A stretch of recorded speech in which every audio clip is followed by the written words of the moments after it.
Are you ready? Are you ready? Are you ready? Are you ready? Are you ready? Are you ready? Are you ready? Are you ready? Are you ready? Are you ready? Are you ready? Are you ready? Are you ready?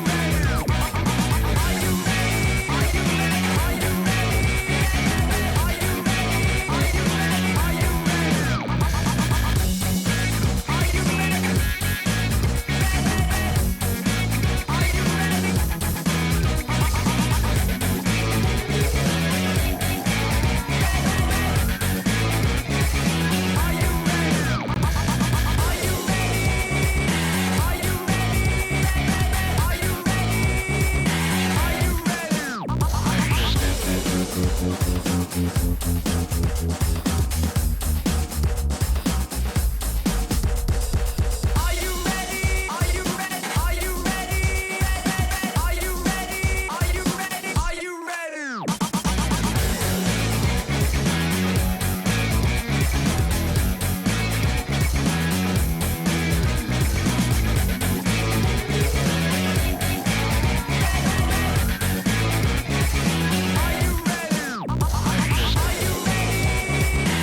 you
In the world of gaming, we use many words and phrases which have a different meaning than what we are used to.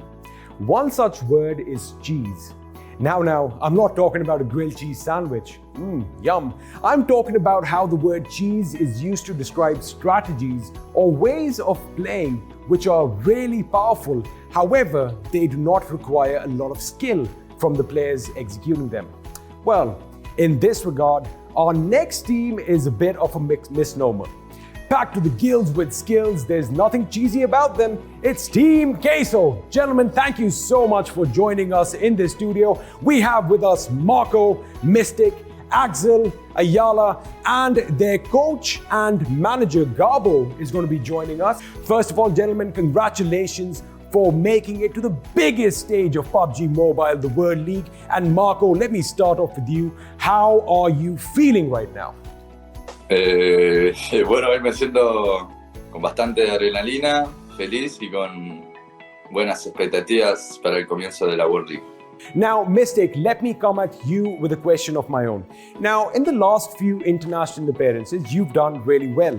You came 7th in the PMCO Spring Split last year, and you came 6th in the Fall Split. That's an improvement of one position.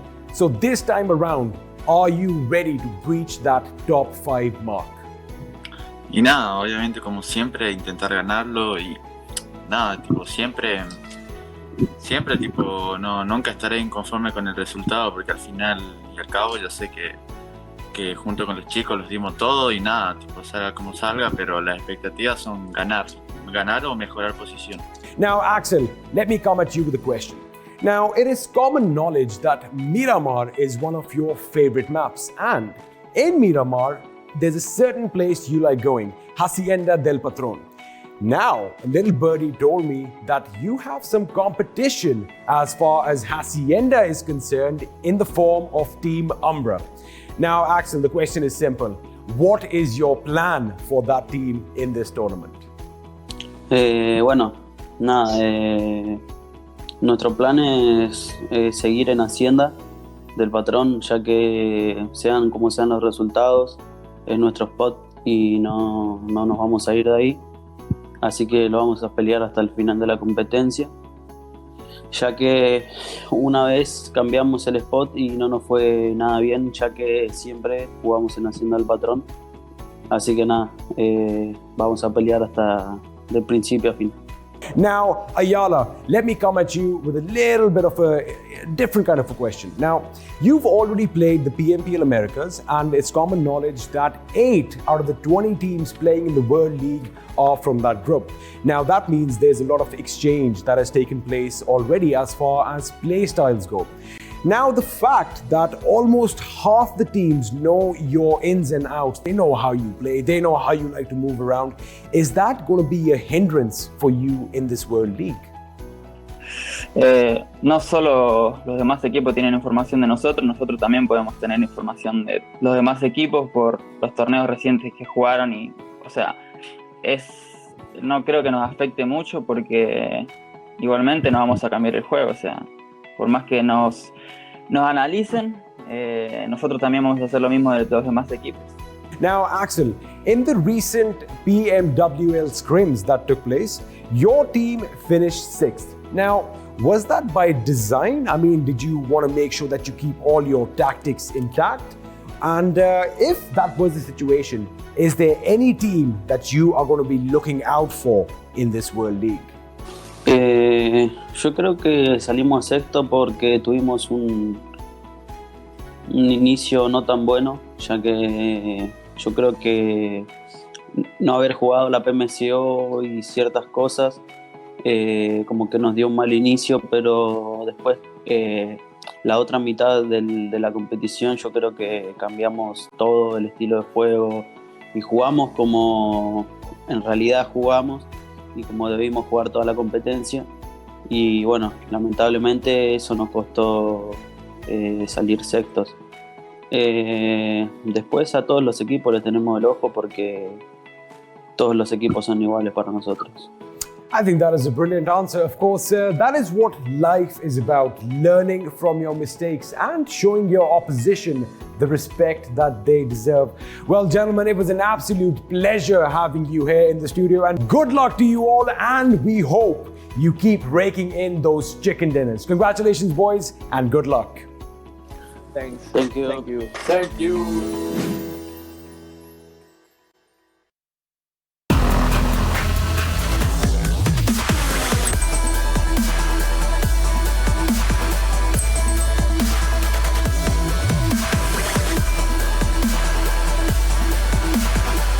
Damaging down goes George. That's a confirmation. Instantly switches to the 16. Really could be. Let's see if they go for the engagement. Seeing it sport out. Oh, big shot.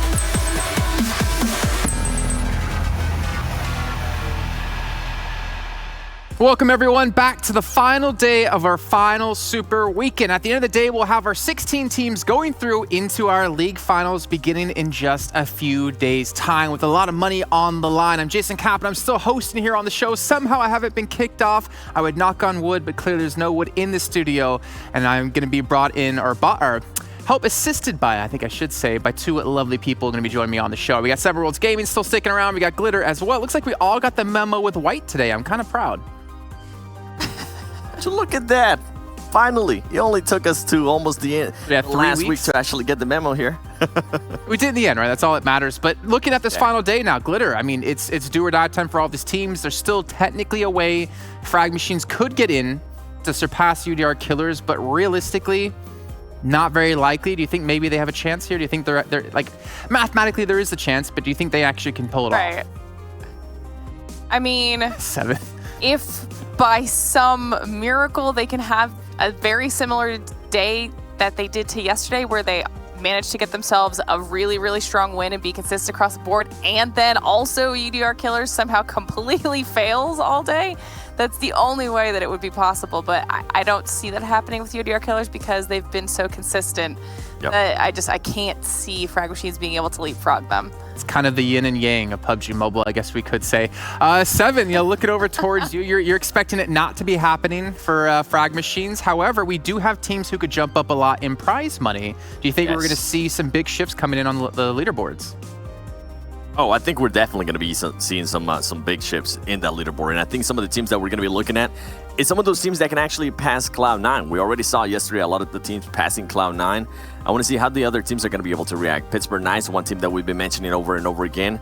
And I'm sure, you know what, let's talk about this a little bit later once we... Oh, yeah. That's where you just, brightly touch onto it. A little dash of nutmeg on top of... a nice coffee or something. Let's take a look at the format for you guys at home who might not have caught up on what is going to be going down. As you can see, we're in our very third Super Weekend and in the last day of it. So at the end of today, only the top 16 teams from the accumulated points over these 3 weeks will get themselves through into the league finals. We'll be playing 6 matches a day for 4 days straight until we have our victor. And again, as you said before, it's pretty much almost locked in. Mathematically, it is possible, but it is pretty much with certain we can say our 16 teams to make it through today, but we can't say necessarily in what order they're going to be in. They obviously have to get some points to accumulate throughout today to maybe rise up in the rankings. And how do they get points? Well, it's the same as always. We have 1 point per kill, 20 points for a chicken dinner, and you can see the rest of the breakdowns from there on. So if you're UDR Killers, you're pretty much looking to stay out of 11th through 16th place all day, and then you're pretty much through. But unfortunately, I think one team you were mentioning, 7, PK, they were in there for the most part, if I'm not mistaken. They had a real big struggle yesterday. They did. They definitely did. And even something I went to look at a Carnage, one of the players from Pittsburgh Knights. I make sure to check his Twitter because he usually gives out really good insight. And he ended up saying that his team so far, since they lost 6 lists to the ban, they have lost half of their averaging points per game. And to anybody watching out there, that is huge. That is just such an immense margin. So it goes to show how much one player can actually go ahead and impact the team, especially towards the end of the tournament. Well, especially with what's on the line, right? $425,000 for all these teams to compete for. We have $50K for first place in our league play, which Cloud9, unfortunately, if I'm not mistaken, I think they're in 3rd place right now. So they went from 50,000 down to 12, and we could potentially see them drop down to even 7th or 8th place at the end of the day. Glitter, I don't know about you, but for me, with how frustrated I get and how mentally taxing that would be on me, I would struggle to recompose myself going into the finals. Yeah, that's definitely going to be a blow to the mental side of their game, right? Especially because coming into the Super Weekend, had they performed in league play, they were positioned to essentially take the thing home. Like, as long as they had a consistent weekend, a final consistent Super Weekend, they would have been in first place, hands down, especially with some of the performances that we've been seeing coming out of loops. They really, really struggled yesterday. And we saw football really struggle on Friday. And those were two of the teams that we were looking at time and time again to kind of be coming after Cloud9. So had they been able to make it in here, who knows what would have happened, but that's not the case. So now we're seeing a lot of these teams, like you had said, start leapfrogging them. And we even saw Wildcard right at the end of yesterday be able to get above Cloud9 as well. And you know, they're having a phenomenal performance here so far at this weekend. Well, speaking of Wildcard, that is one team we definitely want to take a look at today here. 7, they have been playing so well. And funny enough, they've been playing well in the beginning of the day, where typically towards the end of the day is where they really start to shine through. Yeah, everything has shifted. Before, as you mentioned, we saw them really perform towards the end of the day. And yesterday, on the first map, they ended up getting a win. And something that I really enjoy out of this team, that especially yesterday, was their wins. How they were able to get the wins. In case you weren't here and you weren't able to watch, let me just go ahead and refresh your memory. The first win, they ended up winning it by just being, as my boy Spring said it, the #1 rats in North America, by just winning it out, seeing what was going to happen with the other teams. There was only 2 players left, and they were able to go ahead and clutch up that win against Footballers and some of the other teams. And then on the second win that they got of the day, they ended up just being very aggressive when they had the right position in the map. So stuff like that is stuff that I love to see out of teams, and for them to be able to perform like that, it's great. Now today, something that I'm actually going to be looking at very closely here with Wildcard is, can they follow up that performance?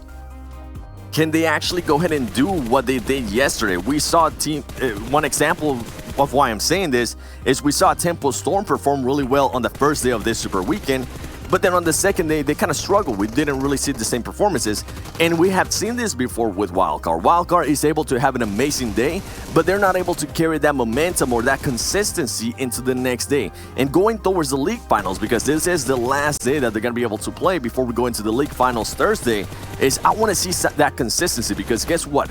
Once you're able to be consistent and put up those kind of performances, then you have what we like to call a champion material kind of team. And something that I've been loving here is just how well they've been able to take advantage of the Cloud9 effect. And if you don't know what I'm saying in regards to that, it's Cloud9 not being here. You're going to notice that most of their stats are pretty much identical. They've actually done less damage and a little bit more healing.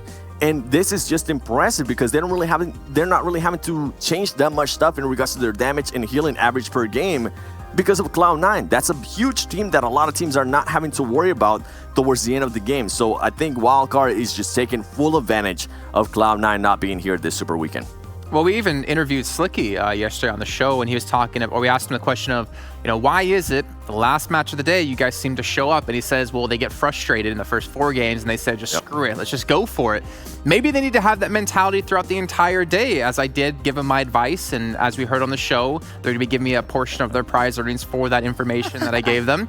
So I'm hoping they're going to do extremely well in the league finals. But yeah, maybe that's what it takes, right? It's just play without really caring. And we saw Fried Machines do that yesterday. They were able to get like 9 kills in a couple games. They're able to really shoot themselves up in the leaderboards in terms of points, not necessarily in terms of standings. But one team on the other end of it, though, that, you know, didn't do well, that previously has, is of course Nova Esports. With the addition of Cat on the team, we expected some really great things out of them, but Glitter, they have been struggling here. Yeah, and you know, that's kind of a little bit of a bummer, because we had seen so much promise coming out of Nova, right? So currently right now, Nova is actually the worst performing team so far this weekend. If we were taking the points from just this Super Weekend alone into account, Nova would actually be in dead last with only 36 points so far across these past 2 days. Now, we had praised them during the week for having such a strong performance, because they actually placed second overall during league play with 102 points. And keep in mind that league play is only 2 days long. So they had 102 over those 2 days versus their 36 here right now. And they had even started to pick it up back at the end of our last Super Weekend. They had actually gotten 2 chicken dinners in the final day of that Super Weekend, but they've not been able to replicate that performance here this time. So I don't know if it's because we've seen this team be dealing with some changes. We saw them, like you said, Jason, have the roster change in Cat, and we even, got to interview Nova, and they had talked to us a little bit about how they had been changing their strategy up a few times.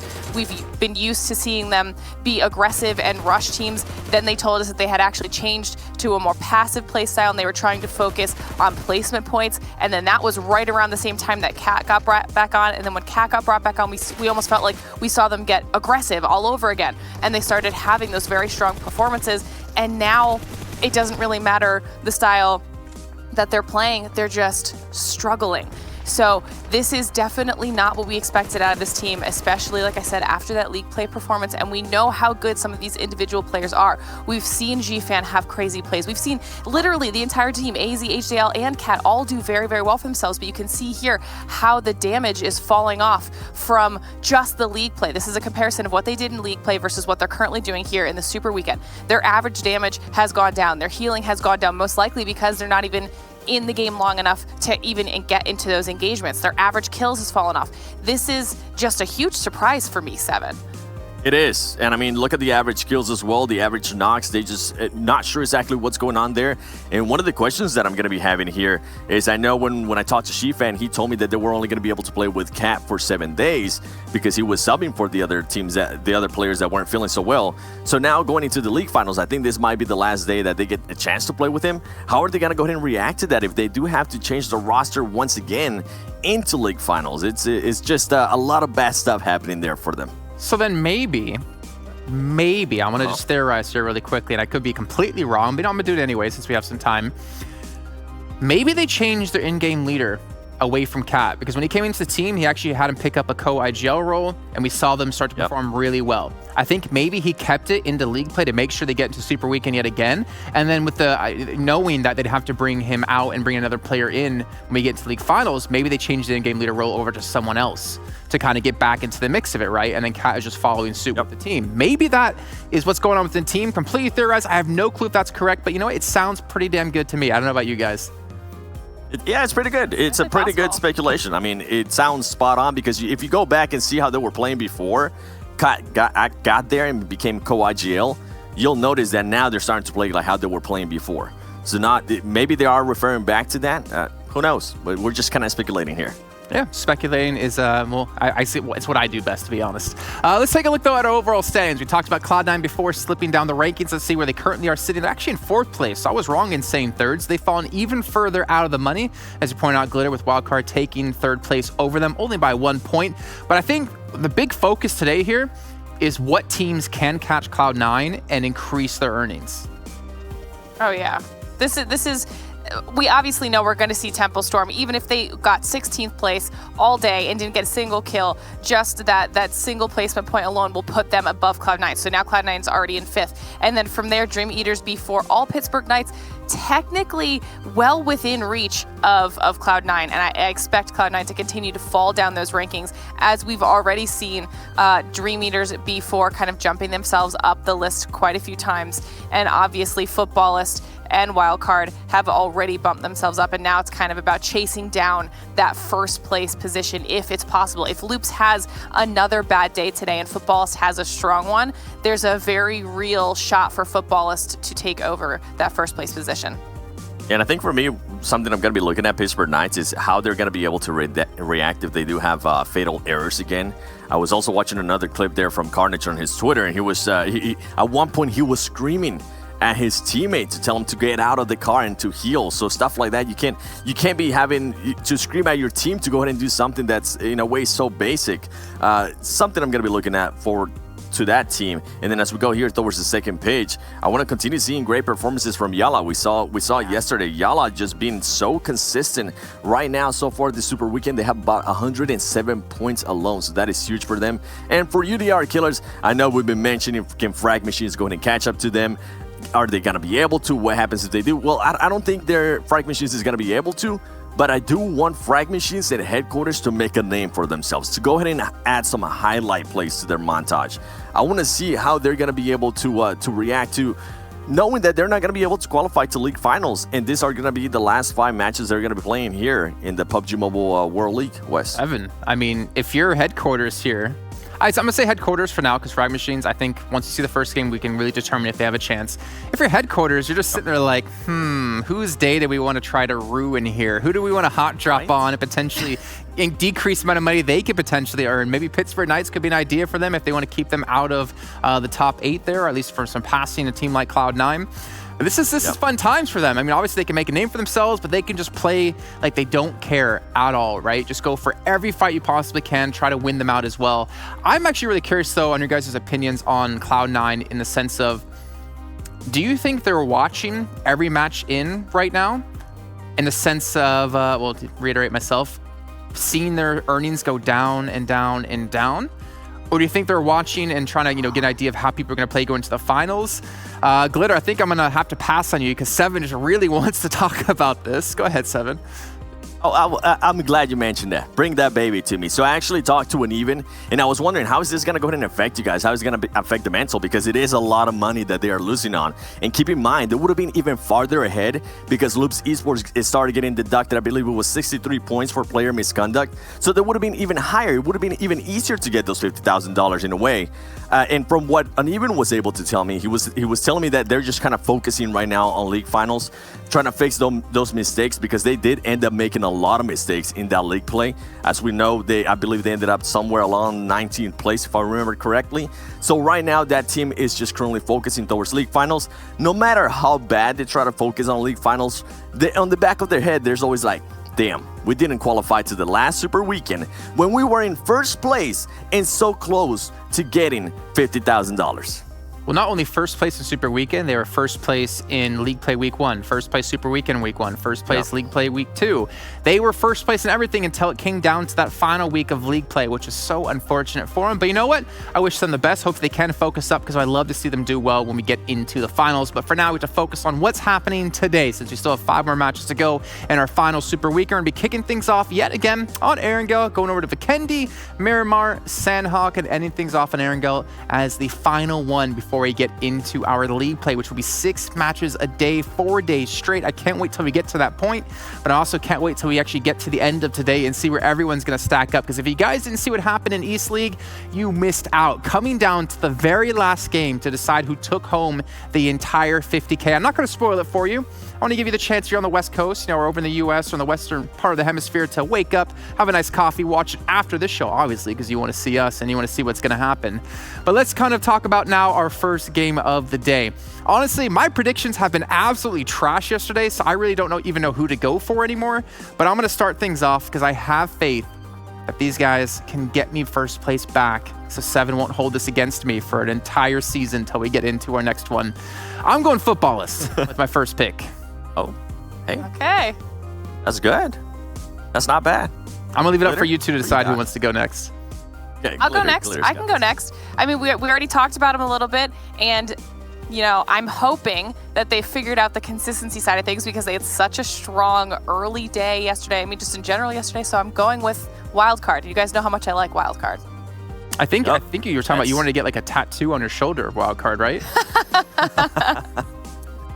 Imagine. And it's pretty much for me, it's gonna be along the lines of what Glitter just said. It is gonna be a risky pick, as we mentioned before. They have not been able to just carry on consistent plays like how they did yesterday into a different day. And I think from talking to Slicky, he said that I can roast them if they end up doing bad this first game. So I'm gonna be going Wildcard as well, and hopefully I don't have to roast Slicky. All right. I feel like you shouldn't vote for them then, because you want them to do bad just so you can roast them. No. I want them to do good. That's why I'm picking them, because going into the league finals, I want to see more consistency out of great play in regards to how they did yesterday. So I'm really hoping they come out hot here today. Well, if they don't do well, not only will you roast the team, I'll roast you two for picking them. We'll catch you with you guys though when the first match is done, and we'll break things down. Bye, Jason.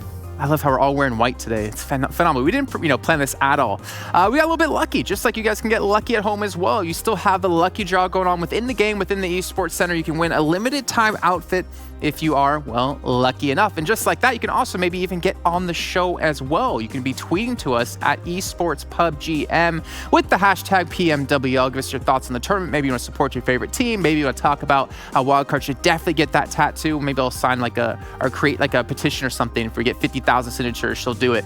But either way, let's move past that and let's start to talk about now our commentators coming in, because we have an Viram and Cameron Davis join us yet again for another day of action-packed games to discuss what all is going to be going on here in match 1. And Viram and Cameron Davis both looking great. I love the full button on the shirt. I'll give you that, Cameron. Thank you. It was a whole argument that we had beforehand if the top button should stay or not, but it won out in the end. I want to get Viram to do it too. Okay, I don't. Oh boy, I don't know. No, we have. I like it. I like it. Too much weight during lockdown. That top button is not. I know what you're talking about. You're looking okay. great. Let's talk about Right some of the matches today that we've had today. Some of the teams we talked about. We talked about Wildcard. We talked about Nova not doing well. We're talking maybe a little bit about Frag Machines because they do have an opportunity here to still mathematically pass UDR Killers. I'm gonna leave it to your dealer's choice here in Viram on what you want to talk about. I think I want to touch on actually a general theme. Cameron and I were actually discussing it, while the analysts were going back and forth, the idea of consistency and what that looks like. And the idea is that certain teams have had days where they've just dominated. We've had Loops do it, Tempo Storm do it, Nova do it, Wildcard do it, Footballists do it. Days where they've racked up 70, 80 plus points. And then days when the next day they've done 16. Why is that the case? Why? I want to try and break down more why that happens to teams. Like C9 can only get 6 kills in an entire day when they've been so consistently dominant. And I want to start to look at that now and try and analyze what is going right and what is going wrong for these teams. And hopefully that's something we can do more over the course of this final day before we get into the playoffs, the finals. I mean, yeah, Cameron, we've talked about consistency being one of the greatest aspects to have as a team, whether you're playing super well or you're playing mediocre. And maybe that's something that's lacking. Though I'm going to say that those 5 teams that you mentioned, Viram, have been pretty consistent the entire time, right, Cameron? Yeah, except for a few choices. Like Cloud9 specifically, their league play this week was just not a good look. But that is not their regular play by any stretch of the imagination. They're still going to be a force going into the grand finals. Okay, well, let's get our predictions in. I hear about 20 seconds until the match is going to kick off. So in Viram, who do you got? I think go a little bit different. I think with Tempo Storm. They are a team that, has shown up in game number 1. Like I said, they've had their days where they've looked on fire, winning multiple chicken dinners, and then days where they've been less hot. I am going to go out on a limb, going to go out and say Tempo Storm. Okay, Cameron, who do you got? I mulled over a couple of them, but I actually landed on, surprisingly, B4. I think that they've looked good on all the Erangel matches that we've played, and so I hope that, I don't know they're going to win this game, but I do expect at least a good number of points. Okay, well, gentlemen, why don't you take us underway here with our first match of the day. It's the final day of the Super Weekend. Let's kick it off. Thank you so much, Jason. Oh my goodness, I can't believe it. After 3 weeks of play, we are finally here. The last day, the last Super Weekend here for the PMWL West Season 0. It's exciting. It's crazy to think that now, finally, we are going to determine, really concretely set in stone, the top 16 teams making it to the finals. Yeah, and it looks pretty set in stone already, but Frag Machines, they came out big with a number of really good games yesterday. It's just that so did UDR Killers, because they understand that even though there is a gap between them and 17th place of Frag Machines, that gap, they don't want to let it close at all. And so I think I do agree with the desk that this first match for Frag Machine specifically is going to define how the day is going to play out, because if they go out early, or even if they have a decent to all right game, but then UDR Killers has an amazing game, the rest of the day for them might just be a total and a complete wash. But it was that pressure, I think, that led Frag Machines to really going big yesterday. They took out Loops. They took down Loops on Vikendi. Yep. At their own game, too. Loops is holding a compound, and they just pushed them. They just pushed them, and they won, which is pretty darn incredible. We're having a very similar circle to one we actually saw yesterday, almost identical to, I believe, our first Erangel game of the day yesterday. A little central, but... A little more, so yeah, a little bit of water, potential to go military, though we'll see. But with this plane path, I think this is actually one of the most friendly combinations of plane paths and circles we've seen in a while on Erangel. Wildcard has something to say about this. Look, they choose this. It's pretty good. Well, yes, but it's not. Come on, this isn't even set up. If it was dead center, you can make an argument. But no, this is good. It's hard to tell, because just the threat of it going to South Africa is going to make things a little complicated. And for the teams that are not in the circle yet, I'm looking at not just Wildcard, there's Loops in South George, there's Frag Machines here arriving in Lipovka, and they're not too far from Unique, Queso, and then Dream Eaters in Yasnaya. Is there space on the regular island? Because only half of the circle, a little bit more, let's say 55%, is of the main Erangel island. The rest is either taken up by water or military base. And so do they want to choose to come in really late or maybe try and get to military island? I could definitely see a reality where Frag Machines here especially actually wait in the blue more or less until phase 1 closes and then make a play out from there, especially because they came out of the plane so late compared to everyone else. Yeah, so they're going to have less time to loot before this circle shifts. I don't hate that decision at all. I think that's actually a really heads-up play. Play edge creep a little bit before they have to make that decision and just sort of work and react with that. Because we talked about the idea of proactive plays a lot, the idea that you generally want to be proactive with your rotations, but sometimes, especially when a 50-50 or maybe not quite 50-50 decision is a coin toss, is still to be had. It's better to wait, see where it lands, heads or tails, and then go from there.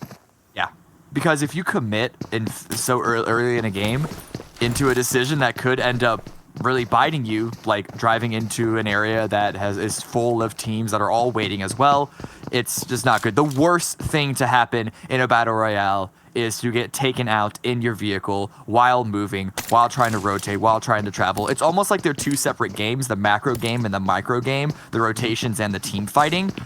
And then when you come into a team fight with a rotation, it's awful because you feel like you don't even get a chance to really properly play your game. You're still trying to put your chess pieces on the board, and your opponent already has like total control and just throws their pawns at your king.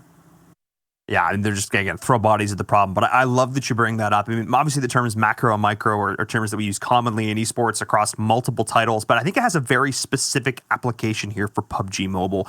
Looking at, talk about macro, that's your overall rotations, but it's also knowing the lay of the land, like what compounds are ideal in this circle, what hills, what little bits of terrain, especially here on Erangel. This is a map that teams have played hundreds, if not thousands of times. They are familiar with every nook and cranny, so knowing exactly where you want to set yourself up to find success, to not get shot in the back, to have the most optimal view. And then when you take it down to the micro, what exactly does that mean? Well, I actually feel like you can break that down even more. You have, I think, sort of these mid-range fights we often see out in the open. They involve terrain. Erangel's got a lot of it. Miramar's got a lot of it. And then you have, I call them CQB, close quarters battles. We have these urban combats in a city like Severny. So you've got to be good at like 4 different phases of the game.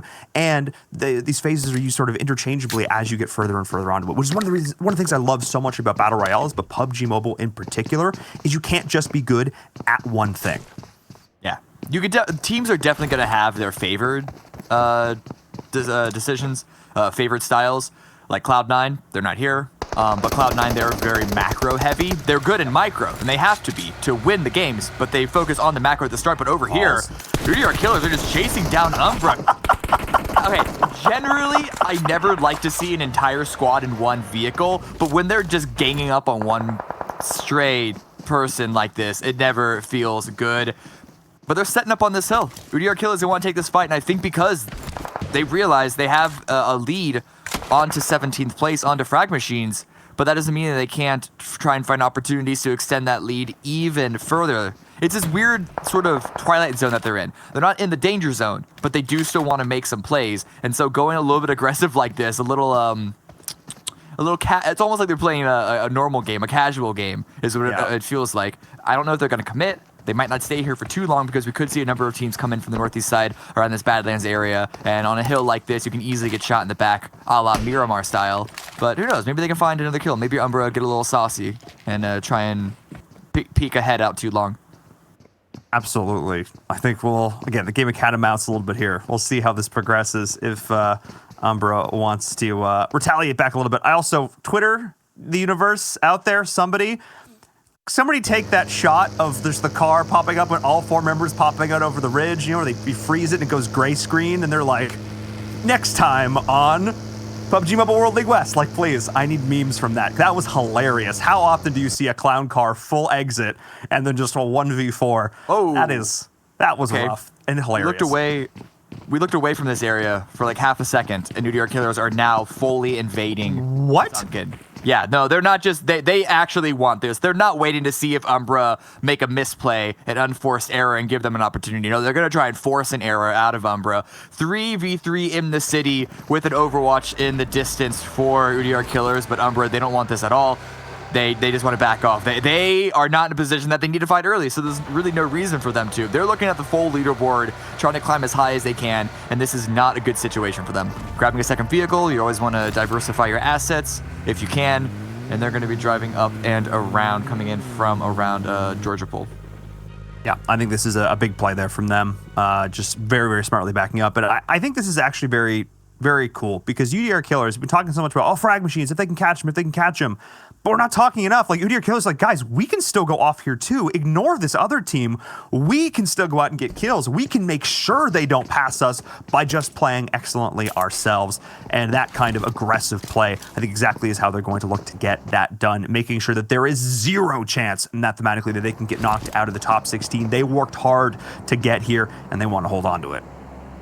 B4 here. We missed it, but we saw it on the kill feed. They tried to do a 2-2 split over the bridge, which I think is a good play, but they might have tried to take up too much land because HQ just bombed in and took out Mix Zera, unfortunately. They still have 3 up. And I think Maxon is safe for now on the lighthouse, but being the solo player on the side of the bridge that has the most players, it's I don't know, it could be a little dangerous, but over here it's also dangerous for Frag Machine. Samadi taking a little bit of damage from Dream Eaters, but you see right now, so many of these teams are trying to put emphasis on the coast because it's central, but also because of the possibility of the military base phase 2 shift. Yeah, and Umbra is playing on the off chance that it stays up, and it is. All right. That is going to be the case. Northwest shifts, so a lot of teams who hug the coast on the off chance will now be able to reset a little bit if they choose, because there's no team upwards towards Gatkaj, to the side of Everest, near Quarry. We saw an epic Quarry finish yesterday. Wildcard was able to come out on top. Again, the best rats on Erangel, able to make it work, but we'll see if the rat traps are set correctly today. As Yala Esports and Frag Machine, Salmon is out on his own. This is disastrous for the team that needs to go huge here on day number 1. He is getting pinned in from multiple angles. Zero is there. And that is why it is so important to identify your sight lines, making sure you're holding your angles as best you can. And you're in third person. You have additional abilities to do that. So now, losing one member early, getting caught out. I can hear Seven just through the ether going, I don't know, that's it. It's only 1 kill against them. I think the rest of Frag Machines are still going to be able to pull out a good game if they find the opportunities to. But yeah, losing 1 player at the start is not a good look. And I'm more curious about the fact that player was just isolated by themselves. The rest of Frag Machines was not helping Solomon out at all, but you can see multiple rotations coming in because the shift was heavier towards the west. You called the Gatka Fields, the Quarry area, the Quarry Hills wide open. A number of teams are trying to make their way there. A lot of them are just going straight through the map, which is quite dangerous. I'm surprised that we haven't seen a couple more vehicle rotational kills because of that. We don't see that many wide wrapping rotations, but it is still only phase 2, so there is more area than what you might otherwise think. And Umbra, you mentioned it, they came in from the Georgiaville area because their rotation from Sunken took the mountain, waited for phase 2 shift, and they find themselves a really nice compound. However, Queso arrived, and Queso are taking more land than Umbra even bothered to when they were here first. So this could be not so great for Umbra. Playing 2-2 for Team Queso, this is something we've seen them doing quite a bit, and something that I like, but these compounds are a little far. They're a little far. If we see a team come and crash onto one of them, I think actually Umbra could be the deciding factor in the ability to third party in keeping Team Queso alive. We've seen that before. We saw it yesterday in the Tempo Storm facing that Pittsburgh Knights. The third party, I believe it was Dream Eaters on Vikendi, that helped shut down that defense there. The idea of not putting all your eggs in one basket, I think, is important for Team Queso, but also making sure that you are close enough to respond should your teammates need to. As now we're seeing the crossing coming in from Team Unique. I love this. This feels so coordinated. However, the coordination, let's see if it pays off for them here as the DP is going to town. It is Levi. They've got to force their way off. Memphis taking a lot of damage, is not going to fall. Annalise, the first player down. And I love the idea of trying to spread everybody out, get all these vehicles, but one player on the bridge. It is Levi. Shut it all down. Yeah, and it wasn't even just him on the bridge. B4 have other members further up, as well as Max into the HQ isolated. HQ recognized that there's a known player here, so B4, this split is only going to get punished even further. Grenade prepped. What can you do with it? It's Maxon up on the roof, gets one down into Bandar. Nice play. He drops. He's going to try and thirst the kill. And he's able to do a little bit more damage here, trying to play these angles as best he can with the AKM. No, finally going to go down. Great call there from HQ to take advantage of the chaos. Uh-oh. No! Oh, no! He's on the other side of the fence! That's going to be a second kill for B4. Good pick up there. And I will say, even though Maxon did go down there, the way that he played that so aggressively, so fast, I think was a really good decision there, and he got a kill off of it. Yeah, he almost had an opportunity to grab 2, and there was a reality that he actually 1v3'd that situation because of the initial grenade and then the follow-up damage. But over here you can see Unique forced to back away, but they only leave with 2 players. I don't know if leaving Nemphis behind was on purpose or accidental, but B4, they're wounded. After they lost their second player, it's just Levi and Pedro, and the circle shifted fully away from the bridge, which is to be expected, but HQ, they're sticking around, and they want to clean up the entirety of B4.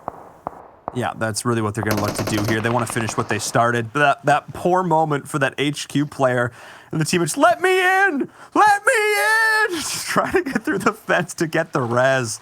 We've already had so many great memeable moments in this first game of the day. I love to see it, but Pedro, he's not loving to see his position right now because the blue is going to arrive. Unique, the 2 members of Unique are going to rotate all the way around to the east bridge and try and eat the blue the entire way. Maybe, or look for a boat. I actually have no idea what Frozen and the crew are doing right here. They are in a rough spot. HQ, though, identifying that B4 had split themselves up too much, taking this high ground, taking this position, like, I am so impressed by the decision-making that we're seeing from HQ.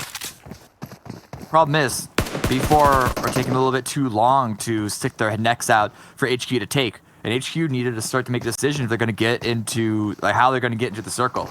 Because in front of them, we already saw in the distance a little bit of Nova. There's also football that's not too far. So they might be spending too much time here, and it could end up biting them. You see Nemphis also swimming across from Unique, not on the duo that's crossing, and B4 might not be prepared for this. If Pedro is stuck here for too long, Nemphis could, well, I guess climb up on the coastline and shoot him in the back. But this is just a rough situation all around, I think. I don't know if HQ want to stick around for too much longer. Oh, he spotted. Oh, he spotted.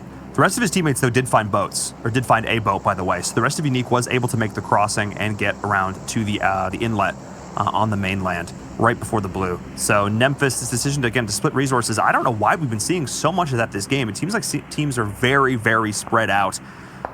So we'll see if all these teams that have lost these members early are going to be able to rally, recover it all. We've seen teams who, lost a member the first player out of the lobby go on to still win, but only with 3 members up. Losing 2 or more at this stage of the game is pretty disastrous. But hello, this is the rotation you were talking about, Cameron. Footballists have got eyes on it.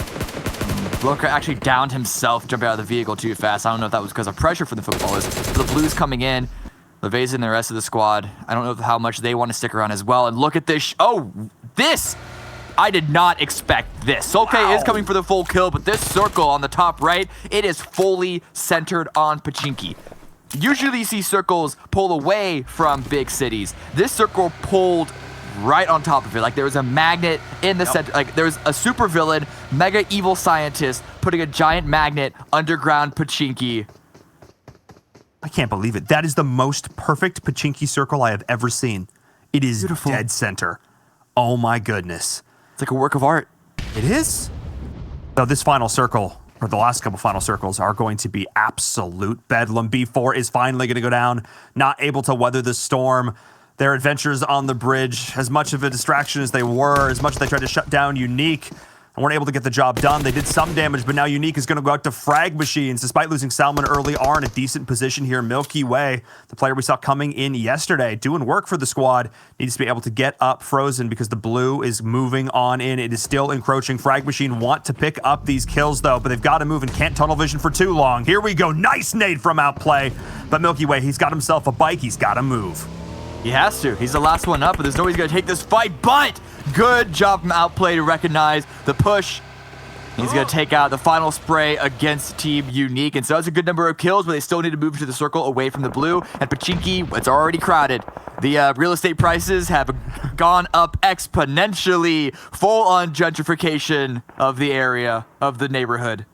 Oh my goodness! I mean, next thing you know, they're gonna have boutique coffee shops, hair salon. It's gonna be a nightmare, Cameron. Absolutely a nightmare. Pachinki is my city. You know, that's what I've heard. I've heard people say that. It's everybody's city now. You don't have a choice. Everybody's moving in, and they're gonna sleep on the couch. They're gonna be here for a couple weeks. It's never just like one night, right? Yeah, I know. They say it's only for a couple of days. They're still there. Yeah. That's what Tempo Storm's thinking right now. Even though they're on the outs, they left. They literally left. They were like, guys, we were here. This is our place, and now you're all here, and you're making us like personal space, guys. 6 feet apart. Come on. We just wanted you to house sit while we went on vacation. We didn't expect you to move in. That's what we're seeing right now, though. This is chaos. Everybody is trying to make a claim to a single building, let alone a block. At this point, Wildcard opting to take the church on the high ground. We'll see if they're going to be able to hold on to that position. It will be very highly contested should the circle shift northwest at all. Team Umbra, Udyr Killers, one's potentially looking to encroach on this, but I think the teams that made the call and pushed in earlier can be very, very thankful. Teams like Nova and GFan getting the nade kills onto Team Queso. That's a great way to start this off, especially considering Nova. They've had great days. They need to have another great day here as well. Yeah, there is something to be said about city endings being very, very difficult to actually take full control of more than 5 feet around you. But grenades is one of the easiest ways to do so, especially if you have a follow-up and land them. And footballists also get it as well. This is a completely different area of the map, though. This isn't in the city. This is on the outskirts. And multiple nades coming in, multiple knocks. Carnage, what is he going to do with the rest of PK to contest? A grenade prepped. Oh my goodness, Carnage, can he find the nade to end all nades? He does get Soul K down. The rest of his teammates are in a terrible position. Why is it always Carnage? Seriously, though. But he's got multiple members down on the side. Actually, only one member down on the side of football. Is in We'll seal the deal with another grenade to knock PK out of it in 13th place. This position that they took over is really, really weak, and well, football has showed us exactly why, but there's no one else to play in the city. The circle shifts away, and now everyone is trying to bomb onto the west side, including Wildcard having to leave the church. Very aggressive decision for them, considering the church was still in the circle, but they're up in a fight against Umbra. Oh my goodness, these are exactly the teams I was talking about potentially fighting over the church, but this time they're fighting over the building they're pushing into on the outside, but Nova Esports able to do so much damage on the initial push. All these teams are battered and bruised, but their will not be broken as Sam is still here on the edge, but the nades coming in from Pro Lord. Don't cook it too long this time, buddy. Him and Sam going back and forth. Can they find the angle? Pro Lord's throwing the next one. No, not quite able to get it through the door. That was actually huge, and Sam is gonna, he's just trying to play this as well as he can. Not overcommit. There we go. This is such good play from Sam specifically, but both teams, it's a whole game of cat and mouse with the grenades. And Sam's going to come out on top with the help of his teammate. And they are going to take over this building. It's a really good grab for them, but it's also a grab for anywhere else that any other team can find. Loops and frag machines. Nova, everyone is fighting over such limited real estate because the big city ending is now only a quarter city and majority field. Oh my goodness, this is one of the most punishing endings. This hill is very much going to be hotly contested loops. We're seeing Tempo Storm as well, Dream Eaters, frag machines. Everybody is trying to get involved as Rain is sending it into this compound, but he's very much alone right now. Can he find the shot through the doorway? No, he cannot. Oh, the timing on that. Right as he stopped shooting, Matic ended up pushing on through, but Tempo Storm decided they don't want to take the fight with Loops. They want to go in here into Footballists and Dream Eaters, but they are the ones on the outside looking in. I don't even know if they necessarily are aware that another team is already trying to breach this compound, Cameron. A smoke coming out from Tensa.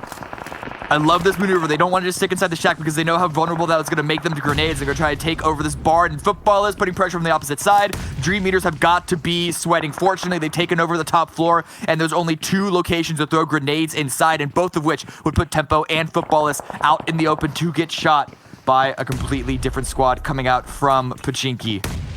Oh my goodness. I actually think that Tensa just got hit by a grenade meant for Dream Eaters that flew all the way through and went on the other side and hit him. Oh my goodness, the nades are flying left and right.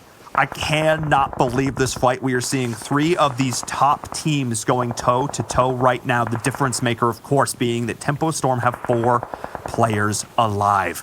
The team that comes out on top here will be in a pretty solid position, but this building, Cameron, it's not even really in this next circle either. So once they win this, they're going to have to move. So somebody has got to pull the trigger. Somebody has got to make the decision. Miz, with 3 teams up, you could easily become the victim, depending on where everyone else is focusing on. More smokes continue to come out. And Dream Eaters, they're actually in the worst position right now. HH24 and the rest of Tempo looks like they want to go. They're pressing the go button. They're rushing forward. But are they going to go into Dream Eaters or are they going to go into Footballists? Too much smoke on the outside for Footballists, so I don't know if they want to push in through that. And they're calling. They're wrapping away. They're wrapping out to the other side. Oh my goodness. Cannot believe what we are seeing. Found an angle. Tensa gets the initial knock, though. He finds the angle, but he's going to realize there's another team here as well. I'm not sure if they were aware the Dream Eaters was the one on the inside, but now they got the first down. They're going to try and push inside. I don't think they realize this is 2 different teams, Cameron. I don't think they're aware right now that there are 3 members sitting upside staring at them. They saw multiple members on the outside of the building, but maybe actually they're going to try capitalizing the down that they got from the outset. Jump shot through the window. They cannot hit them. Dream Eaters is just wondering what is even happening right now. Matic on the outside, potentially going to be able to be the spanner in the works because the circle is going to start moving soon. Oh my goodness, they've got to go. Cameron, they've got to go. More damage coming out from Rain from the side, and the rest of Tempo Storm cleared out the bottom floor, making sure that it was perfectly empty so they can use the cover in the continued fight against Footballists. And what is Dream Eaters going to do in the meantime? There aren't that many options. They can either sit, maybe try and get some shots out the window, or push into the bottom floor, which would be disastrous for Tempo if they are not watching. But 4 members up for Tempo, 0 kills so far. But we know how good this team is in close quarters fights. This has got to be terrifying once you see them in the kill feed in their immediate area. They cannot push upstairs. They absolutely cannot. All 3 members of Dream Eaters are staring it down. I think most of the utility, most of the grenades have already been used, so the threat to Dream Eaters is actually pretty minimal, but there's the down out to Raum. They know on the outside they're going to try and push in. The question is, will Dream Eaters drop on this spec? Pre-fire, can he find it? HH24 goes in, he gets down, traded out 1 for 1. And we'll see if they can clean up the kill. They cannot. Tensa on the outside. Gonna try and reset, get up HH24, but the blue is moving in. Raum is still bleeding out. Only 1 member of Footballists is left standing. It's Levazen with a scrap of HP. The blue itself is gonna take him down if he does not move. Dream Eaters trying to weather the storm, deciding when they want to pounce. They are a cat up in the branches of the trees. They are a leopard ready to strike. Can Spec get the final shots? Can he get this kill? That's the question. Yes, he does. Footballist is down, and now it is Dream Eaters taking on Tempo Storm. They should be hearing the footsteps on the top floor. They should know that there's another team just barely inside the next zone. And they can hold them out. They're hugging up against the wall. They know that there's only 2 real exit points for Dream Eaters, and that's going to be the outside windows. I couldn't see Dream Eaters rushing down unless they want to go 1 in each and every direction, but they'll be walking into death, it seems, Tempo Storm. They're holding the angles. They are perfectly ready for it. A couple grenades do go down that stairwell, but they don't get a knock. But Var said he is going to go down. And it's Tempo. They're going to push it through the blue. Spec is running up to clear it. Oh my goodness, Spec, you absolute mad lad. You go down, though. Toffee's able to try and clean that up, but that's Dream Eaters going down. No, another one drops. Barely able to get back inside the blue, though. Rain has got to make this push, but the blue is going to move in 4 seconds. No, Tempo Storm, you committed for the kills, but the kills caught up to you, and now they're all going to go down. There's so many medkits, so many first aids stacked up there as we're moving into the city fight. We'll see if Tempo Storm can survive as the play zone moves in. Now it's all about Yala Esports taking on UDR Killers. Yala Esports, who've been looking so much better over the last few days with all 4 members alive. While we've been fighting on the outskirts, they've been fighting in the city with only 5 teams left up and standing. Konina Power is going to try and shut them down. Can Axer find it? Not in an instant. Oh my goodness, he just got wrecked. This is basically a larger version of what we just saw between Dream Eaters, Footballists, and Tempo Storm. It's been delayed just a little bit, but now UDR Killers are down. Sam left for wildcard, tossing some grenades, but Yala Esports have 4 remaining. We are looking at the top 3 teams, and I am being honest here, I could not tell you how it happened. Tempo Storm goes out. Now it's just Sam. Can't even get a first knock. It's a 4 versus 1, but he's going to try and go for it. Oh my goodness, that's just it. Yala Esports, we were so focused on that crazy fight, but they cannibalized each other. They took each other all out, and in the end, that allowed the teams that played in the city to finally somehow come out on top. It was Yalla Esports with all 4 members alive? How? We saw how chaotic that fight on the outside was. How crazy was that fight in the city? They had 4 up because they were on the exit position. That shows you the strength of being on the outside of a city on the angle that the circle is likely to pull away from. I honestly don't. You can't analyze a game like this.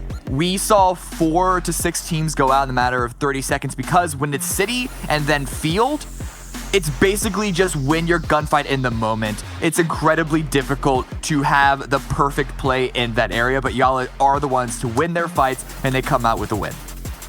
Stellar play from them. Crazy way to start the day. The final day here for the regular season, our final Super Weekend play day. Cannot wait to see what our analysts have to say about that game, so let's send it over to them.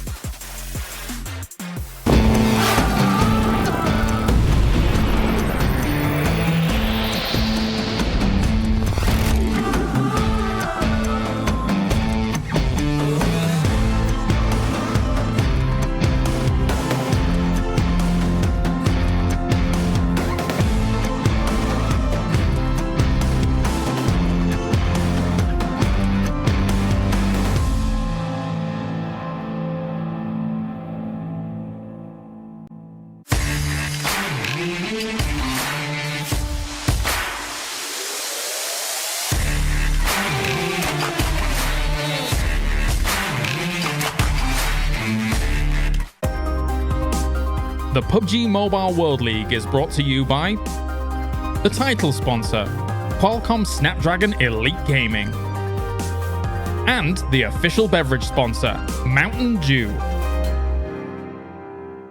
Well, Yalla Esports have been able to pull it off and get themselves a chicken dinner. We haven't talked about them much today. We haven't talked about them much yesterday. However, on the first day, we definitely did. We even had these two pick them out as a team to win the first game. But the one time you guys don't pick them, they pull through. What's going on, Seven? That was yesterday, I think. Was it yesterday? That was yesterday. We picked them yesterday. Yeah. Yesterday, the first game.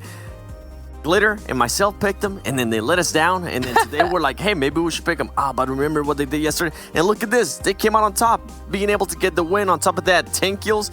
And to give some credit, some of the other teams that I was talking about earlier, Wildcard, being able to get that second place with only 4 kills. But it was huge because towards the end, it was just Sam. So once again, Sam being able to kind of just hold it out. And then Temple Storm, we saw that huge push there from Temple Storm towards Dream Eaters. I think at that point, they might have realized that that Yalla was just really well positioned, and they could have probably just gotten better points out of just killing Dream Eaters, and they ended up doing just so. But wow, what a game. What a game to start off this final day here. Hey, we're talking about how the teams did. Let's take a look at how many points they actually accumulated from that match alone. You can see Yalla did get themselves 30 points in total. A massive victory for them. However, the second place team of Wildcard doesn't take second place overall here, Glitter. Yeah, I mean, UDR Killers, we were talking about whether or not they were going to be able to make sure they stayed consistent enough to not have to worry about frag machines. And in the very first match, they're already putting up a 10-kill game. That's incredible. That's a great showing from UDR Killers, and getting themselves 18 points to boot, matching what Wildcard gets. That's just impressive. And then as we're moving down the list, we actually see Konina Power staying consistent yet again after a very, very strong day yesterday. And we just talked about him, Nova Esports, getting themselves 7 points, finally being on the top half of this page. This is nice to see from them, Seven. And for Footballers, for them being able to get 6 kills there too, they got very unlucky with that, with Tempo just absolutely destroying them. I think that was really good. And with Frag Machines, even though they gave 5 points here, I do want to go ahead and give them credit because they ended up killing, I think they ended up even wiping out Loops Esports. Something we've been saying, hey, make a name for yourself. Well, guess what? If I do see that kind of stuff on the kill feed, I'll make sure to give you a shout out. So shout out to Frag Machines because they absolutely smacked. Even though they only ended up with 5 points, they do affect the leaderboard because Loops Esports now only has 3 points, and some of the other teams trying to play catch up, like Wildcard, like Footballers. Now they're gonna be able to, hopefully, if they're able to step it up even more, they might be able to catch up Loops Esports. Well, PK. 2 kills. We talked about at the start of the day. They do technically have a chance to take over Cloud9 and push them into like an 8th place, but that's not the start they wanted to see them have. Let's take a look though at our stats from our winning team here of Yalla. We haven't been able to talk about them too much in terms of winning matches, but they pull off another victory here. 1,500 damage, only about 300 healing, looking really reminiscent to the way footballers win games, to be honest here, Glitter. Yeah, that's definitely a very clean game coming out of Yala Esports. Very happy for them. I feel like they've just gotten better and better this entire week. And so this is definitely kind of illustrating their improvement that they've made over time here in the PMWL West. But like you said, minimal healing, which is going to lend itself to how just intelligent and smart their engagements were. 10 kills with only 8 knockouts. That's a super nice important start to the day. I think.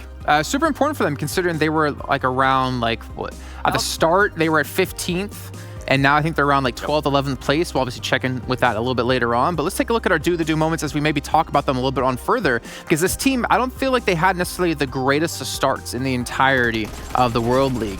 And we talk about peaking in a tournament. If they're only getting better and better right now and they're able to pick up wins like this and get some consistent kills, going into the finals where everyone's reset back down to 0, they could easily jump up massively in the overall standings. Yeah, and just going based off that, going back to the first day of this Super Weekend number 3, Yala, I believe, ended up with 3 4th place finishes.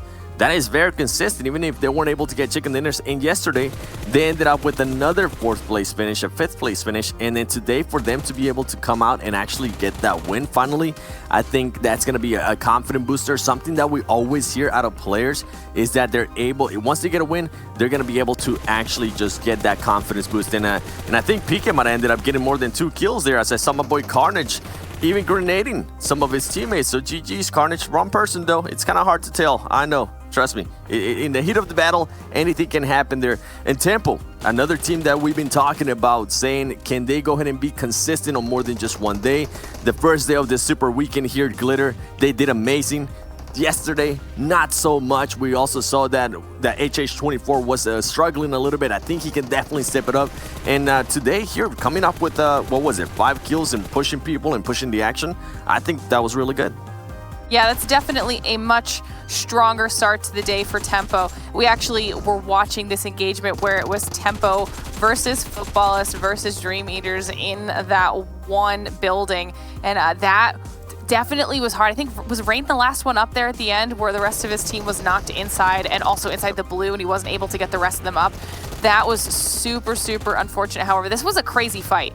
The fact that all 3 of these teams were just kind of waiting inside of this the one building to see how the fight was going. We weren't even sure if Footballists knew if Dream Eaters were there, because Dream Eaters were on the 2nd floor the whole time, and there was a lot going on. As soon as all 3 of those teams were cleared out, it kind of freed up the rest of the fights to take place. And one thing I do want to point out is that we also saw some very strong nades coming in from G-Fan, so it looks like Nova's stepping it up a little bit as well.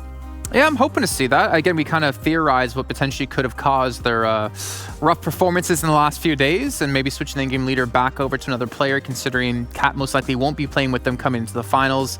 But we also get to see, I think for me, an interesting aspect or interesting stat of the total damage, right? Let's see who got how much damage across this map, because I'm expecting Yala to be up there quite a bit, obviously with their 10 kills and the damage we saw on the screen.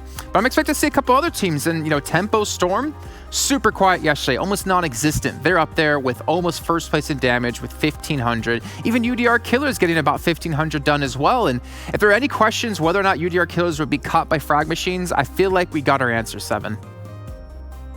Yes. Frag machines, listen, they're not going to be able to catch up. But I give them credit, though, because they did end up beating Loops Esports in that engagement. Now, one team, as we're seeing some of the other teams just getting over 1,000 damage, one team that's starting to stick out for me even more this Super Weekend is Kanina Power.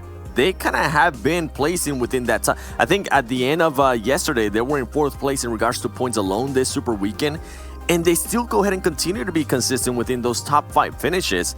And this team is honestly starting to scare me a little bit, because we know what they're capable of in regards to fragging. We saw it at the beginning of the tournament. And if they go ahead and continue to put these performances now with the placement points, and it may be towards the end of the day, they can start mixing in that fragging power and also the high placement, I wouldn't be surprised if maybe we see Kanina Power come back strong again with what we saw the likes of them, how they were playing at the beginning of the tournament. See, I want to see still a little bit more out of Tixie, because that's a name I feel like we haven't been able to say in weeks. maybe we can say it here as we take a look at our top players. Maybe he was able to sneak his way up into this one, and well, as we can see, unfortunately not. However, I will say this, Solke having a top 4 finish in this first map. He had a top 5 finish as well coming into our second day of play, when I don't think anyone on football has made it into the top 5 at the end of play out of day 1. Then also seeing Sandro here from UDR Killers Glitter, 700 damage done. He really stepped it up for him. Yeah, I think this is now the second time we've seen a UDR Killer player up on our top players lineup, so that's fantastic for them, especially when they needed it right now. And then seeing 2 of Yala up here as well. We've got Anas and Zana both at 500 damage apiece. I mean, that 4 and 3 kills each. It's consistency across the board for that team, which is definitely probably lending itself to the fact that they've only gotten better. They're clearly working better as a squad together. I mean, we're used to seeing Solke up here. He's an incredibly strong player, but Sandra, like you said, that's a nice change to see. Yeah, and I'm really curious to see, though, for me, again, just to reiterate, Cloud9 not playing the Super Weekend. We see the Cloud9 effect of other teams being able to step up. I want to see, though, when we get into the finals, can teams still keep performing like this? Can we still keep seeing Yala put up some big numbers? Can we still see Footballists be able to do that, as well as Loops will finally have, their opponent, their rival back on the in the lobby. But still some crazy games already just to start things off with. I really want to see how Yala has maybe jumped up the standings, because they are still looking to increase their prize earnings, which I think they almost double every time they go up a next section of it. Let's take a look at the overalls, and I don't think Yala's going to break through into top 10 just yet. However, we've seen Tempo now surpass Cloud9, so Cloud9 move a little bit further on down the standings, and unfortunately a little bit less money in their pocket, 7. Yep, and with Vikendi and then later on Miramar coming up, I wouldn't be surprised if we also see Dream Eaters there go ahead and pass them. And if B4 maybe is able to get a win under their belt, they could go ahead and pass them as well. But Temple Storm, I think Temple Storm being able to pass their Cloud9, having a good performance in the last one, I hope they follow through, because if Wildcard Gaming and Temple Storm starts getting hot, you best believe that Footballists and Loops Esports might start struggling even more with what we have seen already, especially out of Loops Esports. A lot of teams are starting to take advantage that they're not having to deal with the full squad of Loops Esports there. And now, towards we see it at the bottom 2 of that first page was Konina Power moving now to that 9th place. So consistency, slowly but surely, is starting to go ahead and put them up the leaderboards. Y'all, I'm wondering. Yeah. 1 point. It happens. It's so close. Listen, if Yala continues to perform like they just did throughout the rest of today, they will definitely be jumping up those ranks. No problem. I'm not too worried about that. But seeing that most of these standings haven't shifted at all here on the second page, and I think that's because for the second page I felt like there was a bigger spread between placements than there is on some of the first page. So these teams have a little bit bigger gaps point-wise that they have to make up for, but Yala is doing that well for themselves right now with the games they've been having so far this weekend. I do want to say as well, as we saw on the first page between Loops and Footballists, I think Footballists, they have 201 kills and Loops have 214, and they're only down by 32 points. And what's really weird to me is that I expected Loops to have basically no challenge going into that first place position, considering Cloud9 wasn't playing. And considering we have seen obviously, Football has been able to get a lot of kills. A majority of the points do come from kills, or a good amount of them do, but they've never been this close to each other. So Loops has been kind of falling off the longer we've been playing now, and Footballs have been playing as consistent as ever. And speaking of consistent, let's take a look at our predictions, and I think I'm still consistently in last place, though I do know we had a B4 pick coming into that last game, so at least I'm not going to be dead last in this one. But I think I got about 10 points, if I'm not mistaken. You guys, how many did you have? You had second place finish, plus how many kills? I had 18. You had, yeah, you had 10. I had 18. Oh, man. Yeah. Oh, there they are. And Varen with the 15. Nice. Footballists, 10. Beef. Oh, Cameron, what happened? Well, I'm getting a little bit worried because Glitter was only a couple points behind me in second place. And now she's starting to get extremely close to passing me and still has 4 games left to go, as we're going to see the schedule as we head over to Vikendi next. Glitter, if you come out in first place, I'll send you $50, all right? Because I feel like going from last to first, 7, you cannot throw. That is against the competition, and this will be null. I'll split it with you, 7. And invalid. Okay. That's called teaming, okay? And that's not allowed in PUBG Mobile. So both of you lose all your points today. I'm in first place. Now, let's get into our next predictions, though. We go to Vikendi as our second map. I'm going to throw this one to Glitter, actually, because you know what? 7's being a little bit poisonous, kind of like a scorpion. Okay, all right. Well, Damn. so I know that people typically like to pick loops for this map. It's a map that they've done historically very, very well on, but we've been seeing them struggle the past couple days. And so I don't know if that is the best call, so I decided to switch it up a little bit, kind of go a little bit wild with it. I'm actually picking Footballists because of the traction that they're managing to gain for themselves. All right, she's being dynamic. I love how she just absolutely poops on loops and then just doesn't. It just says that's why I'm not picking them. But I'm gonna go ahead and tell you why I am picking them, because they need to. What's going on, loops? You've gotten a win so far to this super weekend in Vikendi. And yesterday, I believe you guys ended up getting if I'm not mistaken from what I'm seeing here, a 5th place. So it hasn't been like super crazy consistent, but still 1st place and then a 5th place, not bad. I hope they go ahead and get the win here, because Footballists, as you mentioned, they are starting to catch up slowly. And then on top of that, if Wildcard continues to have the performances that we've seen out of them yesterday, they're going to get even closer, and it could come to the end. And listen, I'm going to tell you something. As a viewer, as somebody that loves esports, as somebody that loves being entertained, I kind of hope that happens. I kind of hope it comes down to the last match. But Loops Esports is more than likely going to go in. So you're predicting Loops, but you almost want to see them lose. What? Yeah. He likes the tension. He wants to see the teams fight for it. I mean, we have 10,000 euros on the line here for our talent prediction game, and okay, if you don't want the money, that's fine. I actually went Loops as well. I'm hoping they can step it up. I feel like they've been having a rough time, and I think I'm just going to guess. The last time you and I both picked Loop 7, we came home with like 20 points each. So clearly it's going to happen again. It's what happens. It's what happens when we team up with Loops, baby. We end up doing good. Got the white shirts. We're teaming up with Loops. We're all with green. We're all technically green glitter. Teams. Yeah. Exactly. You know what? We'll see if we're all going to be in the green making some money off of this one, as we'll catch in with you two after the match has finished. Always hearts from 7.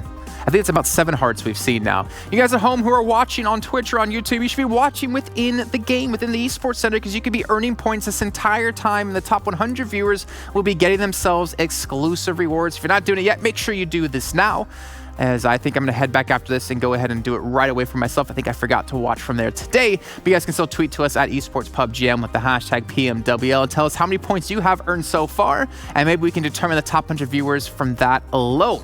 But also 2 other viewers who'll be watching the game here and actually commentating for you. It's going to be Cameron Davis and Envirum yet again. Join us here. B4 didn't work out well. It's going to start off with that. Yeah. Well, it we kind of saw how it happened, more or less, didn't we? I'm sorry. It was a good decision. I think by unfortunate circumstances. Hey, I'll give you 5 extra points just because you picked a team that no one else picked. You put yourself out there. That should be rewarded. So now, talking about our second game. So UDR Killers, they put their foot down. They said, Frag Machines, you're not catching us. Frag Machines, they did kill a team like Loops, or at least able to get quite a few kills against them. So I think our 16 teams are settled in, but in my eyes are starting to turn towards Yala.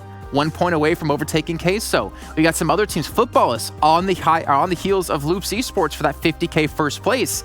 So if you're one of these teams, guys, let's start off with you and Viren. If you're one of the teams who are looking to really get that increase in prize money, do you just go all out in these last games, or do you just still try to play your consistent style, go for placings, get kills when you can get them? What's going through your head, Envirum? Oh man, that's a tough question, because if one team decides, no, we're going to continue to play our game, we're going to play more passive, go for placements, and then the other ones are going for crazy kills, and you're not getting involved in that, there's the potential that they pass you or they disrupt. OMO, right? So fear of missing out. Exactly, yeah, the fear of missing out, yeah. And I think it's as much look for the fights when you can take them, but still don't push yourself too far. Take smart engages. I still think that's the case, but I think take engages. Take these fights. Don't just play for the next zone. If you think you have an opportunity to get those 4 additional points to wipe a squad, you take them. I'm actually curious about the mindset that happens within a team. If your Footballists here and you take first place away from Loops, you go into the finals with a massive upset, 50K in your pockets, and a lot of momentum going into the final games of the entire tournament here, Cameron. Yeah, but I think more so than anything else, it's all about the money. The only time that the money actually increases by a notable amount is from third to second and then second to first. Yeah. So if you're in firing range of getting those placements, you have to go for it.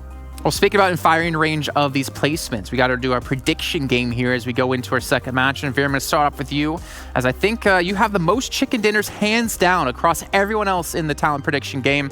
Who's going to give you your 9th chicken dinner? Or is it 10th? I don't even know anymore.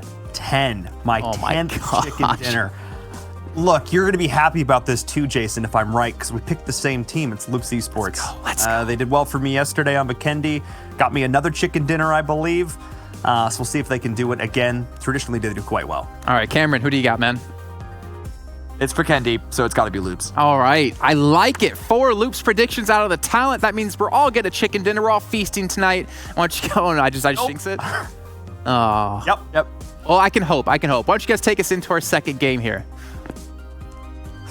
Thank you so much, Jason. Gosh dang it, you weren't supposed to, because this happens every time, Cameron. This happened yesterday, like 5 of us. I think it was like Dream Eaters on Miramar. Dream Eaters on Miramar, Yep. We all picked it, and you said right before the game was about to start, you're like, now that we've all done this, it means they're going to get like a point, right? Yep. And they got like 3.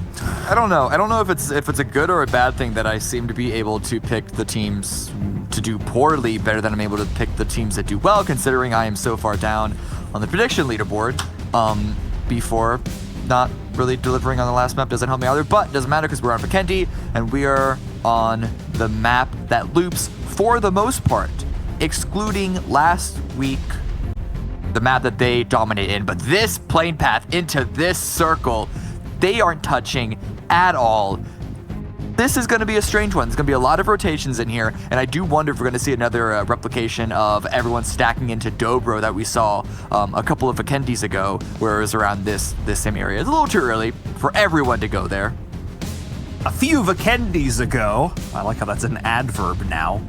A noun? I don't know how words work. You think I should, given my current profession. But no, I think I agree. I think that we could see that potentially, but given the fact that it's not as centralized as it was last time we saw it, it was like a dead center. It was like a half water circle. I don't think teams are going to want to commit to that because the way the terrain works outside of Dobro, how it sort of goes down like that rolling hill to the coast with a little bit of cliffs, if you're forcing yourself out of there later, it could be a really rough position. Speaking of rough positions, Cameron. Yeah, Axer missed his parachute, tried to follow up with his team. Or did he? Actually, wait, let me think about this. I actually don't think he missed his parachute. Routinely, we have seen Creative Power try and take a little bit of bridge control and have a player on the opposite side. Unique usually go all the way into Hot Springs, but maybe, I don't know if they did this specifically to counter out Axer or just by happenstance, but they did push him away. And he should be able to hear the vehicles and notice that they are going to be pulling away to Hot Springs, which is the area that they usually loot up, which gives him an opportunity to swim back and get to his own looting route. But it is going to slow it down. What's not going to slow it down, though, is that UDR Killers, once again, in a clown car with guns. Unfortunately, they're going up against other people with guns, but fortunately, they do also get another starting kill. They don't even loot the body. No, not even worth it. Wait, was this? The UDR Killers did it last game, too, didn't they? Yep. Same vehicle skin, too. Oh my goodness. They are just finding people on the road. Cameron, you called it. You talked about it. You talked about these rotations. We are already seeing them come into play. We're seeing Footballists make the rotation. We're seeing B4 make a little bit of it. Yala, UDR, all of these teams are starting to make the rotate. However, Zana. Yeah. Okay, you're fine. That was an engagement of circumstance and of opportunity. UDR Killers, they're not in a position right now, and it's not the smartest position no matter where you are on the leaderboard, no matter where you are in a game, to have such an aggressive early game chase to continue to try and focus down Yala there. They got that opening kill on the road. Circumstances gave it to them. They're going to move on, and because their goal is to loot up in a place that is central of the circle. But over here, the fight, not really fight, the sort of tug and pull of Villanova between Wildcard and Creative Power. Wildcard are actually way far on the west side, and that's because they want to move quickly. They have spent 2 minutes looting up, and they are already wanting to rotate away. I love this play. I love this faster, sped up Wildcard. No longer are we going to be seeing the Wildcard that come into the circle super late and are then just trying to constantly run away from the blue. I think it's because They know how many teams are going to be coming this way through Villanova, over the bridge, whether it be Canadian Power, whether it be Unique, whether it be Nova. They're aware, so they want to get ahead of it. They don't want to get caught in a long, drawn-out fight like we saw happen to Tempo Storm in that last game, where by the time they'd finally, put a ring on it, they'd sealed the deal, and it was too late. The circle had come in, and they had to run, and they were in shambles. They don't want a tunnel vision on it. All the teams now are making these early rotates. Kayowski will pretend we didn't see that, as Loops... Didn't happen. You're fine. As Loops is continuing to push in, Loops, of course, the team we constantly hype up on this map, but the team that does so much better when they are moving forward. Loops defending I want to have like one of those memes where it's like little SpongeBob, big SpongeBob, where it's like Loops defending a compound. Compound versus SpongeBob Loops attacking a compound. Exactly. Like that's it. They are a different team when they are the aggressors. Yeah. It's actually ridiculous how night and day is it. They are contradicting us a little bit because they're trying to go for a central position, but for FaZe, you don't want to put yourself in a need to push from phase one. So they're also moving very, very quickly, just as fast as Wildcard are, and Nova as well. We are seeing a much faster game out of all of these teams in the lava, or at least a number of them. We're looking at Nova are already moving, Umbra are already moving, and we're 5 minutes into the game. If this continues on, if we continue to see this momentum increase over the course of just the West region, this is going to be an exciting region to continue to watch.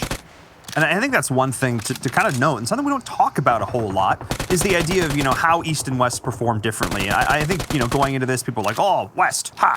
And we're like, no, we got some really, really solid teams here in the West. And now that they're given the opportunity to keep fighting at this high level, Cameron, we are going to continue to see the overall skill level continue to go up, increase. They've been playing together for 3 weeks with the best teams, and now all these fights are breaking out. You can see the shots coming in, and because there's so many targets to shoot at because everybody rotated so early. And this is what's so cool about this. Teams are getting better. Yeah. I don't know. I'm not going to say I always say it because I don't actually ever say it, but I always think it. Level 1 of PUBG is just running from the blue and hiding. Level 2 is when you have a little more macro play. Level 3, that is when you start to introduce aggressive playstyles into it, and we have been seeing it over this entire league. I am telling you, it is not just because these teams at the bottom are trying to climb into qualification. It is a full-on trend, but over here, Unique, they are trying to push directly into Canadian Power, but a good nade coming out from Tixie. Follow-up spray from Rob doesn't actually find any connection on the Milky Way, but he is caught in a really rough spot. Nempus, that's a decision. That's a choice. That is a call that is being made. Rob missing his shots today, not feeling quite so good, as we are seeing the downs going back and forth across Team Unique's in a rough spot. Milky Way in the bottom of the building. You can see the bottom right of your screen, trying to find the shots, can't get it done. Tasty and delicious, says Konina Power. I'll buy a dozen, as they're able to wipe Team Unique without even a single down going their way. That nade started it off, playing 2-2, not working out for them, and this is what I'm talking about. Buddy system can work, but you still need to be in range to help out your teammates when they get themselves into a pickle. Ultimately, it's just Rob finally was able to land his shots. Those the first few that we saw. Let's chalk it up to a warm-up. Yes, it was a car out of an open bridge.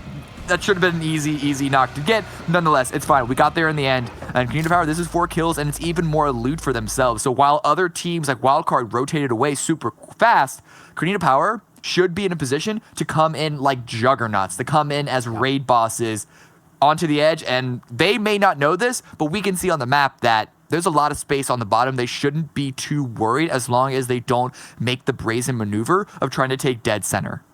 And I think what's so important to note there is that Unique just acted as pure loot goblins for them. They basically just looted Volnova and Hot Springs. And because Unique pushed in earlier, they're not going to get caught out in the blue. They're going to take a little bit of damage, but they're actually going to be able to rotate in a timely manner. They're not stuck out in a stalemate forever like we've seen before. Because Unique rotated when they did, because teams are starting to pick up the pace, move a little bit faster, this actually puts Konina Power inversely in a better position, which is so cool. A lot of rotations around. Sorry, I'm just seeing UDR Killers going even more aggressive on another team. Oh, I love it. Sneaking up onto Jagger, who of course hears this, but he's isolated. He's by himself again. UDR Killers able to find a solo player, and that's an angle through a window. I don't know if Jagger was expecting that, but however many windows there are in this compound, it's got to be something in the back of your mind, and that's another free kill for UDR. The Knights, I don't know if Jagger was out there by himself to try and take this compound before anyone else, But when it's this big, you can't just hold it by yourself. The rest of the nights, they're going to have to find a new place to move to. He just got lasered. He just got absolutely wrecked. And that's, again, Pittsburgh Knights, a team who was on the cusp of like passing Cloud9, of taking, money from a lot of these different teams. Now with 2 games starting off, not necessarily the way they want to, not pulling up a whole lot of points in that last game, and now losing one of their key members early. Again, Jagger, who, had came in, but he's such an old school part of this PK roster. Obviously, still going to be able to contribute in terms of comms and all that kind of stuff, but not having him on the team to help out with Gunfire is going to make a big difference. And we see this time and again with teams able to maintain 4 players all the way to that final circle. You saw it with Yala Esports in that last game. Circle's closing. Most teams keeping 4 up, only a few that are a little wounded. But where's the circle going to shift to? If it does shift a little more towards the east, you said how it was wide open on that side, but it is going to be central. No one's going to have to move. Konita Power need to move maybe 5 feet in front of them, and it's going to be more of the same. That is, if teams don't want to go aggressive, and B4, they're already wounded. Queso, they want to wipe them out. Yeah, already losing 2 members is B4. Jumping in the window is Axel. He is going to go down, but Levi trades out 1 for 1, and this is just going to be the jaws of death closing in, but the jaws are made of cheese. As B4 is eliminated once again early, losing multiple members, and the brazen aggression from these teams on Vikendi. They know what they have to do. They know what's on the line. They know the money that's at stake. They know the pride, the skin in the game that they have, Cameron, and they want to continue to show up. Team Queso doesn't want to be ahead by just 1 point. They want to be passing teams, not being passed. Ooh, DR, couple more shots onto headquarters. Aren't going to get a knock, and headquarters able to find themselves a position. Not my favorite. You can just tell that the information that they gather from that area is not going to be great. It's actually on the low ground from a lot of different spots, but it is still closer towards the center, which does have value compared to where they came from on the edge. But just real quick, going back around to that Queso push, I don't know if it's the snow that inspired them to act like the Russians in World War II, but in any case, when they're in a position that they had the man advantage, just throw bodies at the problem. Everybody just ran on in. Even if you trade out a couple members, even if you give up a couple of downs, you have double the amount of teams. If you trade 1 for 1, if 2 players trade 1 for 1, you've won the fight. That was 100% the correct way to play that. They know what their win condition is. They know how they need to take over this compound, and they did it well. And B4 is out, already losing 2 teams, and we're not even 12 minutes into this game. I cannot believe how aggressive these squads have been. I mean, we know this. We've come to expect this from Vikendi, but I just feel like the pacing, the tempo has just picked up even more. We've gone up another gear. Oops, right now, trying to take their Vikendi game up another gear because I'm still just reeling from the fact that they got taken out by frag machines. But of course, they were defending a compound and small SpongeBob. This compound that they're holding out now, though, it's really, really wide. And I worry about their ability to hold it as a full group of 4. I imagine later on in the game, they're going to want to pick... There are essentially 2 compounds if you look at how the walls are arranged. They're going to want to pick one half over the other to hold into the late game. But in any case, outside of a couple of pushes that we just saw from Queso and a rotation from headquarters, I think this is going to remain to be very quiet. No one else seems to have a inclination to move forward. And I'm looking at the overall map. There is no real need to, especially because the blue is only, let's say, 30 seconds from shifting the next direction. Yeah, and I believe HQ was actually in another one of these compounds that Loops Esports, again, surprisingly lost one of these engages in. We've now seen so much Vikendi over the last few weeks that we've seen a lot of really distinctive fights happen, but it was that hill. You talked about frag machines being able to push into them, but Loops is dead center. Cameron, we'll see if they're going to maintain the position. This last circle was very friendly, and we'll see if it's going to continue to be so, or... Yep, okay, yes. Just the answer is yes. Wow.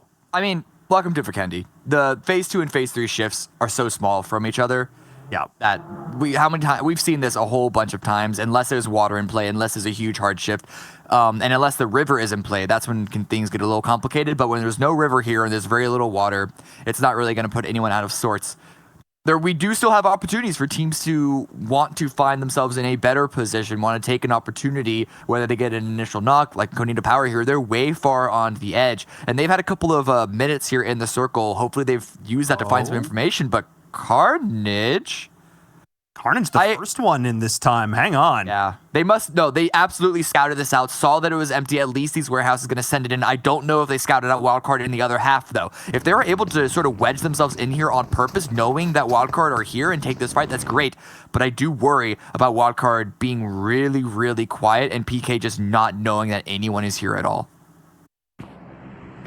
Oh my. They're playing this as quietly as they can. I don't think any footsteps have happened.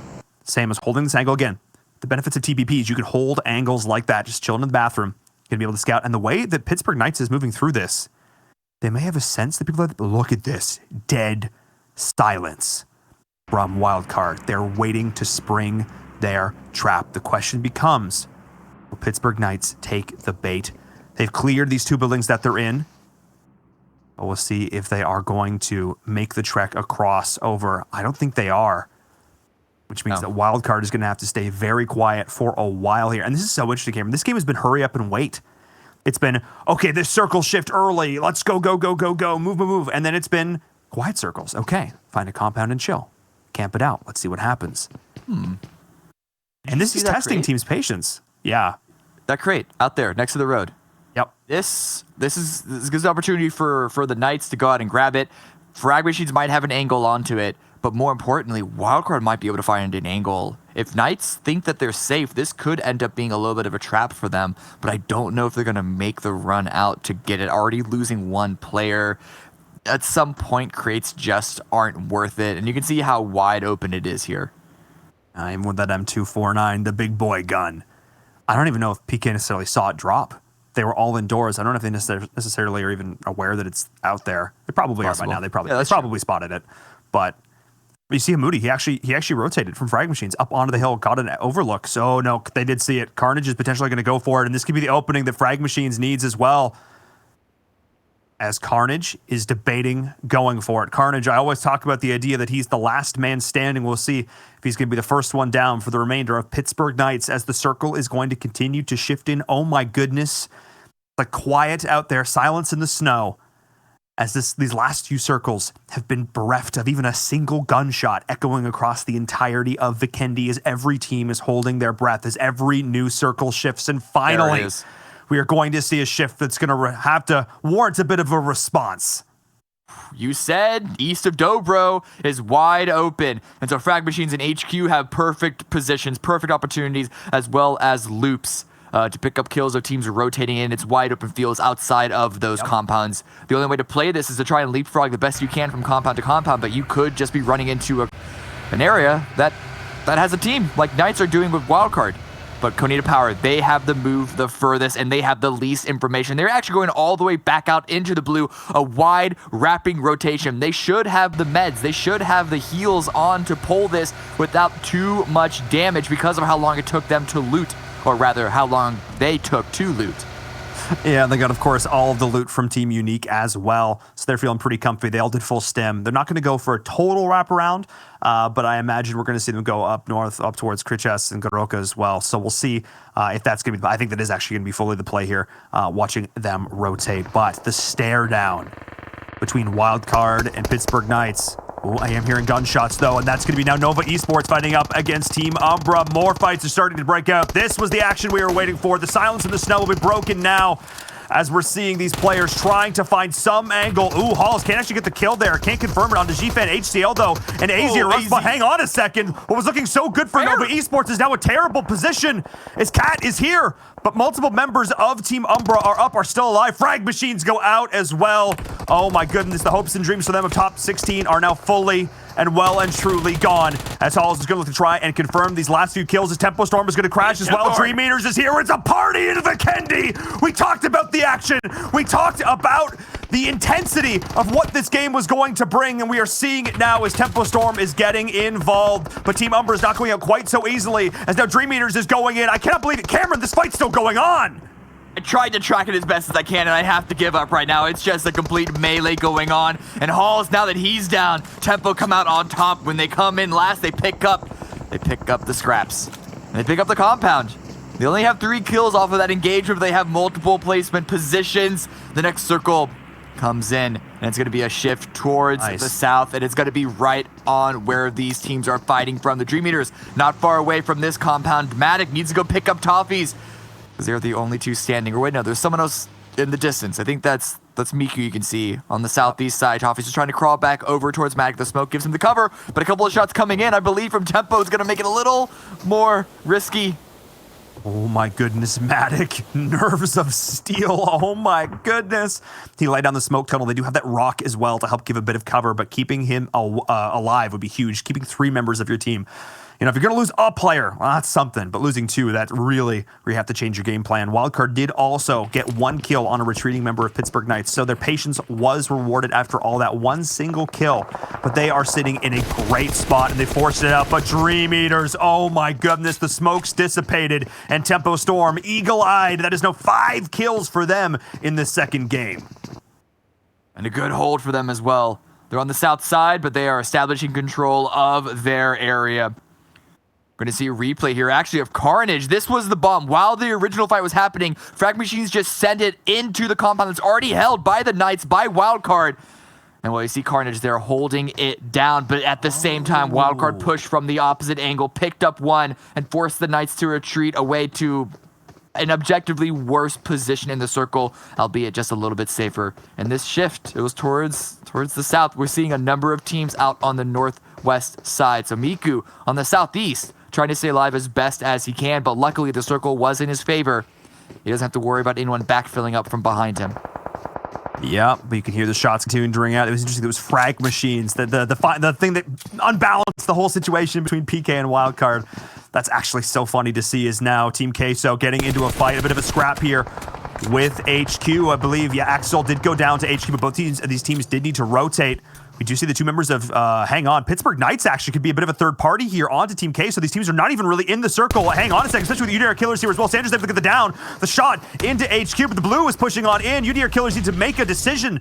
They need to try and find an angle to play Gatekeeper as best they can, but they vacated the compound to try and chase these kills. Let's see if they regret that one, Cameron. So far, it's coming out tops for them. 4 kills. About to get a 5th more. Bandar can't handle this engagement. Uzi comes out. A little bit of damage back and forth, but UDR Killer should have this. No! I say should. Gives away a little bit too much. This could be an easy kill for Bandar to secure for himself, and he has a teammate that's already retreated away from this. Where are the rest of UDR? They didn't follow up with their teammate. You can't miss those. You really can't, especially with a third-party shot coming in from Carnage at long range, the silenced mini. And that's Bandar living to fight another day. I cannot believe it. A little bit of potato action coming in there from UDR Killers. Had the high ground, had every advantage in the world, got the literal drop on him, and couldn't clean that one up. Great job to Bandar to survive, to keep his team in this, or help keep his team in this just a little bit longer. The next circle, dead center, more or less. And so all these teams that we're seeing here on the north side are going to have to move. But can they even move? Where can they move without getting a shot in the back as well as getting shot in the front? Because I don't know how many of them have working vehicles, and if that were the case, is that also a suicidal decision? Football is all going out, all taking so much damage, and it's just Lutz remaining. A grenade comes out, but so far, Tempo Storm continues to hold strong. Yeah, we're seeing the Molly come in. They are taking some shots at another angle as well. There's that tiny little... Oh, no, Lutz, hang on. Don't back up and don't stand in the fire. This is MMO 101. Apply this, please, to PUBG Mobile. We are seeing him go for the res. 3, 2, 1. He is able to get the res off, though. Hang on a second. So they are able to get one more player up through this. Can Lutz survive through the smokes? Can they chain these respawns, these res? Hang on a second. Levasion's back in the fight. This is a breath of life for Footballists, but can Tempo Storm take them down? HH24 on the flank. This could be it. Yeah, they're surrounding them. The smokes are giving Footballists a little bit of an opportunity, but Tempo are pushing, finding everything that they can, and they're figuring out process of elimination where exactly Footballists are trying to hide in the smokes. Okay, with the first aid kit, but it's not going to be enough. And that is going to be Footballists eliminated by Tempo Storm, who now have 9 kills to their name as Loops are continuing to put up the pressure. This time it is on to UDR Killers, who already lost 1 member. The disastrous fight early on, and the rest of the team is paying for it, not having all 4 members into Loops on Vikendi. That sounds like a nightmare if I have ever heard one. as Ulysses is trying to hold strong, but Kayowski plays the angle perfectly, baits his teammates' footsteps, come in on the flank, flawless. They took like a single bullet of damage. That is just loops on Vikendi. It looks so good.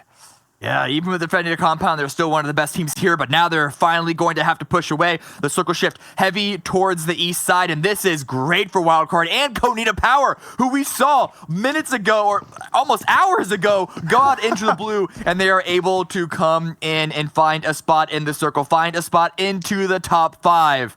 They have no clue what happened in this compound.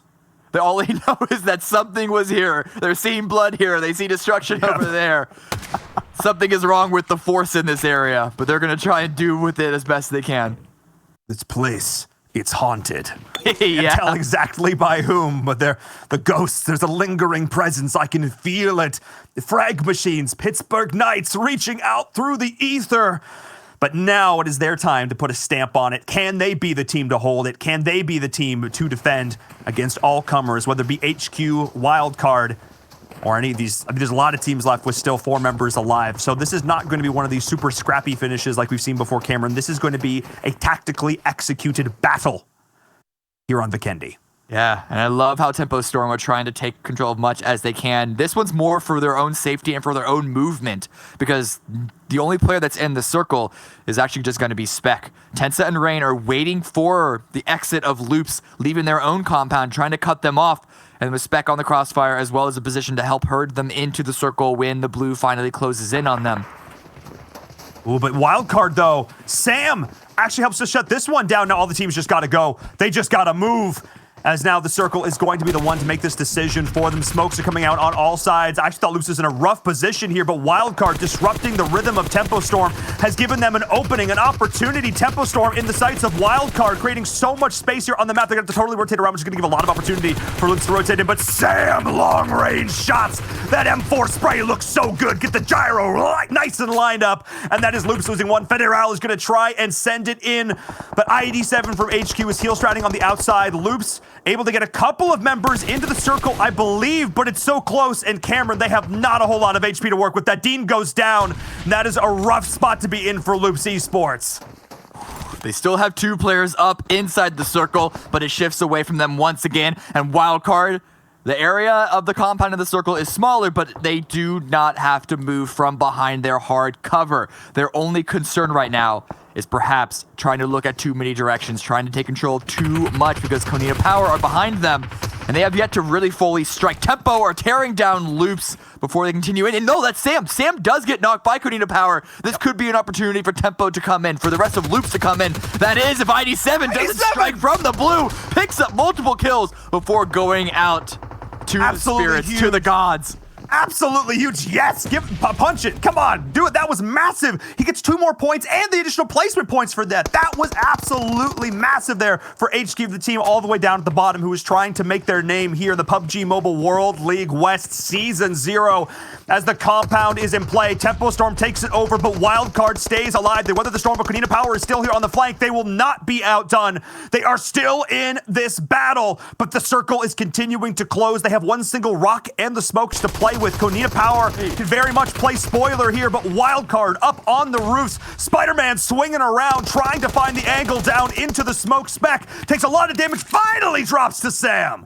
Ooh, and Sam, he wants to go for more. He knows that everyone from Tempo is inside his building. And I don't know how much of that building is actually in this next circle, but I love this position by Konita Power. They are ready to gatekeep anyone and everyone. They're going to be stealing this win, I guarantee it. That is, if Wildcard can't come out of this really, really healthy, and so far, it looks to be successful. And that is going to be it. I cannot believe it. Perfectly played on the roof, denying Tempo as they drop into the buildings. The Konita Power, not taking any of these fights, are still holding on. But I cannot believe that Wildcard was able to keep... Oh no, Slicky does go down. Hang on a second. This could be an opportunity, but they're not pushing into the Spring is holding such a great position. He's allowing Acer to get the rest of the team back up in the fight. Konita Power can't push this reset.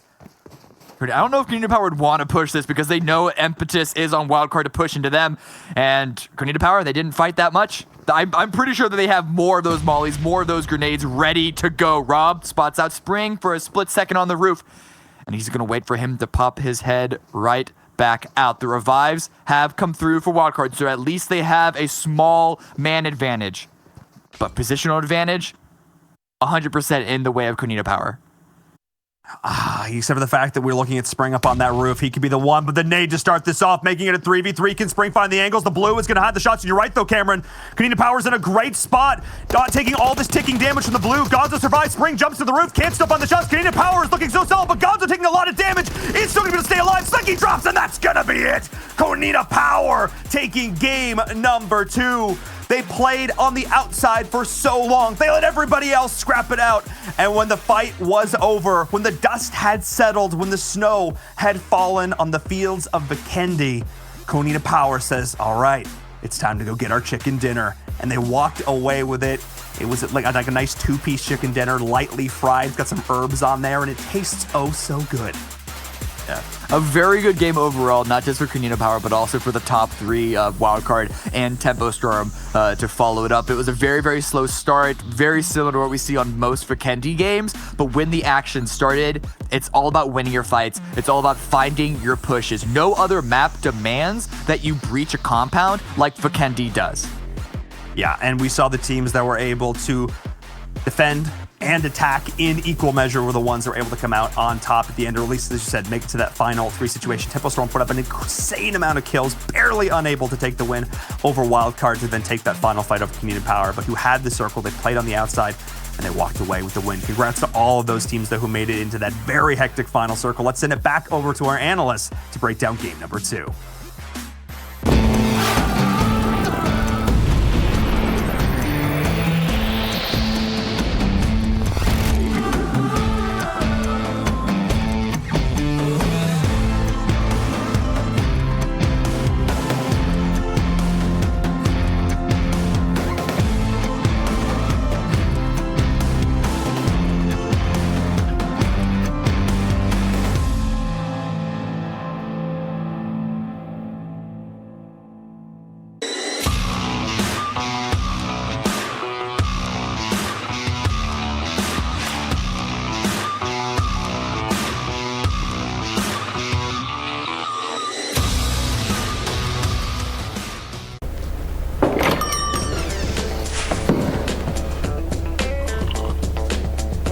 Where's that hot spring?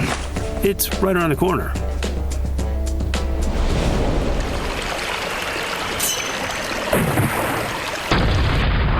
And you can't miss the sea of flowers.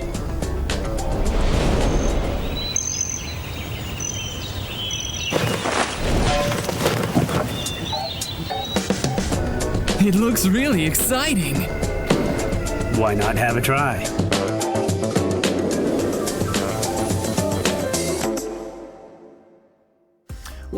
Well, Kunina Power bounce back, get themselves a chicken dinner under their belts today, and also get themselves some lovely, lovely points. And honestly, with how that match was going, I didn't expect them to win. I thought it was going to be all Tempo or all Wildcard, considering the positions they had, and for Tempo's case, the amount of damage they already had done. Yeah, with me, it's something that I've been noticing so well out of Kunina Power, and if you can go rewind back to the last segment, I even said it, this team has gotten so good now at being always within the top 5.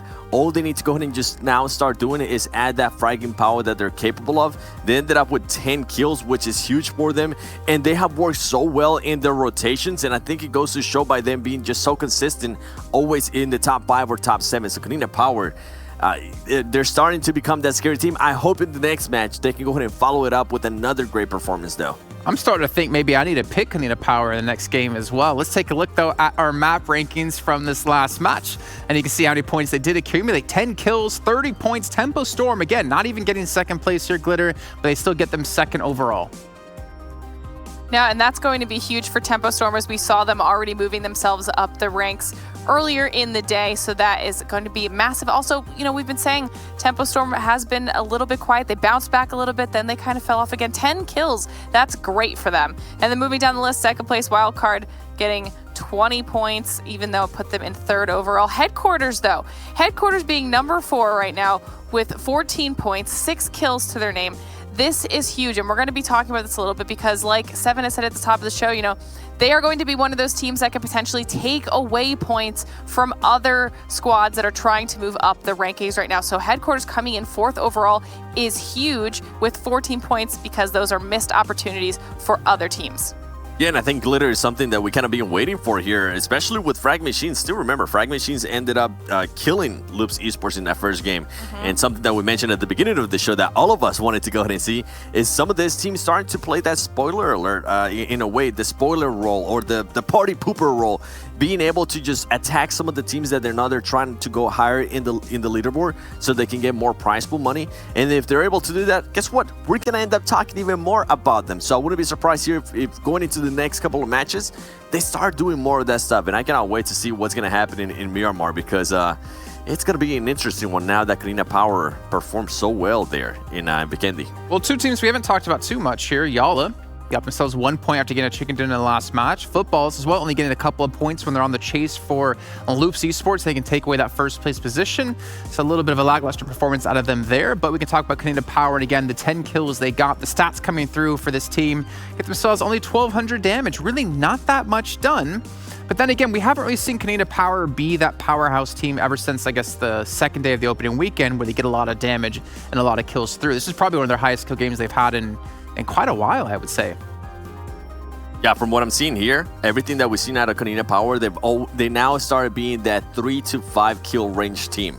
That's usually what they end up getting in a game. Even yesterday, I think their highest kill match, from what I'm able to see on the stats, it was 6 kills. At one point, it was 5 kills. So you can see how they're just not worried about killing, and they were just so worried about getting the placement points.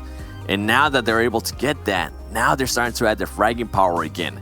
So it's just such a scary team, and such a team with so much potential too. Because as you were saying earlier, Jason, Tixie, he was one of those top players at the beginning of the tournament that we were always talking about. He definitely was, and I'm assuming we're going to see a couple of plays from him here in our Do the Do moments from our second match of the day. We can start to talk about a couple of these different teams as well. It's almost like, not surprised. It was nice to see Tempo have a lot of kills and do well, but to see Wildcard and the positions they had, the laser beams they had, Glitter, I was expecting them to actually take the whole match. Yeah, especially with the positioning that Wildcard had when they were up on the roofs of all of those buildings. They had the height advantage on so many teams. They had sight lines on squads that were trying to rotate in, and they were able to pick off players as they were making those rotations. So like you said, I was definitely kind of expecting Wildcard to win. We'll definitely see that later on in this highlight package. But moving on to some of these other teams, PK is one of those teams that we've been talking about a lot as not necessarily having the best performances that we were hoping for. They were able to actually get 5 kills this time around. We saw them there up on the first page for the overall map ranking. We were looking at that earlier. So this is a better showing for them, Seven, but I think they're capable of still even more. Oh yeah, they're definitely capable of even more. And something that I actually enjoyed from the PK engagement was seeing one of their players step up, and it was Carnage. Carnage absolutely smacked some of those Frag Machine players. So love seeing that from them. And yeah, you mentioned it. We've seen really good performances out of Pittsburgh Knights. I think right now they're just still having to deal with losing such a big player after that ban. And as we're going on to the other teams here, Tempo Storm, they're starting to perform really well today as well. And talking even a little bit more towards Wildcard, something that I was personally looking for here today was them being able to follow up the good performance that they had yesterday. I wanted to see that right off the bat. I didn't want them to go ahead and wait it out until the end and then actually start performing then. No, I wanted them to come in hot and come in and being able to get either top 3s and then a lot of kills. And I think the way they're playing so far today is proving that. And I'm pretty sure a lot of the other teams are going to be looking at that to go into the league finals. Because if they're able to be consistent, not just in one day, if they're able to have 2 great performances back to back, that is something that other teams are going to start taking notice of, as we're seeing there. Wildcard was able to win that engagement, and I think overall here, Canina Power was just in a better place. Keep in mind, the zone was pushing out Wildcard, so they always have, when you're getting pushed out by the zone, you have that in the back of your mind, and you're not really too worried about what's in the front. Yeah, well, it's a very difficult position to be in for them at the very end of that game, but they still get themselves second place, which is really good considering, again, they're having some really strong early day performance, which is something they seem to really lack when it came to the rest of the play, where they typically play the best at the last game of the day. We talked to Slicky yesterday, and he said, well, they just said, screw it. when it went to the 5th match, maybe they said, screw it, let's just play like we wanted to play like this is our last match, and then also get Jason Kaplan some more money, because they did say they would give me a cut of it. Let's take a look at our total damage, though, from that last match. I just wonder how much is the cut, right? Because it could be like, here's a dollar. I don't know. We'll see. Right? Let's take a look at our damage, though, and you can see wild card again. Some massive damage being thrown in. Yes, and we're starting to see more and more out of Wildcard Glitter as we go down the list, and still seeing headquarters there with 6 kills, as you mentioned it earlier. I think that's huge, especially for what we were talking about. Those are 6 kills for teams that might have already qualified to league finals, but are trying to probably get higher on the leaderboard. And guess what? They're not going to be able to take as much money home. And one that actually surprised me here, seeing them towards the top, is Team Queso. Team Queso has been super quiet. That's another team that has been consistently inconsistent, and they just haven't really been able to put up the performances that we like to see. And as we go down the list here, Glitter, you see Nova, you see Yala with 0 damage there. Oh, that hurts. Yeah, I think Yala got caught out in a very early on engagement, or for them, where they just kind of, I think they actually went down to UDR Killers, who I'm looking at there, had another very strong game with 6 kills themselves and almost 800 damage. So we're seeing UDR Killers make sure that they're just continuing to increase that margin, their lead on the teams that were below them. And UDR Killers shows no sign of slowing down anytime soon. So if they can carry this into finals, they can set themselves up well for that. Yeah, they definitely would be, and that's the perfect time to peak in the tournament, right towards the end, right when all the money's going to be on the line. Speaking about money in the line here, there's another play on the line that we're going to be talking about, Seven. Why don't you kind of give us the information of who we're going to be looking at and why? And we're actually going to be talking about Loops Esports, because why not, man? I think they have had such a bad performance this week from this Super Weekend from what we're used to seeing from them, that for them to be able to kind of finish out this this fight that they're going to go up against, I believe, UDR, is just impressive. And I'm actually going to go ahead and just fast forward a little bit more here towards when the first player gets knocked. And I believe it is going to be Nano there by a grenade. And something that we always mention and that I love that they're still doing is as soon as somebody else gets knocked, guess what? Loops Esports is just gonna go full-on shark mode, full-on attack. And then I know you're currently not able to see one, but there's also gonna be another player that's gonna be crashing in the car and is also gonna be going for it here. So I'm glad to see that even though Loops Esports haven't had the performances they have had, even though they've been going through a lot of stuff on their side, they're still able to go ahead and control the aggressiveness. They're still able to go ahead and turn on that switch, flip it on when they need to, or turn it off if they also need to. And something that I really enjoy here from Kayowski is how he's going to be able to play the other role. He's going to try to go get a different angle, as most of his teams with Federal, Dadin, and Carrillo are going to go and try to attack by themselves. This is something really awesome that they do. You see all the 3 players there from Loops Esports pushing out forward, and no matter what UDR does here, they're just going to be outgun, out-angle, as Kawasaki is also going to be able to get the angle there on Ulises and get that final kill. So overall, I think it was great stuff from them. And I love seeing this stuff there from Loops Esports. Hopefully they can go ahead and continue to do that and get back in shape going into the league finals, because I'm pretty sure Cloud9, watching the way they were playing, they were probably a little bit happy knowing that Loops Esports hasn't performed to what they're capable of. I think Loops looked a little bit unconfident or lacking confidence, because we used to see them like immediately when that nade comes through, when Nano falls, you know, maybe in the second weekend, they were immediately there. Maybe they're waiting for the 4th player. Obviously, it's kind of hard to be a little critical there, but I was expecting to see like a little bit more aggression, but they still look confident, at least when they did go for the finishers, right? They did approach the same direction, having 3 players there. You see once the player crashes in the car, then you see the other 2 say, all right, we got enough team members here and we got enough to execute our plan, and then they just go for it. So I think they were just maybe being a little bit passive until that last player got there. Okay, well, let's take a look at our predictions then, because again, games have been really rough, but we do get ourselves 11 points. Glitter, fortunately not too strong of a match out of you in this one. However, you've been amazing in pretty much every other one. But yeah, Loops, only 11 points. No. I believe Footballs actually went down to Tempo, who had a monster game in this match. So, I mean, sometimes that just happens. You've got to give all the props to Tempo for that one. Yeah, you do. And considering how Tempo played yesterday, this is a complete turnaround for them. It's nice to see them really, I don't know, find something within themselves. I really couldn't tell you what changed from yesterday to today, but they're playing so much better. And let's see how the overall standings now might have changed up because of our last result we've had here in our second match of the day. Only 3 left to go overall. And look at this. Wildcard and Tempo have overtaken Footballist. That's right. Football is just not having one of the best performances, as we were just able to talk about that in Wildcard. Continuing now on the hunt down for Loops Esports. So if Loops Esports continues to have the performances they have, Wildcard is currently outscoring them. And if this continues on, I wouldn't be surprised if maybe it gets a little bit closer. I know, Glitter, this is something we were talking about earlier, and we want to see that towards the end. And just to point out one more thing there in the first page, one of the picks that we've been one of the teams that we kind of keeping an eye on, Konina Power. Slowly but surely, they've been climbing up, going up the leaderboard, and I think this is awesome for them.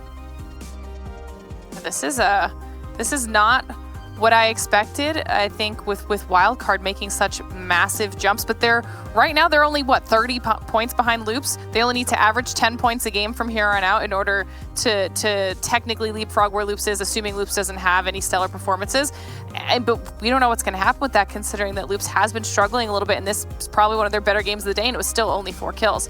Then we're moving here on to the second page, and every team is managing to earn themselves just enough points to prevent the team from below them from jumping above them. So I mean, Yalo was 1 point behind Peso, but then they only got 1 point this game. So I mean, we'll see how that all shakes out, but UDR Killers is still increasing their points steadily over time. Yeah, they're still like 60 points away, though, from Alpha Legends, so I'm not really sure if they're going to surpass them.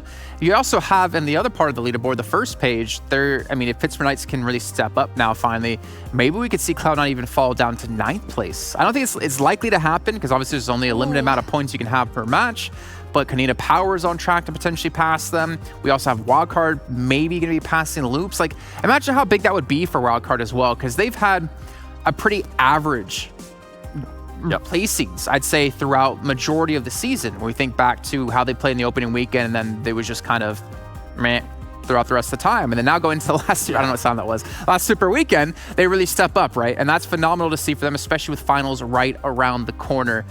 But guys, speaking of right around the corner, you guys still have the Royale Pass Season 14 available to you if you haven't picked it up just yet. Let's give you another reason why you should do it while we take a look at this video.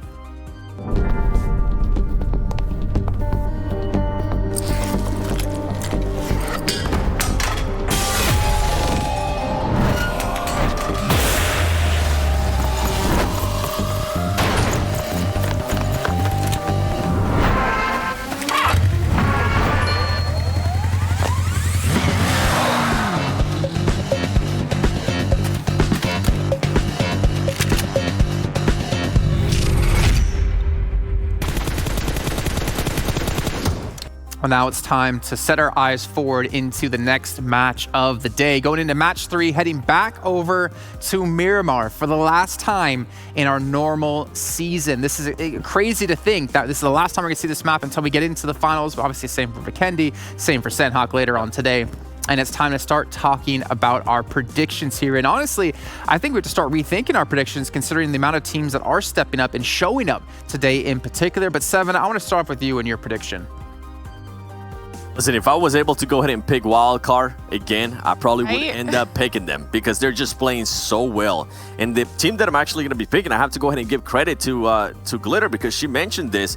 And I was like, that might not actually be a good pick. And then I remember a while back how good they actually used to perform in Miramar. And that's why I'm going to be picking Konina Power for Miramar. Smart pick. I feel like the way this team has been performing, the way they've been just working in regards to placement points, the way they've been starting to also now add that fragging power that they're capable of. We know if Tixie or Axer gets hot, we know that's a scary, scary team.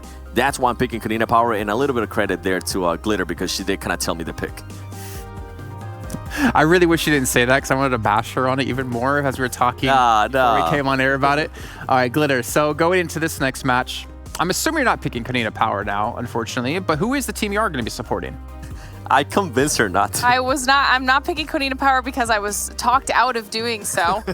But I'm very confident in the pick that I have chosen instead because they have gotten top 5 the past 2 days on this map.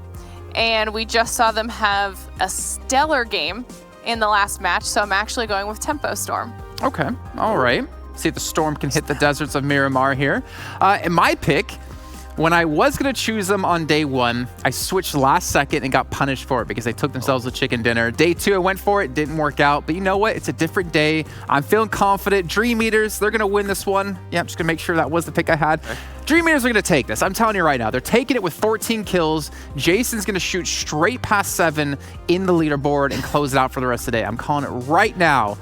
And if I don't, then I'm going to probably cry on air next time we come back. We'll see about that. We'll see. I'll get the tissues ready. But we'll check in with you too, obviously, when we finish off the next match. And we'll check in to see who takes themselves a chicken dinner, who obviously gets the better prediction score as well. And it's probably going to be one of them, knowing my track record. Get out of here. Go. Shoo. Bye. Okay, they always complain that I don't say bye back to them, so this time I had to say it. You guys are watching at home, though. You still have some chances to win some limited time outfits. The lucky draw is still going on right now. If you guys are watching within the game, within the Esports Center, you might have that chance, if you're lucky enough, to be able to win one of these amazing prizes. And also, you guys can still tweet to us at Esports PUBG with the hashtag PMWL. Let us know who you think is going to come out on top in this match, and let us know who you think is going to come out #1 overall and win that $50,000. We're going to bring in our commentators once again. Here we got Cameron Davis and Viram join us for the third and final time today. Did you hear me? Third and final time today, but third and final time in the normal season. How does that feel? Hey, Cameron's dancing. Yeah, you're looking sad in Viram. Yeah, I'm ready to go. Oh, we're not in the same. Am I looking in the right direction? Not in this. No, you weren't. I'm sad. I want to cast more games. This has been hype.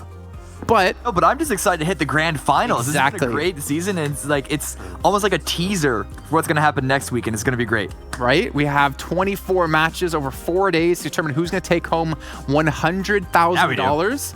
I wish I could earn that amount of money in a month. It'd be real nice. Yeah, but I'm not good at video games. All these.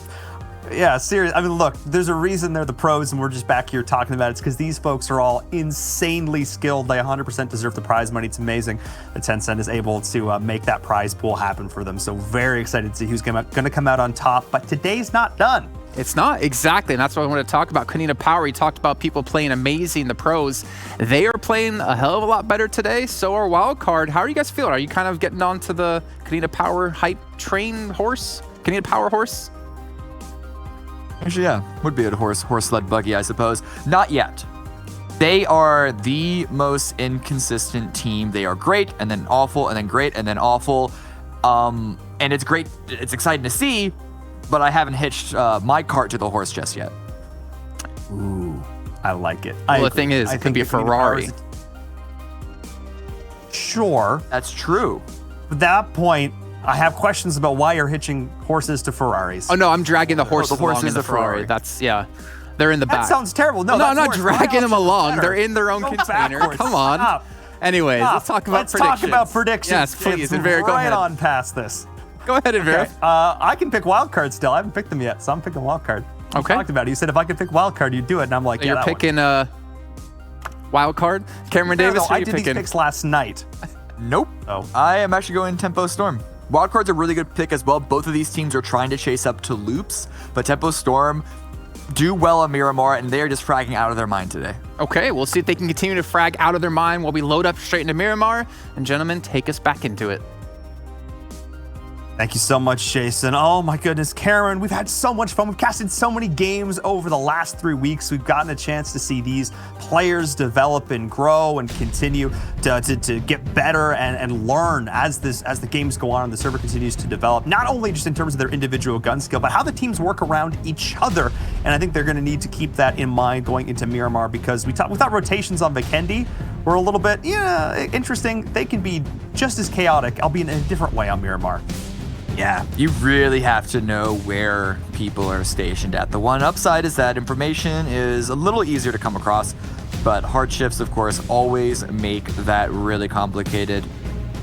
It's gonna be weird. I don't know. I am really excited to see how Wildcard and Tempo Storm specifically play this out, though. Shout out to Cognita Power, Yala, and Dream Eaters, all of which you are either on their own sort of upswing in performance or also just performance on Miramar in general. This game, though, with the gap, it's not as big as a gap that UDR started ahead of Frag Machines at the beginning of the day, but there is a gap between Loops and then Tempo and Wildcard. I feel like if either of those two teams don't perform amazingly again on Miramar, because both have performed very, very well first few games.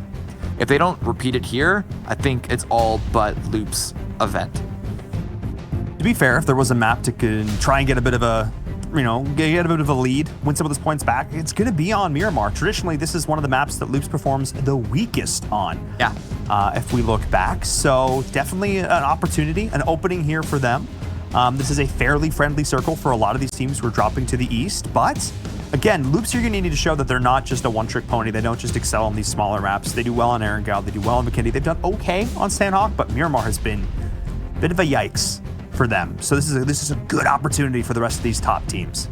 Yeah. Listen, you can't be perfect on every single map. The playstyle it's still the same game more or less, but it's diverse enough that you should expect that a number of teams do have their preferences. And I do prefer to think of it not that Loops aren't good on Miramar, they're just that great on Vikendi. Oh. Taking the little, it's not my usual style, but I'm trying to stay positive with this, but okay, this is interesting.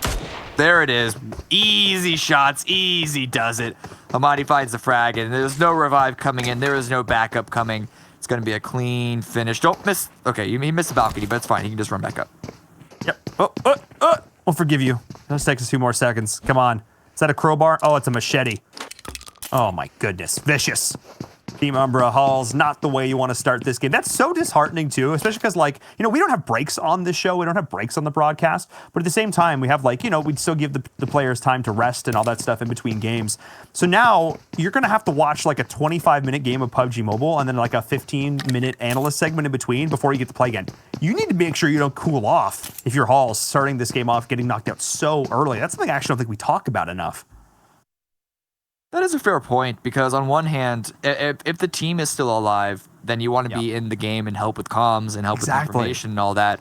But I mean, once the team goes out, then you can just hop into training range and keep yourself warm depending on how early you go out. I mean, if you go out towards the mid game, towards the end game, then you're going to be in there for maybe 5 minutes before you want to talk about how that game happened. But yeah, that is going out so early. You do just kind of have to sit on your hands. Especially because it's not like you did something wrong. You dropped, they found a gun. Maybe you could have been more cognizant of where they were dropping around you, all that kind of stuff. But really, that's just a battle royale for you. That's just PUBG Mobile. Sometimes that happens. All the planning in the world sometimes doesn't matter. If your opponent drops near you, finds the gun, and finds the shot. Looking at Tempo real quick right now. Looting up Picado as they usually do, but Frag Machines. It is another clown truck, and they're trying to copy UDR killers. It might be a little too late for that, but they do want to grab these points against Umbra. They have a vendetta. Umbra have not been lucky with these clown car chases. Okay, a little bit of a sloppy dismount there. Yep. Oh my goodness, going on over the rise though. Sonic is able to down Freak. Sonic is still up for a little bit longer. Finally, Outplay gets the down. And Frag Machines just having a little bit of fun here on the final day of the Super Weekend. They want to try and go out swinging. Again, the chances of making it into the top 16 are pretty much done at this point, but that doesn't mean, like Seven said, they can't find some shots for that highlight reel, can't get some shots for the montage.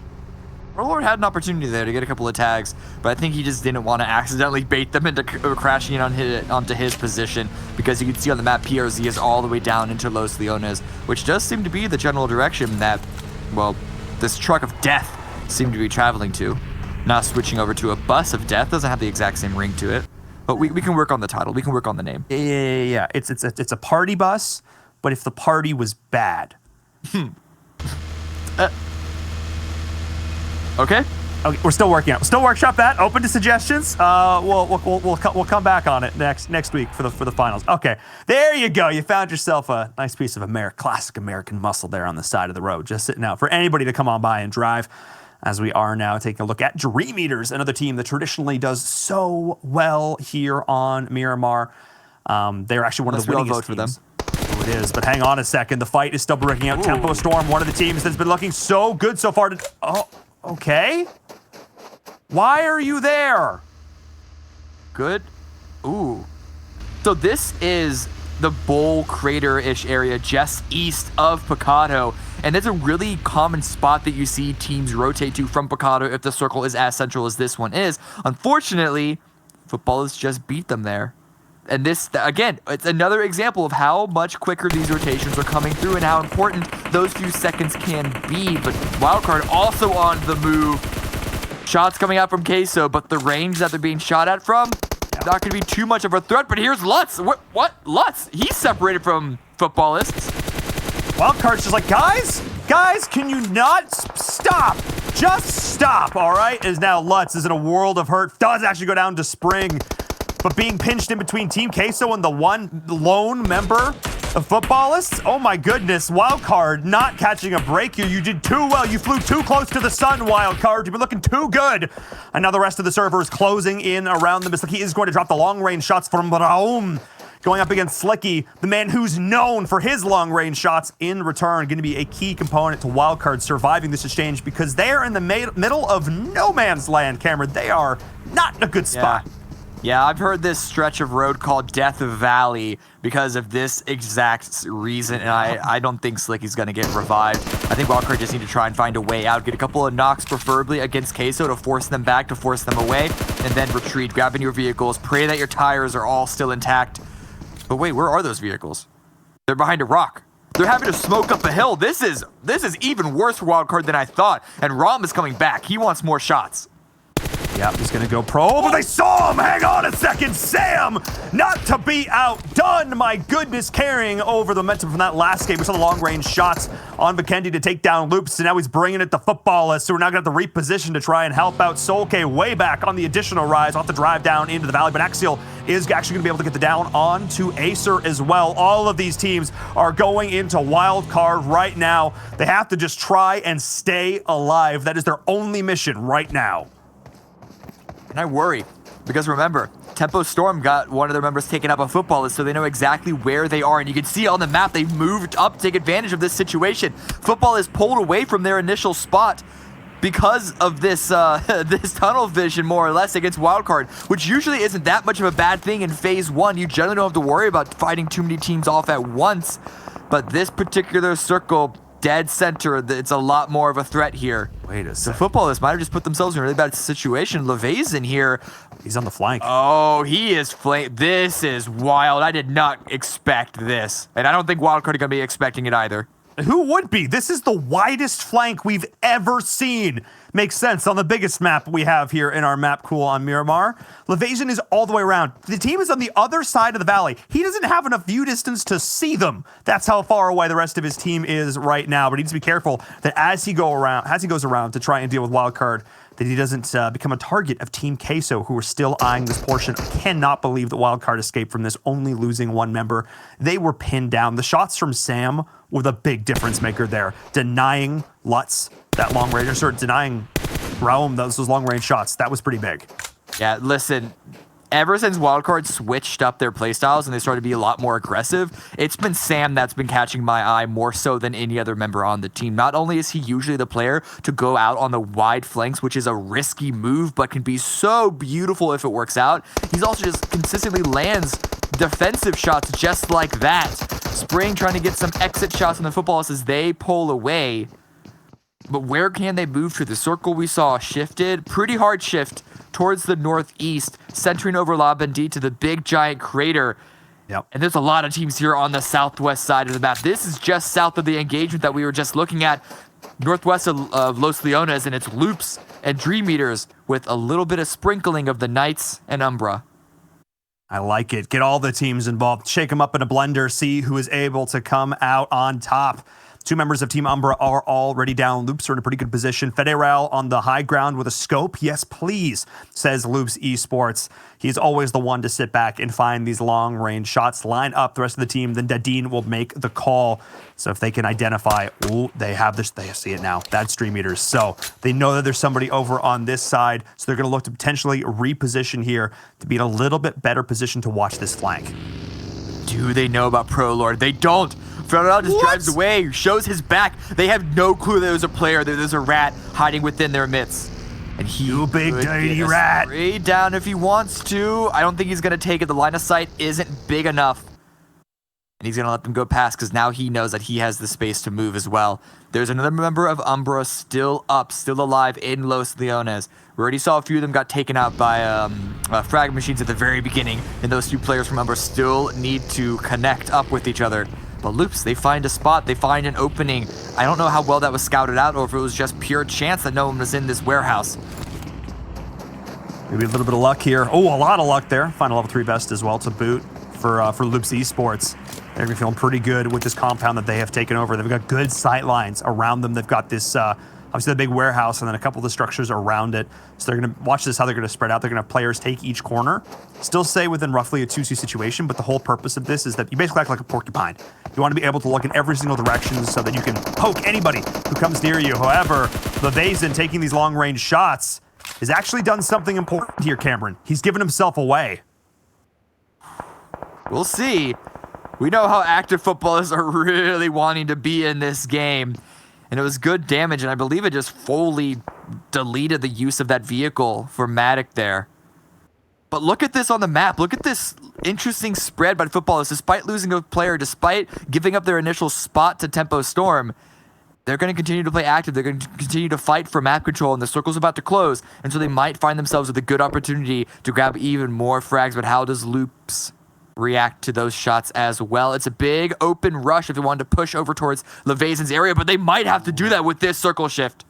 Oh my goodness, the mountain south of San Martin, Graveyard dead in the center, and then the crater, of course, from La Bandita on the east side. There is a wide open plain. Well, not that open. There's a lot of ups and downs, but there's a big area out there in the center that all these teams are going to be trying to avoid like the plague. They want to find a compound. They want to find as much of a height advantage as they can, because this area is going to get dicey considering all 16 teams, Cameron. 13 minutes in, all 16 teams are still alive. How much longer is that going to be, though? Because Umbra just lost a second player. Zana is making sure that there is no backup arriving for the revive. Of course, we know that Prolord is well away. Unique here, rotating in from the east side, just going directly in. No, Memphis is turning around. He has to go pick up Frozen. Someone was late for the bus, for the field trip. Got to go back and pick that up, and that actually could be really bad because that was just Milky Way left by himself with an Annalise actually completely driving away from this spot. Nova, though, holding the bottom step of Minas Generales. There's a lot of rotations that are about to come in from the south and the southeast. Yeah, Nova, again, a team that has looked so good. When they're on, they're on. I think a little bit of bad luck in the rotation that they had last game. They crashed and then were crashed upon, respectively. Same thing happened actually in Erangel, not having the most luck so far today. So we'll see what they're going to be able to do with it, fighting up into Team Queso, who were, I'm not sure if they were able to, I think they confirmed 1 kill onto that member of Wildcard to start this off, but this could be an all-out war here, but neither of them are in a great position right now. They're fighting, I wouldn't say over scraps by any stretch. This is still a pretty good position, but I won't say it's one of the best positions. Nova, in theory, I think could continue to go all the way north and around and into the mountains north of Conita Power, but we're seeing another fight breaking out now with Pittsburgh Knights and Yala Esports. Yala, we've been complimenting them all day long, how good this team has looked. They had a 10-kill chicken dinner in game number 1. They're going to look to put the heart on Pittsburgh Knights here in game number 3. The nades are going on in. Can they connect onto 0? But can the nades going back connect in return onto PK? Jagger is going to dodge it out, does not go down. Lord with the nades rolling on down the hill. It is all wildfire here on the slopes of Miramar. And who's going to connect first? It's Yala Esports. Really hard to land those grenades in the bowl because they're rolling around and it's really wide, but the high ground is still in Yala's favor, and it's multiple knocks against the Knights. That's going to be a third. It's just Carnage left with 10 HP, and it's not going to be enough. Cameron, that was perfect. Look at that fadeaway shot. Thank you so much, observers. Yala Esports completely closed in around them. You had nowhere to go. PK in the bowl everywhere you look, and there was somebody raining nades, raining bullets, raining fire down upon you. That was a no-win scenario for Pittsburgh Knights, and Yala Esports executed it well. I think with the meds they got from that, they're going to be able to get their player up and alive, heal up, and still make it into this next circle. No, Zana does actually go down. The blue is doing enough damage at this point, but still, that was a solid play from them. PK didn't know what hit him. Looking back at Tempo Storm over here, they're actually getting pushed by Dream Eaters, and it's too much pressure. They don't want to hold. I was curious about how they would play this next position out. Do they want to stay on the edge and gatekeep? But instead, they're going to back away and push forward. But Wildcard, in the position that was actually their plan B, are in a great scenario to try and keep Tempo away. A lot of damage onto 24. But he's going to stay alive. He's going to get inside, getting behind cover. But it's Coneda Power from the high ground that are continuing to deal even more damage to them. And it's now just Spec up and alive. Yeah, but Acer, getting a little bit greedy, trying to get that loot. Ravdini's going to push him right back. But this was, you're right, Cameron, this was plan B. This was survival mode for Wildcard, and they've had a pretty decent amount of circle luck, still having a decent position, but Coneda Power, of course, have the high ground. We'll see. Yes, Coneda Power is actually going to have to rotate into Wildcard, so we'll see if they're going to be able to hold on as Tempo Storm is also encroaching, as well as UDR Killers has jumped back on board with Frag Machines, continuing this fight against them. What is with these two teams, Cameron?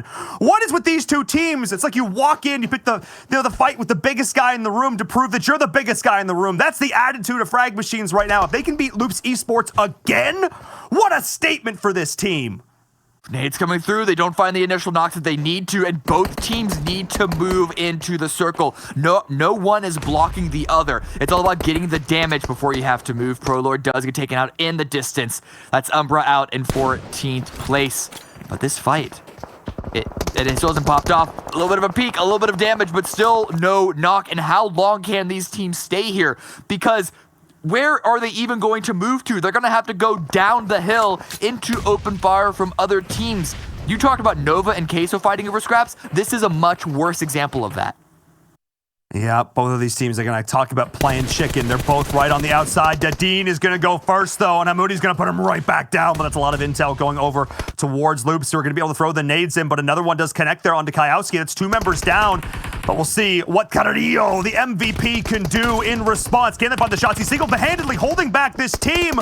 Hang on a second. Veneral's going to drop, but now it's Carrillo up against the world, but I believe that's actually as well 3 members down for Frag Machines. This is now functionally a 1v1, and both teams are going to sit back and reset. Oh my goodness, Cameron, these teams are going toe-to-toe. But the blue is coming in. How worth it is this? If a nade lands on either of these teams, if it is perfectly placed, could be disastrous. But how big the bowl is for Loops, it's a little bit of protection because it's a lot of guesswork there, but Outplay wants to go aggressive, doesn't want to let them reset. The Loops, Veneral peeking right back up. The second shot's coming from Outplay, but he gets taken down as well. Veneral's going to thirst the kill, looking for a second, can still find it. Hang on a second. Loops are getting the better of this. It is Freak on the outside. He is going to need to have some freakishly good play to be all 3 members of Loops Esports. They're pushing in onto him. I cannot believe it. It looked for so long that Loops was going to lose that fight. Frag Machines was in a great spot, but Carrillo was able to hold them back. Kayowski and Federal as well were in there. Now with the blue pushing in, they just need to make the play onto Freak. They just need to go. Blue has stopped. They're just barely inside the circle. Half of their bowl removed, but half inside, and the spray does come through. A lot of damage, but they only go out losing 1. Loops stay in the game, and it's a circle shift towards the northeast. Hang on. How are they going to push off of that? But Howard Football is going to hold on to this because Dream Eaters tempo backed away, and they just continue to push up, taking more and more ground. And they come across Football as the nades are coming through from both sides. Again, not finding their mark because of the size of the map. Trying to roll down the hill, trying not to have these grenades roll down the hill. That's the big, oh, hang on, Levazen. Oh, he's actually outside there. That was close. Oh my goodness, don't sit inside shacks, kids. That's definitely why, because that's just a big old target when these grenades come rolling by, but Dream Eaters are looking to start to encroach. Levazen is able to find the first down. Meku is looking for the flank, the wide angle. Can he get the shots as Loops is rotating in on the back as well? They were able to win the fight against Frag Machines, and now they're looking to get involved, sending it around the outside, but Kayowski does go down. And now, actually, they're not going to take in this. They're going to slow down, which means that Solke and crew have a little bit longer to try and deal with this. He is sitting right on the edge, right next to this team. I don't know if he knows just how close he is, Cameron.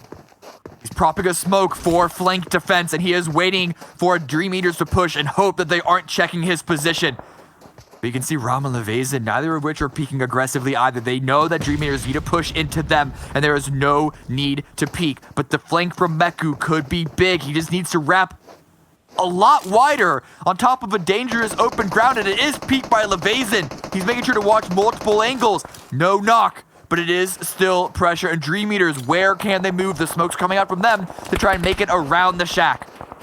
Oh my goodness, Levezin needed to hit that shots because now Realm goes down, and that's the opportunity, the opening the Dream Eaters needs to deny the dreams of footballists as they are trying to survive. The blue is moving in. Levezin needs to be very careful with how he chooses to engage this.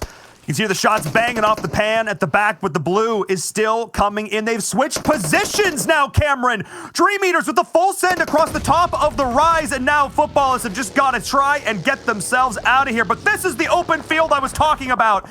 This is what they have to deal with. At least footballists have vehicles. Dream Eaters are continuing to go on foot, leaving their bus, leaving, I believe it was also a truck behind. Nowhere to take it, and they're going to be running into Loops. You had the opportunity and were able to stabilize, but Kayowski does go down. It's just 2 remaining. Yep, Meku does drop as well. Matic trying to serpentine back and forth. Fancy feet with the shots, the nades, everything as they're getting dropped. Wildcard goes down as well. They could not rotate in as all the teams are starting to drop. My goodness, this is absolute chaos. Footballist is out. Everybody is going down. Dream Eaters is down, but Loops weathered the storm, and now the fight with Kunina Power and Nova is still raging. I talked about Nova fighting for scraps. Now they're fighting to potentially win this game as Rob Dini is going to fall to a hail of bullets. The drop shot from HCL gets it done. With the vehicle explosion for the final nail in the coffin for a little bit of the little nice seasoning on top. Oh, yes. But the circle shift goes in their favor, so Nova are in a really, really great spot. HQ, 4 remaining, only 1 kill, and they're going to have to move out in the open. They have a couple of vehicles to do so. Get in. ID7 is yelling, I'm taking blue damage. Please get in the Uber. Pajamas spray down onto a rotating Loops who will also have no choice but to send it into Queso. They do indeed, but through all this, tempo does go down. I actually didn't see who even took them out on the kill feed, because they were actually helping to play gatekeeper to Nova, who now have the circle. Hang on a second. I cannot believe Loops is still in this game. They have taken so many crazy fights. I said it, guys. I said, Miramar, not really their map. It's like they heard me. It's like the boys from Brazil got mad and said, no, we can do this. And it's like HQ is going to look to try and shut them down as ID7 does actually tie to the zone. I don't think your ride share is coming, Cameron. Yeah, and now HQ, the Blues coming in, they don't really have good use of vehicles. They took too long. They tried to wait to deal damage, but now they lost their own opportunity to push through, and I feel it's going to be the exact same fate that we saw what happened to Dream Eaters. That being said, the smokes that Loops deployed for defense does give HQ a little bit of cover. I say that. Federal takes down Loca, so maybe it's just not enough cover. Not as much as I thought. These long-range shots, Federal is going to hit those every single time. Every time. We've seen him have a lot of experience, action with the bolt action rifles as well. But of course, can still get it done with the M4 here, as this is pretty much the worst final few circles that I was hoping for here, because you have a little bit of compound still in the fight, but you just got this flat-ish open ground, a lot of little dips back and forth that you can kind of peek around. Makes for super chaotic final circles, and we're seeing this now even around south of Graveyard. These little shacks, Team Queso has the only hard cover still left. Rio spots up Bando for a second, who had to stand up to run from the blue, but a couple of trading shots from Jammas. Or multiple angles. I don't exactly know who shot at whom, but Jam does. HQ, he doesn't want to move. He's lying in wait because Carrillo went down, and he knows that Loops are going to be on the hunt, but Federal takes a lot of damage from Queso. It's just tags back and forth because of how open this area is. Loops gets eliminated right before HQ does, and we are looking at 2 teams remaining, Queso and Nova. And look at the spread that Nova has been able to grab this entire time. Queso was focused on the teams on the east, Nova was focusing on map control, and the circle does shift away from both. But Nova is already adjusting. They also have a crate. That they do, getting shimmied over a little bit by the grenade. I got to give a lot of props to Jammas, though. He played that. So, the bounce onto Cat. Oh, me, oh, my. Team Queso is going to go for the wide flank. HCL is going to spot this, but HCL, that was not the place to go. He drops, gets prone. Hang on a second, but this is the opening. Team Queso, no, they just did so much damage. That's a second down. The headshot for Marco onto Cat, and this could be the beginning of the end. Hang on a second. Team Queso taking this back over. HCL, no, he went too far out, and now it is G-Fan up against the world. Can he get the first stop with the grenade? But Ayala is pushing on the outside, and that is going to be it. That is going to be GG. Team Queso get the win. One tiny misstep from Nova Esports, and Team Queso pounces.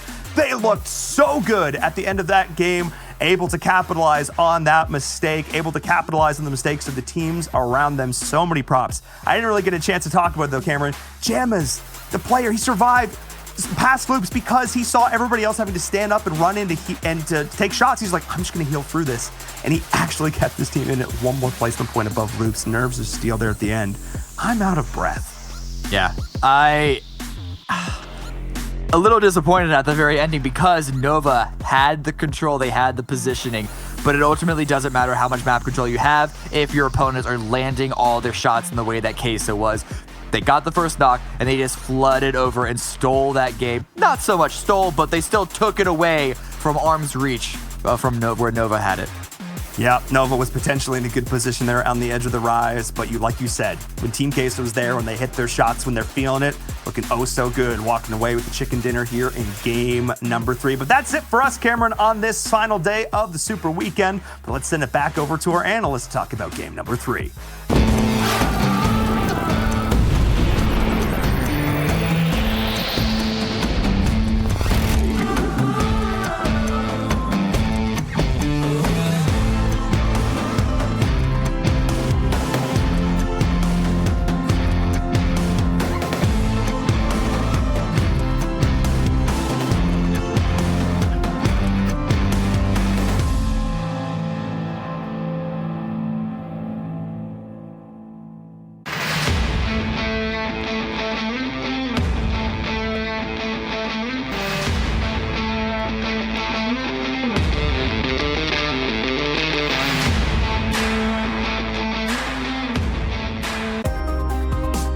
The PUBG Mobile World League is brought to you by the title sponsor, Qualcomm Snapdragon Elite Gaming, and the official beverage sponsor, Mountain Dew.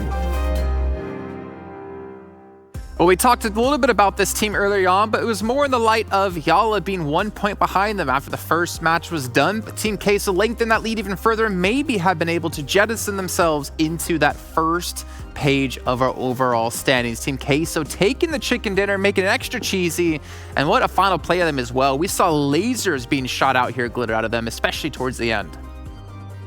Yeah, that was a very, very strong end game for them. We actually saw at one point when they did the overview of all those final teams, Queso was one of the only squads that had any sort of cover. They had that little compound there in the center of the zone that they could hold for a little while, and they did so good at making sure they were putting out damage onto everybody and just making smart rotations in that final fight with Nova. They couldn't be stopped.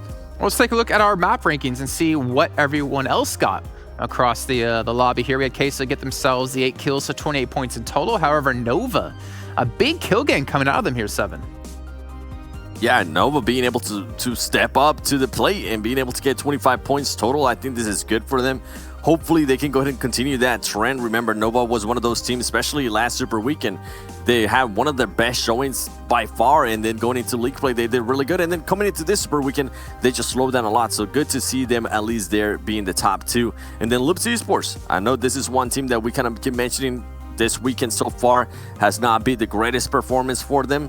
But for them to be able to get 14 points, I think that's huge there. And Headquarters, another one we mentioned. We've been saying, how are they going to be able to do with some of the teams that they know they're probably qualifying and they're probably fighting for places on that leaderboards, and for them to just continue to be up there. I think that's huge too as we go here towards the second page with Wildcard Gaming and Football is being able to get 6 points respectively, and then Konina Power as well, Glitter, being able to get 6 points.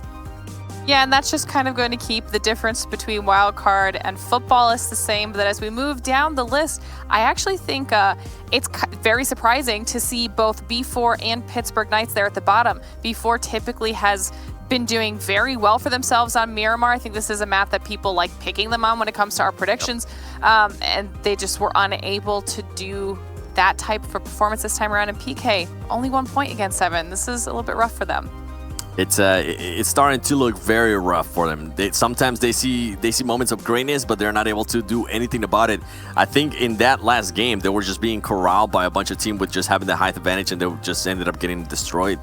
I think I know there's at least one team out there happy to see Pittsburgh Knights not doing too well, especially before as well. It's going to be Cloud9, who are looking to maintain that position above them, of course, and the money. Let's dive a little bit deeper, though, into Team Queso as they took themselves that chicken dinner. You can see the 2K damage done, but look at that healing. Or I should say, try to squint your eyes and barely see it, because there's really not much of it here, Glitter. There's pretty much none. We need to figure out what the actual lowest total heal we've seen, period, in the Super Weekends is, because this is definitely going to be close. I'm pretty sure there's one that's actually lower, but this is right there. But that minimal amount of healing with over 2K damage, that's an insane ratio for Queso, especially when they've been really quiet leading up into this point. And then we see they also were able to get 8 kills when they had 7 knockouts. So very consistent there for themselves. And this was a solid game. And I think that they also really needed this. It's very clean as well. Like, for me to see that much damage and lack of healing, for me, that says like they when they went for shots, they got the shots. And like you're saying, a match they desperately needed. I would agree with you too. Have a little bit more morale and motivation going into our final Super Weekend. Let's take a look though at our do the do moments, because we had a couple of crazy fights happening in there. I remember there's one between Loops and Frag Machines that'll probably be one of the main points of our do the do moments. And we're probably going to see it here in well, I'd say like 20 seconds time. But again, Frag Machines, you said before, 7, they've got nothing to lose now, right? They can't qualify. They might as well just start to beat people down. Yeah, we heard it from other players. If the pressure's on, man, if you got nothing to lose, just go for it. And we've seen over and over again, Frag Machines doing exactly just that in Umbra. Pretty much destroying Umbra there.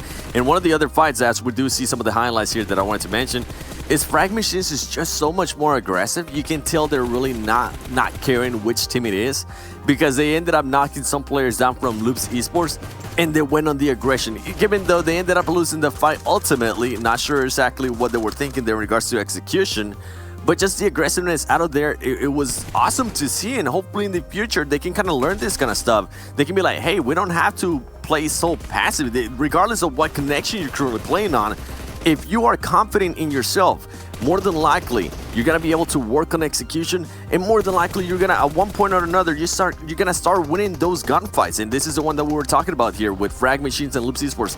They ended up fighting for, like, I think it was maybe like a good 3 minutes, and it came down to 1 player alive from Loops Esports, 1 player alive to Frag Machines. They both decided to go ahead and reset, and Loops Esports overall was able to just prepare a lot better after that reset. And if you're new to PUBG Mobile Esports, when we say reset, it's pretty much just picking up all of the players that were knocked down, as now we're going here to Dream Eaters. And I know that was one fight that we were looking at there, Glitter.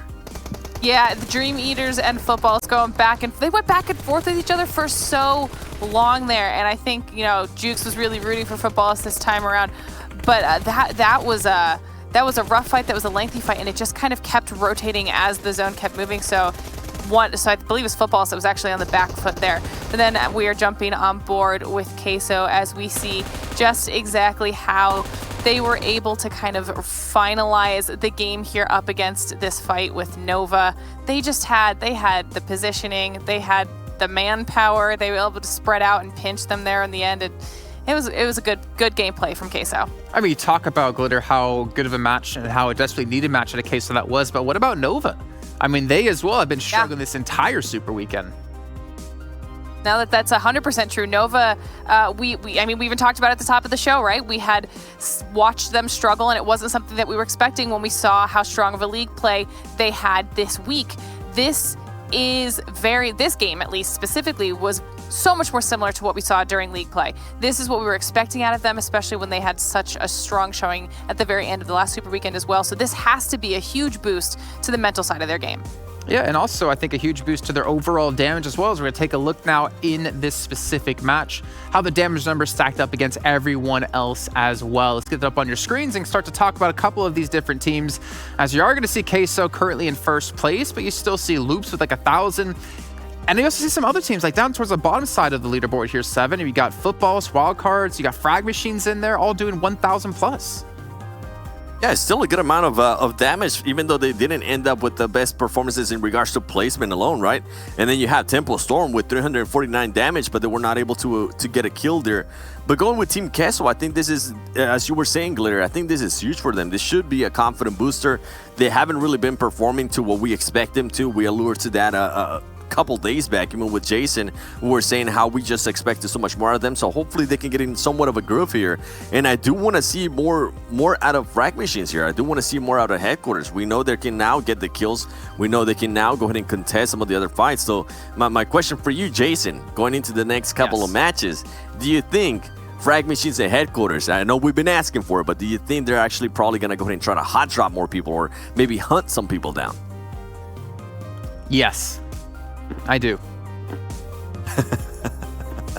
I mean, what else are they going to do? Play for placements? I like They're it. not going to change in standings? Like, why not? Never know. I want to see Never know. Just go for it. I want to see balls to the wall. I want to see them go crazy just so you can break down some of their plays and so we can get some more potatoes and some more fire and some more confetti as well, to be honest. I mean, why not?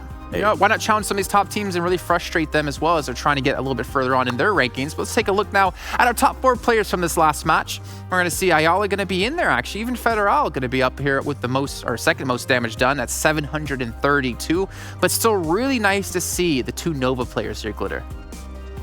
Yeah, this is fantastic. We've seen Cat up here a few times. We've seen HCL up here a few times, but not recently, right? So this is going to be a huge boost for Nova. We see Cat's able to do 600 damage, HCL at almost 5, and the fact they have 5 and 3 kills respectively, that is a strong showing. I mean, even more kills than Ayala and Federal. So that's what Nova needed, I think, to kind of like kick it in, at least for these last few matches here at the end of the day, and see if they can get themselves a few extra points. But, you know, good to see Queso up here. It's been a little bit, and, you know, at least Loops is picking it up from, you know, the past couple days. Yeah, little bit. Not to what we expect them to, but yeah, at least doing something better. Yeah, I really don't know what's happened to Loops, if we were to talk about them really quickly, because this team was just looking so dominating. They were the only team who had more kills than placement points, maybe partially due to the fact they had 0 chicken dinners in the first week of the Super Weekend. But they've not had that same level of aggression that we've seen. They've not been as dominant and overwhelming as we've seen, and they seem almost at some points a little bit scared to take some firefights here, Seven. Yeah, I think something that you're alerted to was that Vikendi match. You were wondering if they were being scared. I think on that one, that might have been a mishap. That would think they were just waiting for the teammates. But I have seen other engagements where they don't tend to be the aggressor team. And I think that's something I'm starting to notice with Loops Esports. When they are not the aggressive team, it kind of throws them off because they're just so used to being that aggressive team. They're so used to just, in a way, controlling the whole gunfight, figuring out where you're going to be able to rotate and which angle you're going to be able to go ahead and take. So with Loops Esports, not sure what's going off here. We thought this was one team that was going to have huge advantage over Cloud9 not playing this weekend, but they just haven't performed to what we expect them to. And a lot of teams are starting to do that too. So hopefully they can pick it up here, because I know another thing that we've been mentioning about is teams picking too soon. Did they perform really well towards the start of the tournament and now they're going to start falling off when it actually matters the most? I hope that's not the case here for Loops Esports. You know, for Loops in particular, I wish we had this statistic to talk about. Like in some other games I can think of where there's like a first kill statistic where if you get the first kill, how likely you are to win that round. I'm really curious to see for Loops, whenever they get the first knock in a 4-on-4 fight, how likely are they to win that fight? Because I feel like they're up there like in the 80s, 90s%, because not many teams can combat against them. From what we've seen most of the time, and I know Glitter, you might agree to this, is as soon as they get a knock, they're more than likely going to go ahead and just destroy everybody. And that's what we've seen. Yeah. I don't know if it has happened on any other way, but from what we've been able to see every single time they get a knock, they just destroy the other team. They're so good at taking advantage of that split moment where they know they have an advantage over that other team. They don't debate about what they should or shouldn't do. The second they see it happen, they push. Well, we are going to be getting to another section of the show here. One of our favorite sections, actually, I should say, as we have an interview coming up yet again. We have Kevin coming in from Yala Esports to talk with us. Hopefully we can get him up on the screen and make sure he can hear me. Let's just check that one out first. Can you hear me, first of all? Hello, yeah, I can hear you. Awesome, he can hear me. Okay, great. Hey. So normally I ask the first question, but I did hear that Glitter wanted to ask the first one this time. So Glitter, go ahead. You did it to yourself, Kevin. I hope you're ready for the interview. How are you? Yeah, I'm all good. Just really, I'm honorable to be on this interview, guys. Really appreciate your hard work, guys. Oh, no one ever appreciates our hard work. Thank you, man. I know, that's very kind. Okay, first question. So, we've seen you guys not struggle, but I think you just had a little bit of a slow start in the Super Weekends, and now you've completely picked up your gameplay this weekend. You just got your first win with 10 kills, and you've been so consistent in the previous days. It's almost like it's an entire new team. How have you guys managed to do that? Actually, whenever as a professional team, whenever you're playing with other professional teams and in such a big event such the World League, you always need to adapt to the style of the tournament, and I guess we have made this, or it took us just a little bit time to adapt to the style of the tournament and prepare ourselves. But always we say it, better late than nothing, right? Absolutely. Seven, go ahead. All up to you, man. Oh, you don't want to ask a question? All right, I'm going to go with this one. Okay, all right. I'm going to ask you more of a fun one here, Kevin. From what we've been able to see, especially this weekend, as Glitter was saying, you guys have performed just so much better. Being able to get 4th place in the first day, I thought that was huge. But what I want to know is, which one out of all the maps that we play do you think is the favorite one for your team? Which one do you guys usually tend to really look forward to playing, because you know you'll probably end up performing just a lot better than all of the other ones? Well, depend on the map itself. Like some of the games we have to play it aggressively, like the one of yesterday, for example, the Sanhok game. We need to play it like more aggressive, knowing that like when you get more kills and when the zone just hard shift on you, like you have nothing to do. But in general, like the most balanced map we would call is Erangel, and which is the favorite map of all the teams. It's where everyone's power is. For a reason that mostly 40% of the maps, like 2 out of 5 every day, is being played on Erangel. So all the teams focus on Erangel most probably.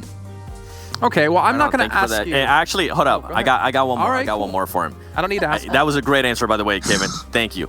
I want to know is we heard this from other teams saying that they have actually changed their strat coming into this tournament. They tried out. They were maybe aggressive, so they had to become passive in regards to Kunina Power. And then they were passive and became aggressive in regards to Nova Esports. Have you guys had to make any of those changes? Were you guys a passive team and had to become aggressive? Or what do you think has been working best for you so far this tournament?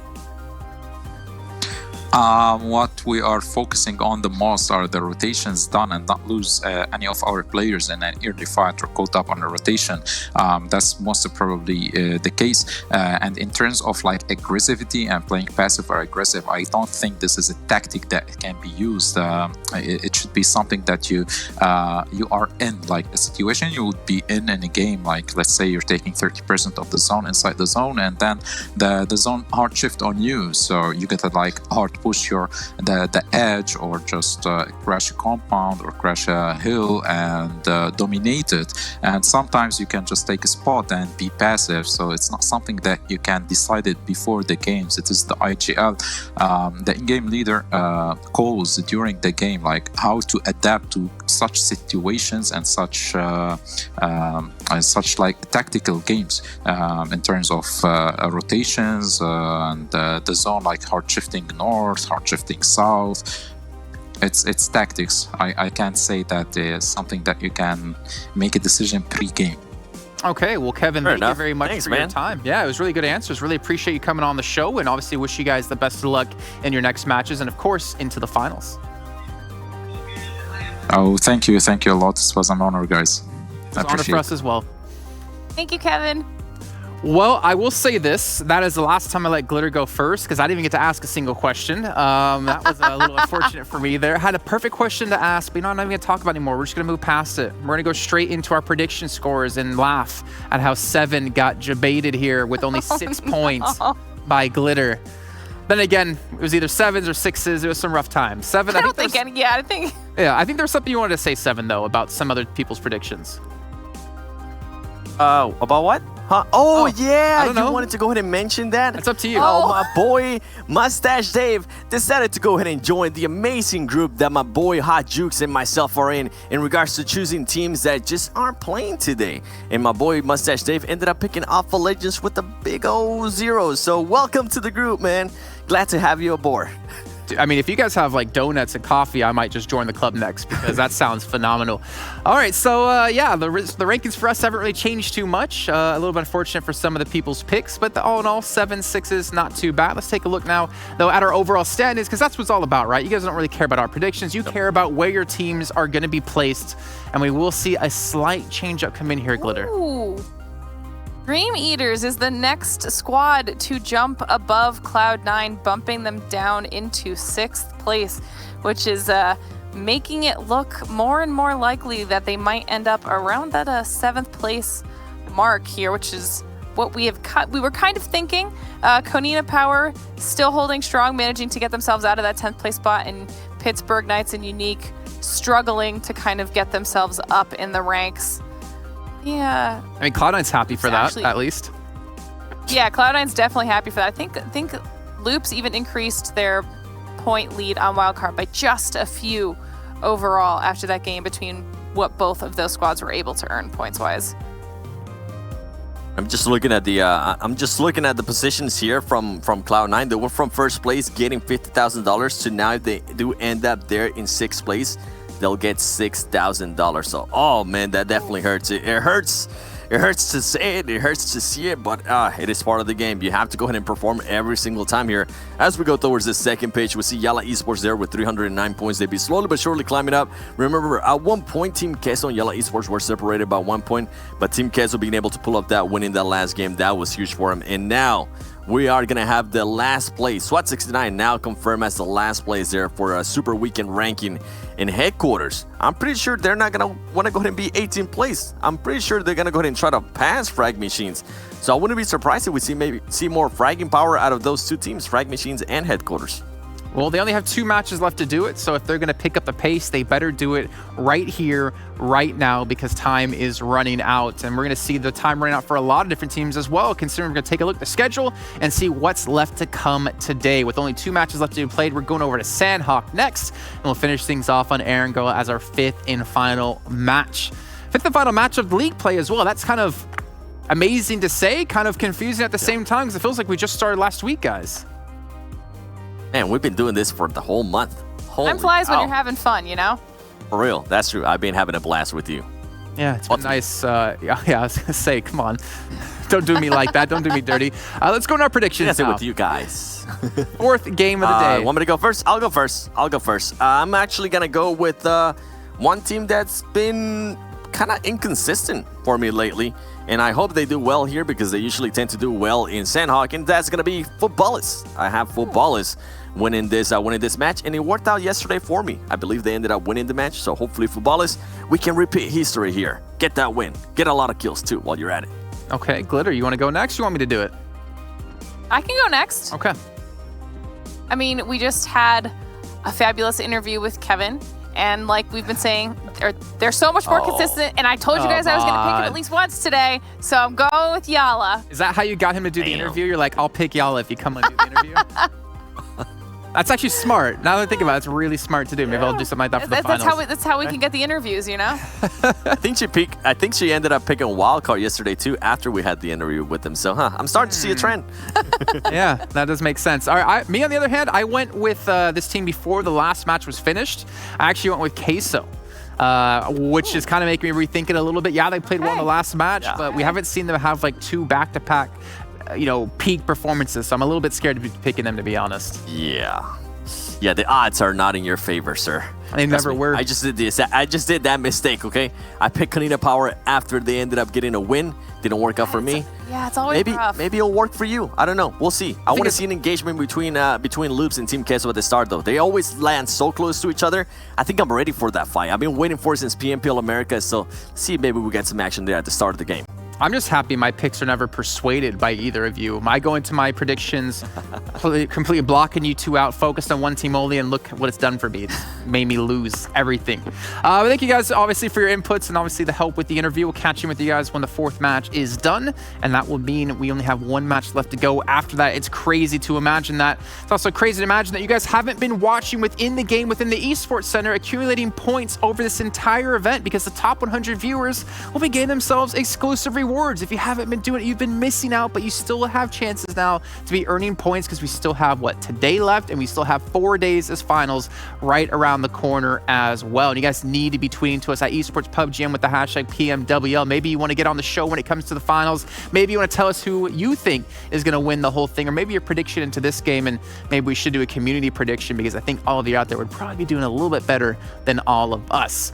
It's time now, though, to bring in some new commentators. Well, not necessarily that new. New for the day, I should say, as they're going to be rounding off the last two matches for us. We got Hot Jukes and Mustache Dave going to be joining me here on the stage to talk all things PUBG Mobile related, and, of course, the West League. As Mustache Dave, what are you looking for? Hey, I'm looking for all that money Cloud9's been losing this weekend. I think they're at like 44,000 right now. Oh, it's way down there. I mean, hey, they still got money, though. They still got 6,000 in the bank. Hopefully they can hold on to that, honestly. I mean, that was better than any burn I could do against them. That was fantastic. Hotchicks, how you doing today, man? We got 1 day left of the Super Weekend, 1 day left of the league play. I can't believe it. I can't believe it. I'm just so excited here. I mean, this is such a close match right now. I mean, you look at it, you have so many teams that are, I think, fighting for second place, and that difference in money it's tremendous right here. So the last two matches, let's get it going, and I can't believe we're about to go into the jungle, Sanhok. So, oh man, I'm so hyped for this one. Let's get it going. I mean, that 44 grand, that can probably buy you a couch finally, right? As we were talking the other day about how expensive it is. But yeah, we're going into the jungles, and we're going into, well, the last time we're gonna see Sanhok here within league play. So maybe we should just talk about some predictions here off the bat, because that's what it's going to be all about, right? What the teams can place here. Can anyone pass anyone else for some extra money? Can anyone else surpass Cloud9 going into these last two games? Mr. Mustache Dave himself, who do you have for this match? I got the fans, bro. I got the fans. I see people, they are dedicated to watching these final two maps. We got Zute washing dishes watching this. We got Erangel watching this. Everybody's watching it. It's coming down to it, baby. We got 2 more games to go. So regardless of who I pick, you guys are just going to me. You guys are just going to change it at the end. So I'm going with the fans right now because they got heart, I got heart, and we're the winners at the end of the day. True. So who's the team that you have? I didn't hear a team in there. I'm going to go, okay, listen. 2 more games. Frag Machines, they need 100 more points. I'm going to be the only one here that believes in them, all right? Everybody else, they cast them to the side. I'm looking for Frag Machines. Woo! I'm looking for them. Let's go. Let's go. I'm confident. Okay. Like the never, right? So Mustache Dave going Frag Machines. Hot Jukes, who's the team you got for this one? I'm going with Loops. I'm going with Loops here. You know, I think that there's so many teams right now fighting for the second place position. They have a good lead right now, so I think they're going to play it a little bit more passive. And I think that that's what Loops really needs to do to kind of, every time they kind of do that, they actually have a really good game. So I'm assuming that they are here. But you never know. It's Sanhok. I think anybody can win it, but I got Loops picked for this one. Yeah, I mean, the thing is, anyone can win it. We see, though, Loops has been struggling, and I wonder, maybe you have some thoughts on this, Hot Jukes, considering they could be passed for that 50K. How would it feel, though? Because we talk about Cloud9 not making it right and realizing, okay, we're not getting 50K anymore. But how would it feel for Loops to be like, all right, we're in solid number 2. Our only competition's not here. We're getting the 50K, and they could be knocked out with just 25. I mean, if that happens right there, I guarantee you, Cloud9, they're going to be sad for losing this money, but they're going to be laughing if that actually does happen right there. Because considering how big of a lead Loops had, if they throw this, it would just be an insane turn of events. And I think that right now, Wildcard needs to have a chicken dinner here on Sanhok if that's going to be possible. Okay, well, why don't you two take us into our final Sanhok here of our league play. Our final 2 matches come up. Let's drop straight in. Thank you, Jason. Let's get into it. The last Sanhok, Dave. Let's go. The jungle, the map where, oh my goodness, the blue zone is the strongest competitor out of all of these teams right here. And I'm so pumped. I'm so excited. I can't believe that this insane tournament is about to come to a close. Yeah, this is your last chance to get that book on pre-order. Sanhok, written by Blue Zone, all the pages. I mean, it's almost done. It's almost done. You got about 30 more minutes to go. If I'm not mistaken, Loops, they're in first place still. They're still holding on with about 37 total points. I mean, like you mentioned, 1 win from Wildcard, that could be it.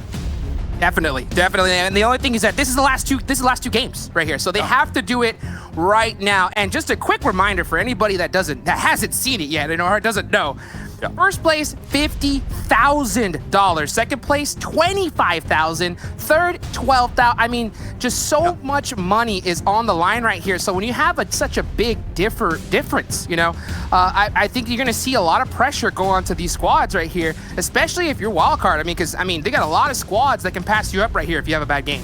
Not only that, the points between second and third, only 6. So only 6 points, and that's a difference of 13K. And then the point difference between third and fourth, 4 points. And that's a difference of $3,000. So, I mean, it's so close. It is coming down to the wire. Honestly, this money is up for grabs for everybody here. And hey, man, we are in it. We are in it. We are in the jungle. Looks like Wildcard will be getting a pretty favorable circle all the way up there to the north. So they should have a decent time to get some of this loot.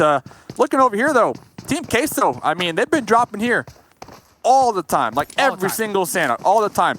Loops, they've been dropping boot camp every single Sanhok map as well. Their house. It's their house. Will they fight? Or will Loops, you know, continue being passive just to maintain that point lead that they currently have? I think that's going to be the strategy for them, because right now I think Loops, their only focus is to just not go out early. If they're able to put some decent points on the board, they should be a lock for first place and getting that big $50,000 prize pool. So if you're wildcard, it's so tough because I don't think that you have the ability to really gun for this kind of squad. Because at the same time, you need to have a chicken dinner. You need to have a chicken dinner with some big points as well. So I think that right now, the way this kind of points, you know, entire score is looking right now, I think everybody just has to play the same game that they normally have. At the same time, I think they're all gonna be a little bit hesitant and playing it a little slower than normal just due to the nerves of the whole situation.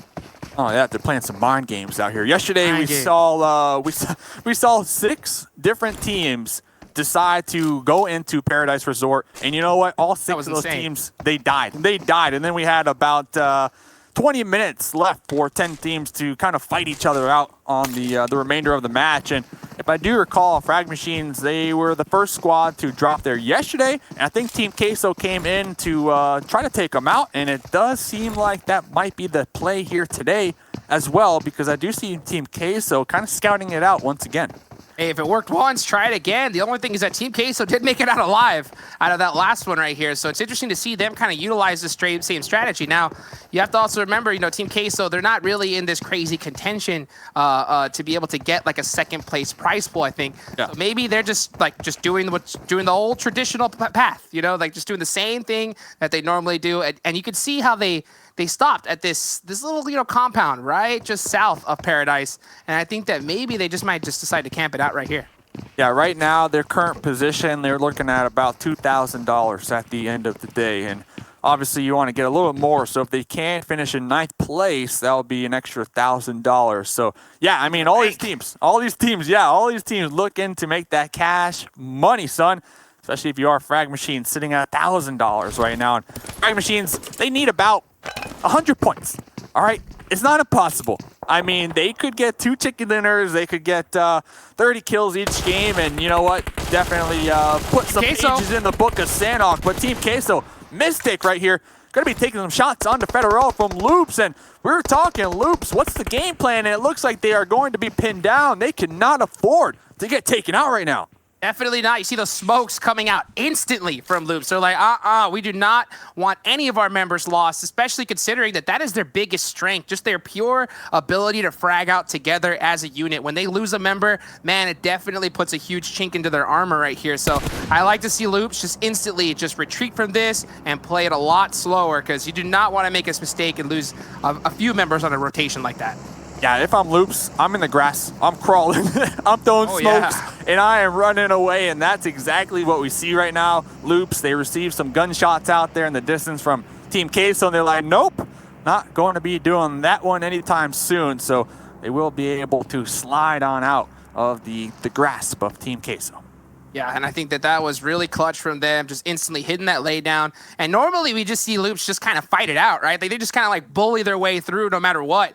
But here, knowing how much is on the line and how much is at stake, I'm not surprised they're playing this a little bit more calculated. And that's kind of the reason why I decided to pick them here, especially because they like to drop boot camp.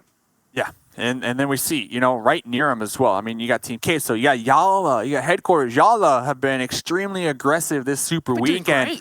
They're doing great. They have shot up. They have shot up the leaderboard, and they're not scared. That scares me. When a team isn't scared, when they're that confident, if I'm everybody else, if I listen to that interview on the break, I'm going to want to stay far away from Yala right now.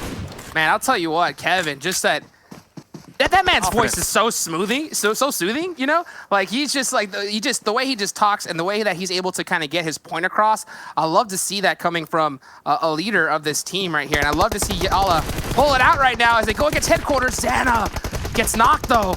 Ooh, and instantly finished out right there. Headquarters is going to be making the pull-up jams, looking to get into safety and heal on up. M4 in hand will be receiving some shots from that third party. And oops. Yeah, we were just talking about Yala. They're on full retreat mode right now after losing 2 right out the gate. No. 0 going to be getting tagged as well. Can they get on into that little shack and heal on up? Tempo Storm, I see him on the map as well. Looking at third party this one. This is Sanhok, so once we start to fire some shots, you better bet someone else is going to be coming up right behind you. And they're coming right from the side of them as well, so I think that's going to be devastating for both Yala and Headquarters. Headquarters has to be really careful. Rain, instantly catching a Nas. 0, his back's against the wall right here. Oh man, Yala is just getting devastated right now in the Sanhok match. Down to just 1.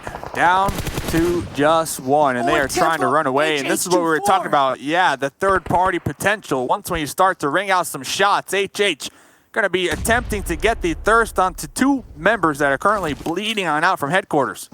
And look, I love this from HH. Doesn't want to risk peeking this right now, considering that there's other teammates nearby, most likely. So he's just opting to just kind of throw grenades and try to get this flush. I mean, now some people will be like, oh, why aren't you just shooting this? And that's because, man, 1 knock can turn the entire fight around for you right there. So love to see that patience coming from Tempo. Yeah, I mean, it's early game. It's early game. They don't want to get, like you mentioned, knocked out here and maybe even, thirsted in the process, because that'll definitely set them back. You want to have your whole team up in the end to give your squad a better position and better favor. Looks like Jam is going to be pulling out all the way out there in the distance from Headquarters. And, yeah, looks like Headquarters just kind of spreading out right now, not opting to take this engagement with Tempo. It makes sense. Makes total sense right now. They're trying to get as many points as they can on the board. And to go back to it, I think the reason why HH is playing this a little bit slower is he's pretty separated from the rest of his squad right here. And yeah, we're, of course, us, the spectators, you, the viewers, we get to see where everybody's at. Now HH, he has no clue. So I'm definitely not surprised for him to play this a lot slower right now and much more calculated, because, man, Tempo, they've had a couple good games here today, and they're in 3rd place with 455 points. So they don't want to make any slip-ups, any risk. It's time to play perfectly if you want to get that money. 3rd place and only 6 points behind 2nd place. So even if HH wanted to get that 1 point, that 1 kill, that 1 thirst on the Headquarters, it's just not going to be worth that money. UDR, Sandro out here will be taking some shots, but then immediately traded on in the process, trying to get on in behind that cover. But Pedro, OG is going to say, no, that's not happening. Not on my watch. We'll be getting that insta-thirst, and here comes the trade from Pocus on to Maxon. So now 2 members from B4 bleeding on out. Pocus trying to get the confirm to make this a 3v3. And I think that's the big difference right there. You saw HH. He was out by himself. He got a couple of knocks, but he instantly retreated and just wanted to play it safe for his team. You see with UDR, the exact opposite happened. He got a couple of knocks, played it more aggressive, and just like that, got turned on and thirsted. So love to see these differences from the teams, but look at this. Oh, this is huge. Going to power.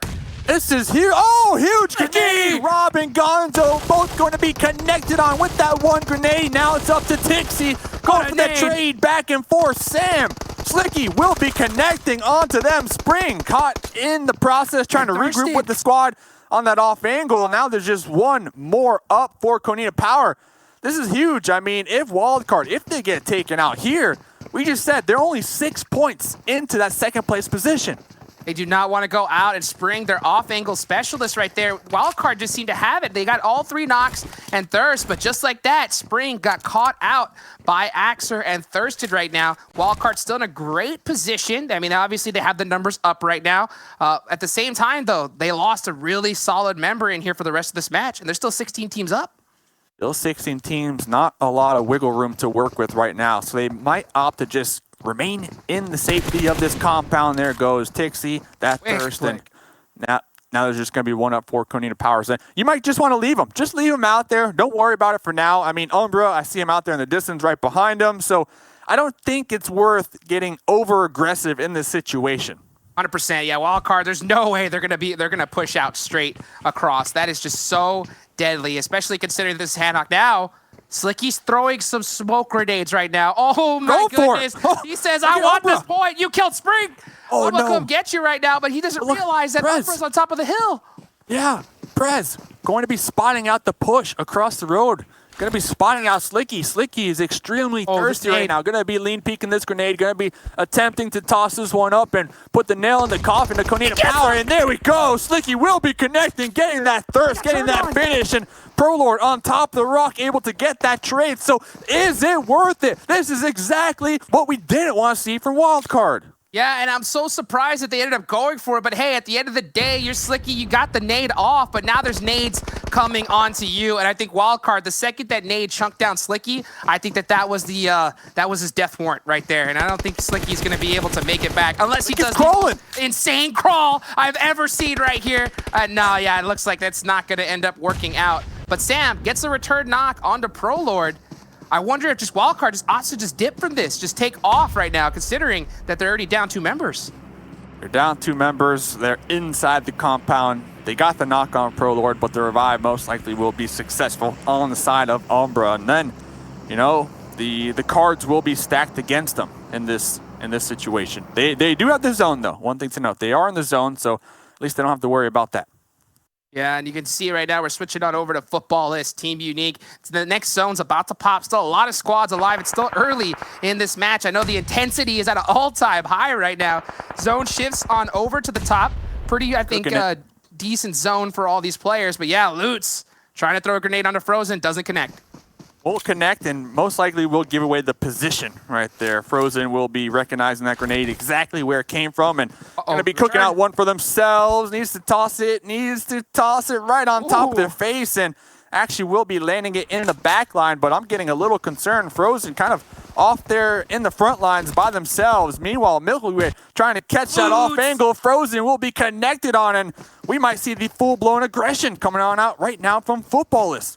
Yeah, you see Lutz with that huge knock, gets a little extra shots on there to get the thirst. Now Memphis gave away his position with those shots. And I think Footballist is, look at this, just grouping up as a team right now, trying to use their numbers as an advantage and get this full send going. Yeah, Milky Way, don't forget Milky Way trying to wrap around Footballist, trying to catch him off guard. That backstab. Memphis right now behind this rock, Uzi in hand, and it's okay with that jump shot. Uzi will be connecting onto them, and yeah, it's all kind of falling apart right now for Team Unique. They got 2 up, and I did see all the way out there the Knights as well, kind of looking to get involved. But for the time being, Footballist will be winning the battle. Oh yeah, and I love to see, like, especially as we get later here in the PUBG Mobile World League West, all these teams, man, when they get 1 or 2 knocked, they just completely disengage. You know, they're just opting to play for placement here. I think a lot of the times in the past we would just see these kind of fights play out to their fullest until a team went out. But now every single point matters here, and talk about every point matter. We've seen here so far in the tournament so many times where just 1 point meant making it or not as we hit this replay right now. Levi getting chunked off that scooter and trying to get that quick flick, not going to be successful. And we do have some fights happening in the bottom left-hand corner. That in from Loops, going to be cooking some grenades. Looks like Loops going to be attempting to toss some grenades right on top of Tempo Storm. Tempo Storm on top of the rocks, going to be looking down Loops. We're trying to backstab him, and Loops, they don't appreciate it. Yeah, you can definitely see right now this is going to be an intense fight. Kowski with a huge nade on the Tensa. And Frag Machines, they hear this from the back. They can third party, and they do on the stack. Devastating for Tempo. The thirst. Federal making the pull up. Going to be bolting on up that ledge with that AKM. 1% HP, and the teamwork coming on out from both sides. Frag Machines and Loops just destroying Tempo Storm. Tempo got pinched so hard, and that's just the beginning of this battle. Now Loops, they're hungry. They're hungry for the blood. They smell it in the water. They smell it big time, especially knowing that it's Frag Machines. At the same time, though, Frag Machines, they have Paradise locked down right now, and that's a tough place to push into blindly. So Loops has to play it really carefully. At the same time, though, Dave, Tempo, they were sitting in 3rd place. You know that Wildcard has to be jumping for joy right now, especially considering that they've already lost 2 members.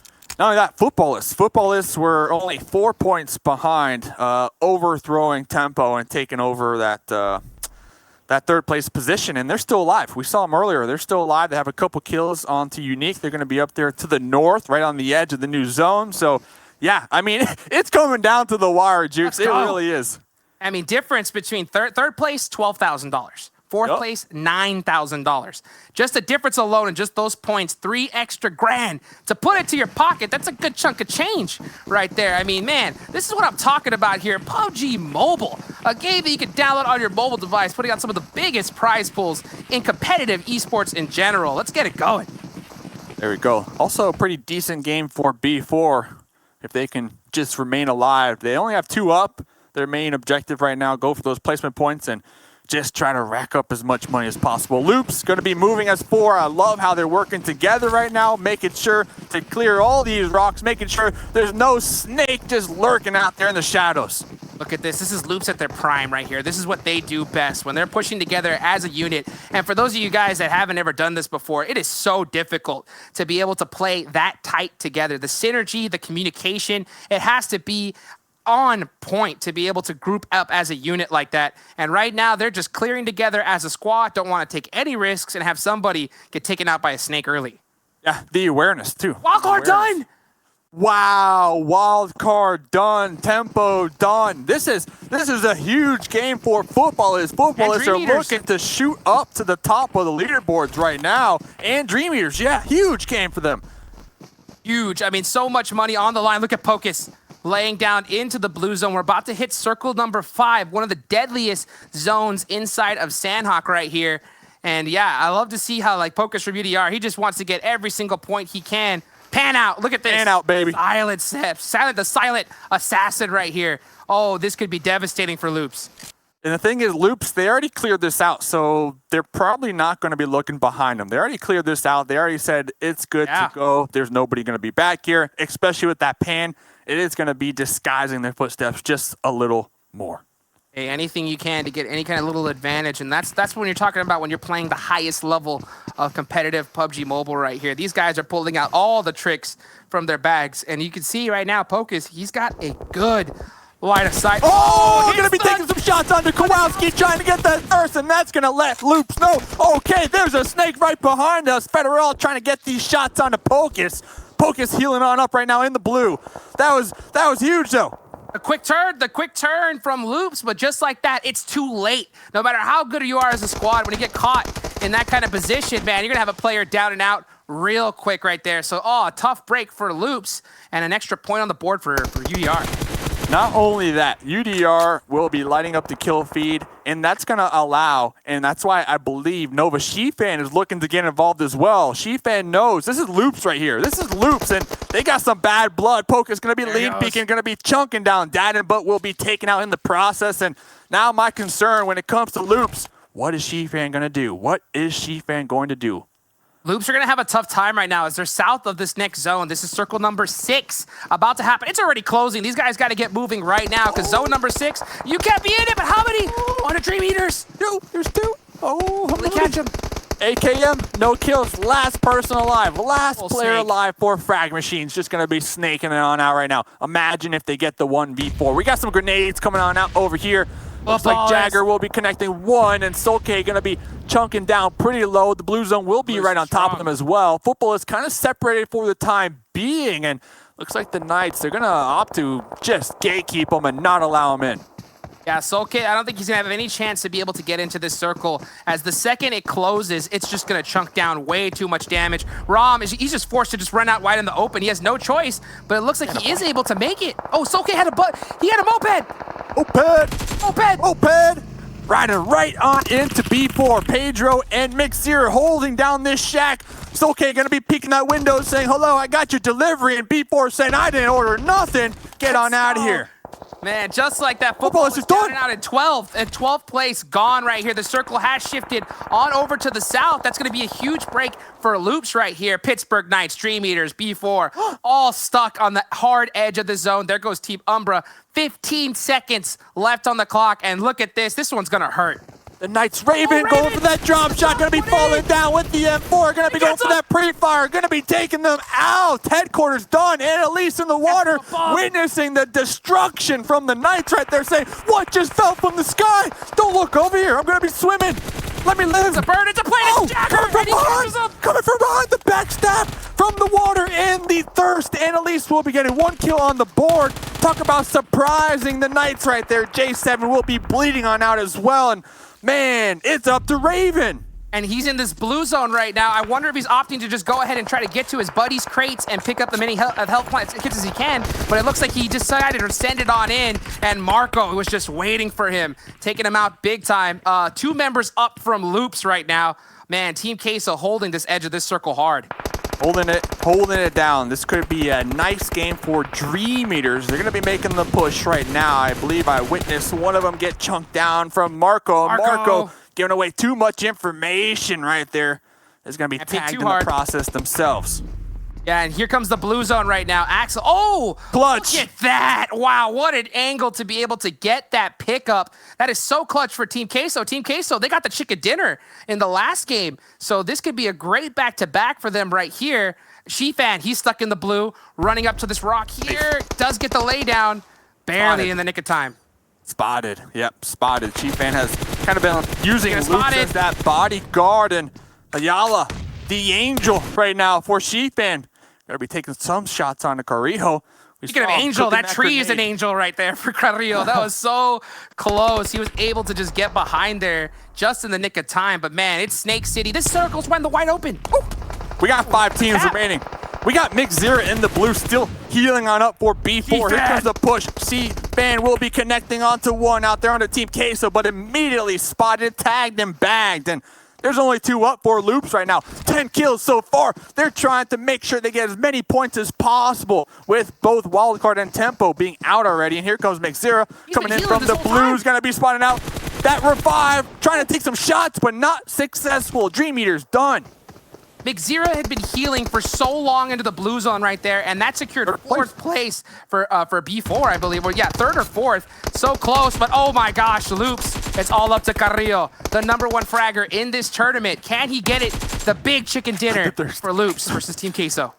Hey, I love Marco getting that thirst right there. Here comes Axel. Will be prepping his grenade on that left-hand side. That right-hand side of the boulder will be chunking them down quite low. And Mystic is going to be bleeding on out, so you have to assume the revive. Okay, the revive is up. This is going to be a 1v3.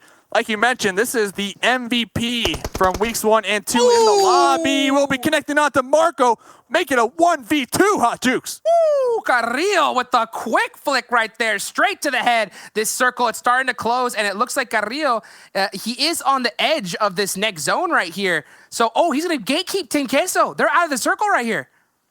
The edge of the zone, the edge of glory. This could be it. 3-2-1. Looking to get the dub. Here comes the push from Team Queso. All going to be moving on out at the same time. Mystic is going to be connected on and spotted Carrillo. 1% HP. It's a 1v1. Marco with the AKM wrapping around the rock right now. 1 HP Carrillo. Will he get it? Will he get it?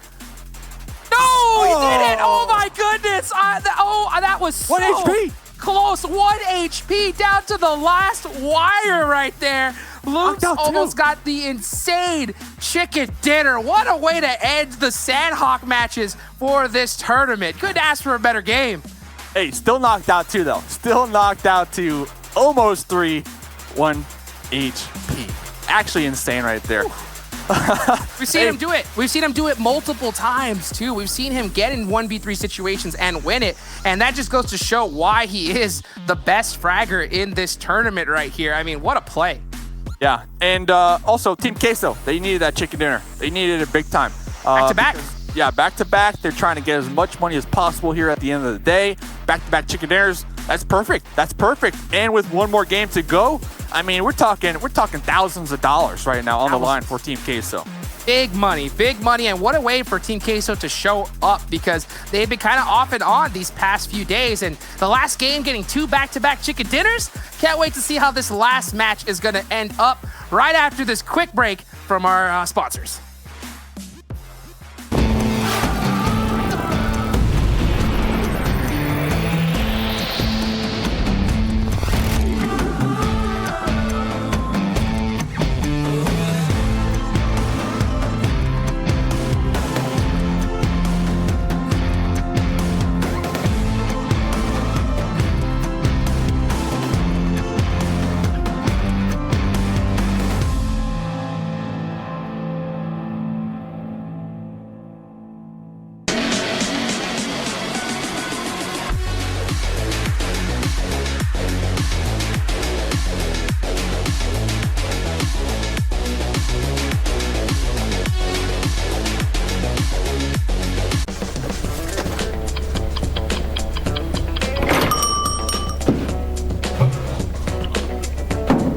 I found nothing.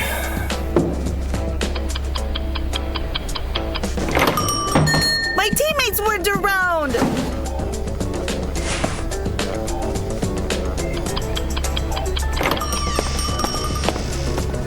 Have you ever seen a chicken dinner in just 15? Wow, it feels so good. One more?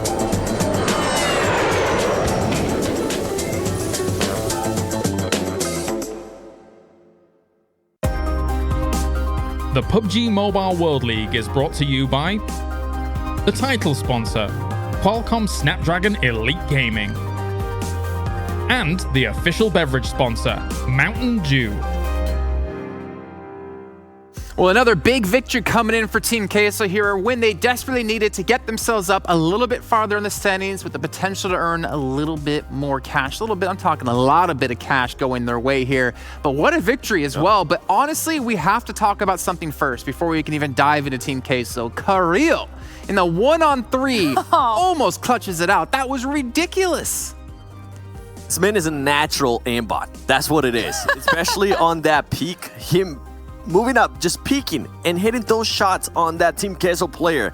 At that point, we're like, hold up, Team Queso has the numbers here, but it is Kirill left. It is the MVP of PMWL Americas. Remember, Glitter, what we've seen him do so far? And we've seen him in these situations before, and he has been able to clutch it. So anything could have happened there with Kirill still being alive.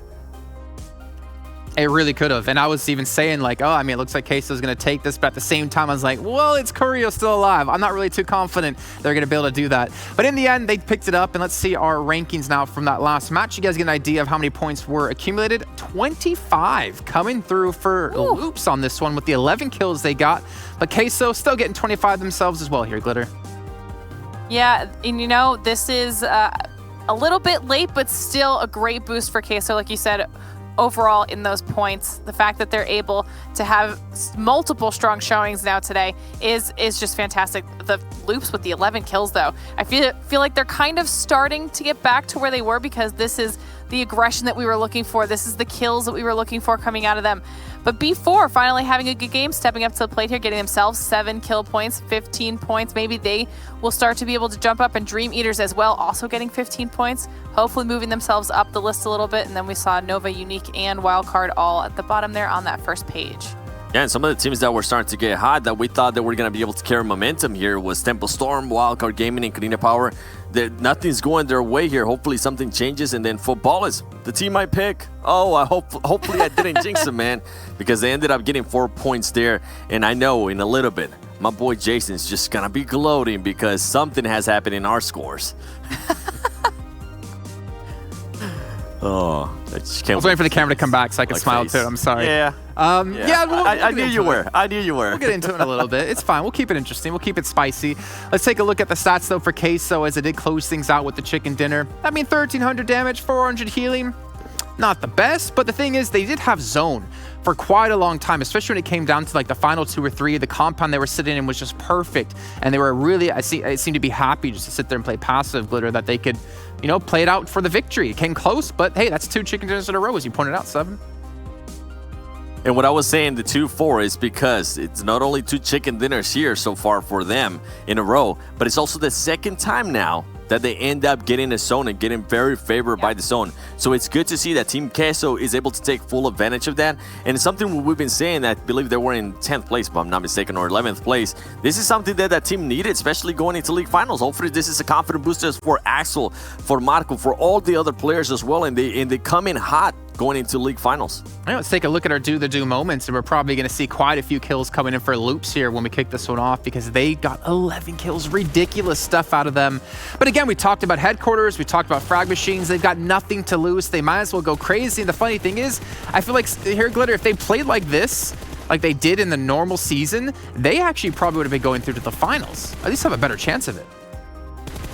Yeah, and I feel like it's almost like every team had the same mentality as Wildcard, like that we heard from Slicky when we had interviewed him, you know, where it was just kind of like, at this point they've got nothing left to lose, so why not play X way, which ends up being, you know, more aggressive, willing to take more engagements. They're just kind of pushing up on these teams that they probably typically wouldn't, but it's definitely working in a favor. So why they weren't doing this before is completely beyond me. We've actually seen headquarters have multiple strong showings today, and that's probably because they're, maybe it's a stress thing. Maybe they're less stressed knowing that there's, you know, they can't make it in, so they're not having to consider that all the time. But the dramatic change in gameplay for a lot of these squads is not only changing things up entirely in the lobby, but it's netting them more points than they were making before, Seven. And I think with them playing, like knowing that they're not gonna lose anything, I think that's what changes their whole mentality. They're maybe not playing as scared as they would. They're maybe not playing as careful as they usually would. And I hope that a lot of teams that have been going through that kind of process, I hope they use this knowledge that they're currently learning by having those experiences and improve for the future, because this is not going to be the only season that we have this year. I'm pretty sure we're going to probably see these teams later on in the year as well. And I want them just to learn from the mistakes. If you end up making mistakes, as long as you learn from it, that's all that matters. As we do see here, Dream Eaters being able to just demolish some people. Unique, one of those teams that really has been fairly quiet. They were able to get 2 kills there in the last match, and now going back to Loops and Team Queso, and I'm pretty sure I'm gonna be able to break down this play later on.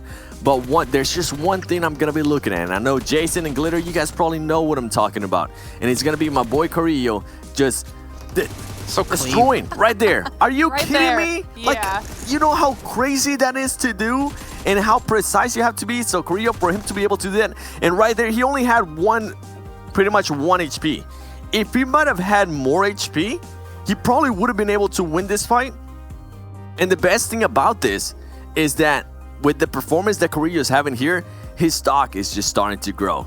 More teams are gonna know about him. More people around the world are gonna know about him. So I'm so glad that Carrillo is still performing to the way he is, even though his team this Super Weekend wasn't doing as good as we're used to. I mean, the thing is, he has 2 for 2 in Super Weekend MVPs. Can he make it number 3 here? I think that's what he's definitely trying for, as we're going to take a look now at our total damage from that last match. I'm expecting to see a lot of that damage pretty much coming from Carrillo himself here, expecting Loops to be extremely high up here on the leaderboard, and they will, in fact, take number 1 with about 2K damage here, Glitter. Yeah, I mean, we kind of expected that since they had the 11 kills, but I almost feel like it's a little bit low with the 11 kills, just under 2.2k damage. I don't know. We've seen super strong games out of them, so I guess we should just be happy that they're even performing after the struggle that we kind of saw them go through yesterday. But Queso, another strong game. B4, like I said, finally showing up. They got over 1k damage, 7 kills to their name. I think this was very important for them because they definitely have been quiet all day today, which I don't necessarily think we were expecting. And then moving down the list, I mean, it was pretty evenly spread out from there once Loops kind of took the rest of those kills away. At least Wildcard able to get almost 1k damage of footballs as well, with 3 and 4 kills respectively for those squads. Yeah, it's kind of crazy. You see how many teams past the halfway point actually got 1,000 damage or more. Just unfortunate they weren't able to stay alive long enough, obviously, to turn those into placement points as well. But you talked about a fight you wanted to break down here, Seven. I think we luckily have it here to talk about. I think it's going to be the 1v3, isn't it? Or the almost 1v3. That almost 1v3. And the main thing I want to go ahead and show you here, I'm not going to be able to show you that peak. That was just absolutely disgusting. No, you One of will. the It best should be things coming I up, have right? seen in a while. No. We're not going to be able to see that peak. We're going to be able to see just mostly the push here by Team Queso. Now, it was interesting for me that Team Queso decided to go ahead and all push out at once.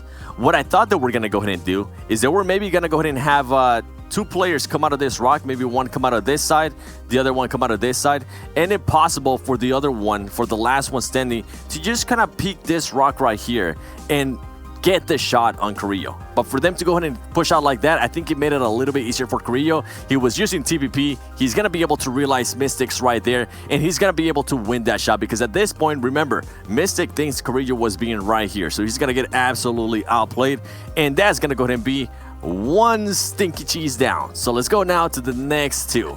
And with this one, Carrillo, keep in mind how low already Carrillo is, right? Carrillo is super low as I get to just go back a little bit more. And the confidence, man, this is just such an amazing play because as soon as you see Mystic go down, you're going to see Marco get scared, and Marco's now going to go ahead and just lay it down, hoping that he becomes the snake, as he's going to be able to just win that fight there, Carrillo against Axel. And now Marco has to say, oh no, I have to actually push this because guess what? My boy only has 1 HP, if that's even 1 HP. So now we got 2 stinky cheese down, and here comes Marco. And if Carrillo would have been able to, actually, I think at one point right here, he thinks about just maybe going for the heal, and then he hears the player and he says he has to cancel that. He's just gonna go for it. But for Carrillo to be able to put up these performances like this and to actually almost even be able to destroy all the 3 players from Team Queso right there, I think this is just, it speaks volumes about his skill. It speaks volumes of just how talented some people here in the Americas are becoming, and it's awesome to see, man. As somebody that's been following this scene for a long time, plays like that just give me hype. Well, one of the most important things he did there as well is that he got 2 1v1s, right? Because he used the right side of the rock to go for the first one. He used the left side of the rock to keep distance between him and a second player, so he gets another 1v1. And then the turnaround at the end, because he could have obviously went around the rock, but then he would have been seen by the enemy players. He goes for the double back and catches them off guard. I think like if one more bullet hit, that would have been it. But that was ridiculous. And honestly, Carrillo, if he isn't on one of our top players here in this map, then I'm going to be extremely disappointed. He should be number 1. The damage he did, the kills he did. So let's take a look at our top players, and it will in fact be him with 1,000 damage done. That's the MVP player we saw out of the first 2 weeks. Not surprised there at all, Glitter. And he would have had more kills. He would have just doubled his kills there, especially with that last play. But that just, I'm just so impressed by this player, man. What a talent that the Brazilian squad has been able to showcase, especially with this to Carrillo and Darren. We have to give Darren credit too, because that's been an amazing player from Loops Esports, and I hope they start getting hot here. I hope they start getting back into the groove that we know they're capable of, as we do see B4 mixed era. Glitter, we really haven't seen that much about B4, but guess what? They were able to get a top player in here. No, yeah, I think this is going to be good for them. They've been on that front page. They've been in that same position for however long now. We've seen them in that exact same spot, and they haven't done a whole lot of moving as far as the leaderboard goes today. And I believe if we look at it, there's still one of only 2 teams on that first page. I think it's them and Unique that still haven't gotten a chicken dinner in this super weekend. So it's nice to see that they're finally stepping it up. Hopefully they can do better moving into the final match of the day and see if they can just get a few more points and bump themselves up a few more places and win some more cash. Speaking of bumping up places, let's take a look at our talent predictions here from that last game. And we do see 4 points for Footballs, 4 points for Yala, but Hot Chooks getting 25 and myself getting 25 there. Mustache Dave, unfortunately, only getting 0 for that one. I think his pick was changed from what we had in the document. 25 points, Jason? 25, yeah. I can't complain. Pass me. You know what Actually, that does? No. Yep. Tell him. That puts me 4 or 5 points ahead of 7 in first place. So it comes down, okay, so we might not get that 16th place finish here for the match we were hoping for fighting for that last slot, but we get the finish between you and I for first place. That's like almost just as good. Yeah, and I, you know what? I'll give you credit because we're about to go into predictions, I believe, if I'm not mistaken. And we had the same team pick the whole day. We did. And after that match, you were like, yeah, Seven, you know what? I'm going to give you a chance. You get to pick your team, and I'm going to go ahead and change my pick. Even though you did change your pick to somebody still pretty damn. I mean, we'll see. We'll see. You know, it's who cares? We'll see. It doesn't matter that much, right? It's just for fun. If you guys are home or watching, we're also having fun. There is a new Royale Pass Season 14 out. If you haven't seen what's in it, I really have to wonder what you've been doing with your life recently. You can check it out now and see what you're missing out on.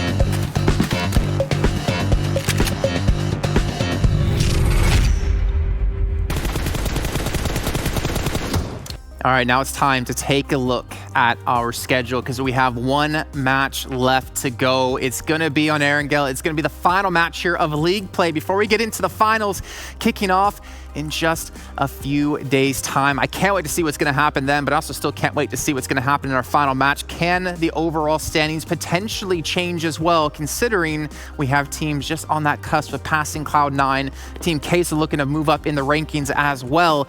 It comes down to the last one here, U2. And it comes down to our last prediction as well. I'm a little bit sad to say it. I mean, obviously we still have the finals, but we're going for the full reset here. Yeah, we still have our 24 games to talk about here. But Glitter, I think we're going to have you go first this time in our final game in league play. Who do you have? Well, you know, I typically pick my B4 boys, especially now towards the end of the day. However, Jukes and I are now battling it out for third, and Jukes, I think, and I we're just on a little bit similar thought process, so I decided to change it up and go with Dream Eaters for our final Erangel match here and see what they can do for me. Okay, I respect that. You know, you're playing for the win. You're not going to play to keep your ranking. That's exactly what Seven and I are doing as well. Seven, why don't you go first here and say who you have predicted? I might have or might have not convinced her to go ahead and change her pick. Oh, no. There's so much stuff going on with the leaderboard. Twice now today. Yeah. Wait, who'd you? I'm just gonna be jinxing you. Now, my prediction is gonna go to be Temple Storm. It's a team that I know some of the players. They've been performing pretty well. I know they have a lot of great skill, and hopefully here today they'll be able to show it. I was gonna pick Wildcard, but I can't pick Wildcard because I already picked them earlier. So Temple Storm's the next best thing. Yeah, no, 100% agree with you. I would have went Tempo as well because they have been playing well at the end of the days, and they have been playing well when it comes to Erangel as the final map as well. For me, on the other hand, I went for another team that seems to play well on the final match of the day, though they've already been playing well today. I went with Wildcard. Ugh, I'm a little scared here. I mean, I said I get a cut of their money, right? They told me, yeah, Jason, you get a cut of their money for the great insight you gave into our team. So now I gotta root them on the end, or I'll just be a hater, right? Let's see though how these three teams stack up against each other though when it comes into Erangel. As we'll take a look at our map chances here out of these teams, and well, you can see Wildcard having actually it's pretty damn close damage here. Look at that 7. Wow, it's 1,000 separating the two teams. We want to put some money on this? Damn, this is going to be an amazing last match, buddy. We got Wildcard for your pick, 5 chicken dinners. You got Temple Storm for my pick, 3 chicken dinners. And then you got Dream Eaters as well with 3 chicken dinners. So anything can happen here on this final match. And all I know is that we're going to get some amazing gameplay out of all the squads, especially because some of the other teams are going to be playing their last matches in headquarters and frag machines. So I'm expecting a lot of crazy stuff here in this final Erangel. I'm a little scared, Seven. What if they're listening? They're like, Wildcard and Tempo. Maybe we should hot drop them to screw over Seven and Jason. Please don't do that, please. Come on. I just need this victory. I'm gonna send a message to I'm gonna send a message to my boy Spring. Be like, yo, I need you to choke this time, okay? Please, no. I'll give you the cut of the money back, Wildcard, if you can pull it out. All right, well, that's going to wrap it up here for analysis before this final match begins. We're going to send you two out of here while we get to go watch it together. But before we can do that, we obviously have to bring in our commentators before then and also talk about how you guys at home still have a chance to win a limited time outfit. As long as you're watching within the game, within the Esports Center, you can win some of our amazing gear in this one and obviously changing things up for yourself in game. Maybe up your drip game, as Hot Jukes would say. And you can still be tweeting to us as well at Esports PUBGM with the hashtag PMWL. Let us know your thoughts on who you think's going to win the finals, or maybe you want to root on myself or Seven, or maybe even Glitter over Hot Jukes. I would be tweeting about that. Come on, Glitter. I think you got this. I know you got this. If you got this, top 3 in the talent predictions is the 3 people on the desk. But we're going to bring in Hot Jukes and Mustache Dave now as we go into the last match. Hot Jukes, are you a little bit scared right now? I ain't scared at all. You know, hey, I've already been the king of the talent predictions for quite a long time, but hey, I'm a merciful king. You know, I decided to go ahead and pick quite a few teams with a 0 goose egg just so I can get you guys, you know, so you guys can feel good. And I'm happy about that. I'm happy for y'all. That is pretty insane to think. Like, you're in like 4th place right now when you've had like 4 0 picks. Like, that's like really 3. Okay, that's really well done though. That's pretty impressive.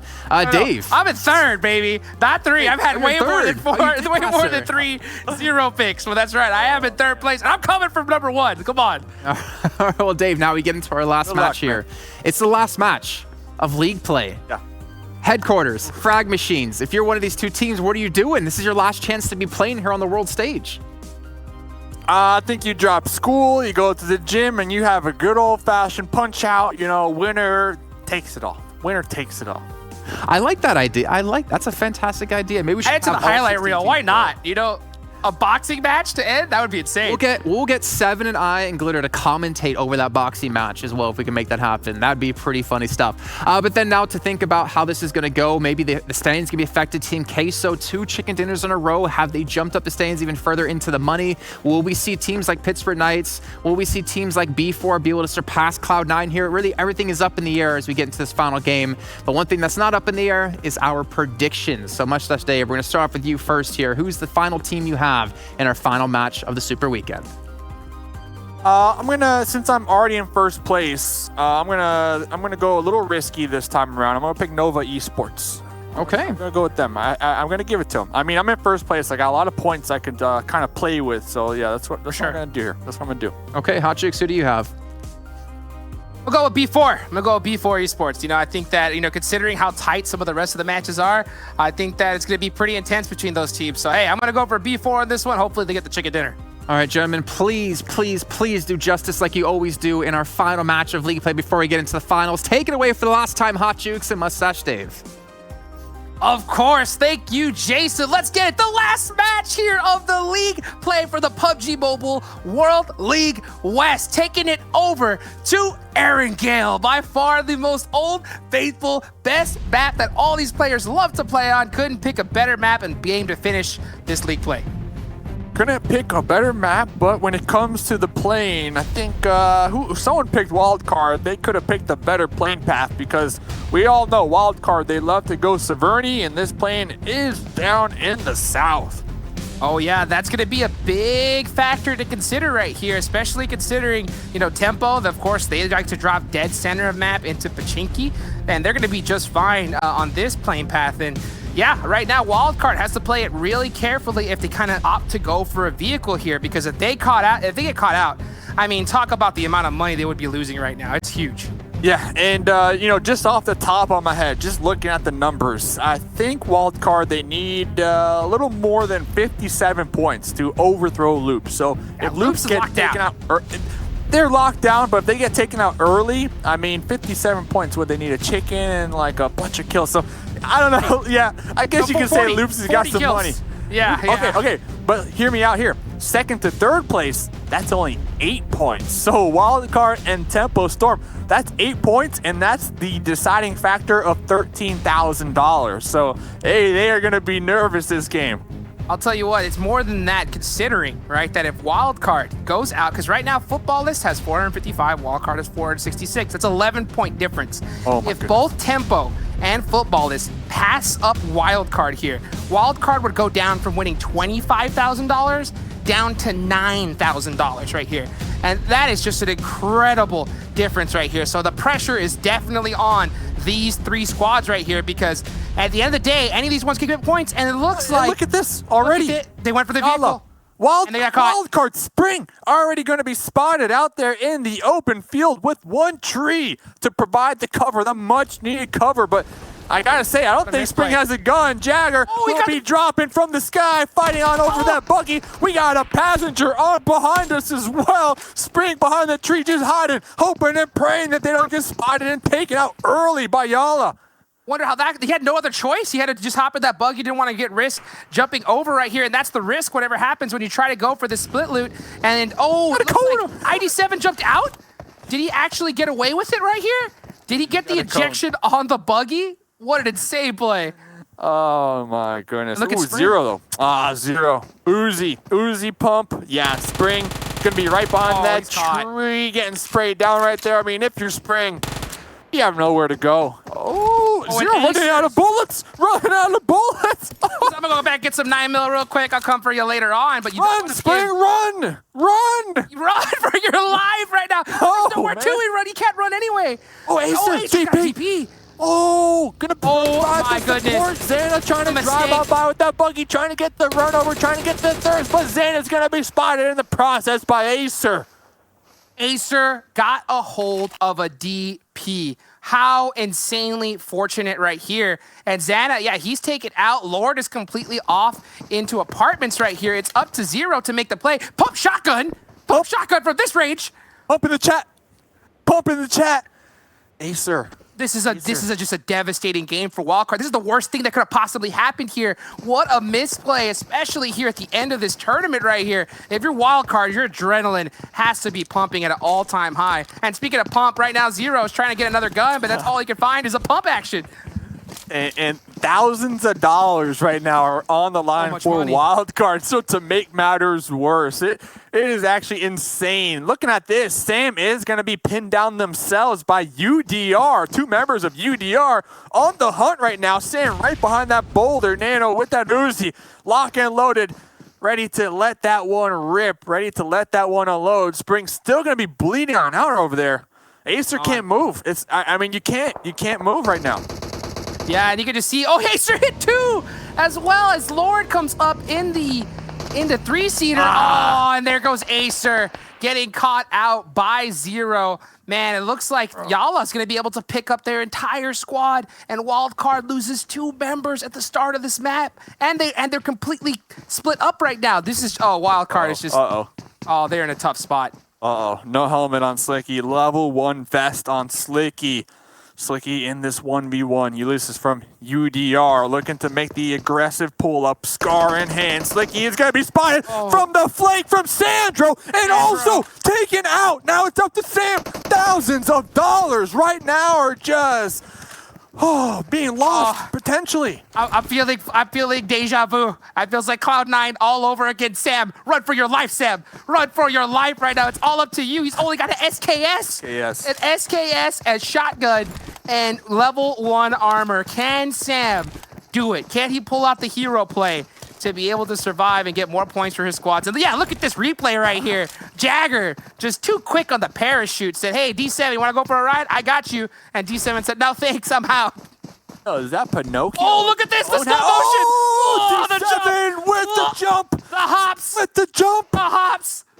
So strong right there. D7, and you know why? It's because he had the traffic cone on his head for safety. Traffic cone, man. That's what I'm talking about. Directing traffic, Jagger, sending him the other way right there. And Jagger's like, okay, I'm not gonna do this right now. I'm not gonna do this. You don't run over cones. You get a fine for that. You get a fine for that. So 100%. Speaking of fine, Frozen. He's got the DP. That's the finest weapon to have right now. What is going on? They're gonna be making the pull-up. Frag machines will be spotting out them, trying to get the run over, and Solomon was knocked in the process, but the revive should be successful. Annalise out there behind that tree also spotted. Milky Way and Memphis all over the place right now. All over the place. Only 2 up for Unique. Oh, Freak all the way down there on the coast. We'll be connecting some of these DP shots. And the run pulling up for that run over. The ultimate BM right now. Oh my goodness, this is how you end a league play tournament like this. Just all kinds of just craziness going all over the place. And it looks like Unique is able to get the res. They still have that buggy, but Memphis, he looks like he wants some more as he is just kind of running in right now. And Freak trying to get some big shots on the Milky Way, 1 HP. Memphis might get some more, considering they're running across an open field. Milky Way trying to cut off Frag Machines, trying to cut them off. Outplay going to be popping on out of that burning UAS just a little too soon. Milky Way about 0.005% HP. Memphis will be spotted trying to cross the road by Freak with that AKM. Frag Machines and Unique are just going back and forth with the trades right now. Milky Way still so low, and at least also extremely low. Frag Machines trying to get the run over, trying to get the payback right now onto Unique, and there's just one up. There's just one up. Talk about a back and forth right now. It's up to Annalise, and it looks like he doesn't have any heals. He's throwing a big grenade, though. Oh, it does get some damage on. Here comes the second. Annalise from downtown, 4-3. Bang! Baby! All done! Salmon out of there. The U.S. blown up, and Outplay is picked up. Is able to survive right here as Milky Way is just throwing some more nades, hops in the buggy, and gets on the quick rotation right here. What a game. Dude, you gotta assume no meds, no ammunition, no armor. Nothing. It's just all out gun skill. Gun skill right now. Definitely. And Annalise, right now it's all driving skills as he's just trying to take off for his life. And it looks like he is going to rotate over here. Will he go for the pickup onto Memphis? Oh, he looks like he's going for the wide rotate for the flank. Oh, Outplay. What a shot. Outplay. Yep. Outplay spotted. Wow, this fight is it's interesting. Early game. Annalise, what a nade. Freak has that shack and we'll be using it for cover. Ooh, yeah, it's going to be deflecting off just a little bit. Freak trying to get that grenade on a moving target. Annalise out there. Freak going to be hitting that front with that AKM. Going for that spray down. There you go. The fight. Shot. Frag Machines coming out on top. On top. That's your team. Let's go, baby. Dave, let's go. Getting it done. One of the most interesting fights I think I've seen in this entire tournament right there. Talk about a back and forth. And Frag Machine's able to come out on top with the 8K red dot spray out of the buggy. Great shots coming out there from Outplay. I'm sorry. Now, Frag Machines, we only need 96 points. Let's get it, baby. Let's get it. 96 points. We can do it. Believe. This is the game. This is the game. Next zone does go on up. All that mayhem, all that action. What happened to Wildcard? Sam, still going to be alive. Oh, Sam, good luck, Sam. Good luck. Sam, the pressure. He's got to deal with both Tempo Storm and Footballless. They both have their whole squads up and ready to go for the rest of this game right here. And Wildcard does have a little bit of a lead. So if Sam could just get some decent placement points, maybe steal a couple kills, he could secure this game right here. But definitely, he just doesn't want to go out early. And he is stuck in this building. But here comes HCL with the very scary rotation. Did he pass him up? Oh, Sam, look at him. He's shivering. He's shaking in his boots, Actually, Dave. still with the SKS and the pump. Oh, no. He's got no other choice. Hey, at least you got that red dot. You got the red dot. You got that red dot. So, hey, you got something. Look at Nova. They are right on top of Sam on that map. Oh yeah. Horrible. HH24 looking on down to Kanina Power right here. So, yeah, Tempo. They need to have a really solid game if they're looking to take away the second place from Wildcard Gaming right here. And they have a full squad up, a good position. Looks like Spec is able to get the thirst on the Mixzera. That's another point on the board right here. And every single point counts. It could be the difference between tens of thousands of dollars. So, yeah, great shots coming from Tempo. Honestly, Tempo, they probably saw the clown fiesta early game and saw the kill feed, saw that 3 members from Wildcard are actually out of this game. So, Tempo, I mean, they only needed about 8 points to bridge that gap into that second place position. So I wouldn't be surprised if we see him play extremely passive this game and decide to turn that switch on in that late game and just get as many points as possible when it comes to placements. And hey, that's going to be 13 extra K in your pocket. And I mean, how insane is that? If Wildcard ends up going down in third, that was a $13,000 mistake. If they go down to fourth, it's a $16,000 mistake. And speaking of mistakes right now, looks like UDR Ulysses gets caught out on his own. Team Yala, they've already got 4 kills on the board. Wow. So they're doing great to end off this tournament right here as they're hunting down the rest of UDR. Right here in Ross Hawk, and this is going to be the only 2 squads in the general area. Sandro on top of the 3-story roof, attempting to take some shots down there onto Yala. Nano holding this angle, going to be peeking that corner with that pre-fire, making the pull up, but there's 4 members of Yala. Xano is going to be getting traded right there, and the instant thirst and flush, and UDR Killers, well, thanks for playing. Done. And the reason why I said Sam is because Sam ended up knocking Carrillo from loops. You saw him on the bottom right there, and he's going against the rest of this squad. He's got this SKS. Oh, he's getting pre-fired. Can't even go out that door. Against loops out of all the teams to go against right there. That is not the one you want to. And there goes Wildcard out early right here. Tempo Storm Footballists. They had to see that and know that it's on the board as Frag Machines ends up going out to Team Queso. Dave, the devastation. Hey, they had a good early game. All right, I'm not gonna lie. They Went had out with some a bang. spicy, some spicy plays. So yeah, definitely showing up and pulling up here. Team Queso instantly taking them out, instantly getting those 2 points, and then immediately popping in these vehicles and repositioning. I mean, just wait, hold on. Dave, do you hear that? Yeah. I think so. Door is opened. The door is open. The door is officially opened for both Tempo Storm and Footballists right here. They saw the kill feed. They know Wildcard's done and out. So they know that they had to have just a solid game here to secure that chicken dinner and that big time money right here. They just have to get it done. Hey, this is the time. One more game to go. This is the game.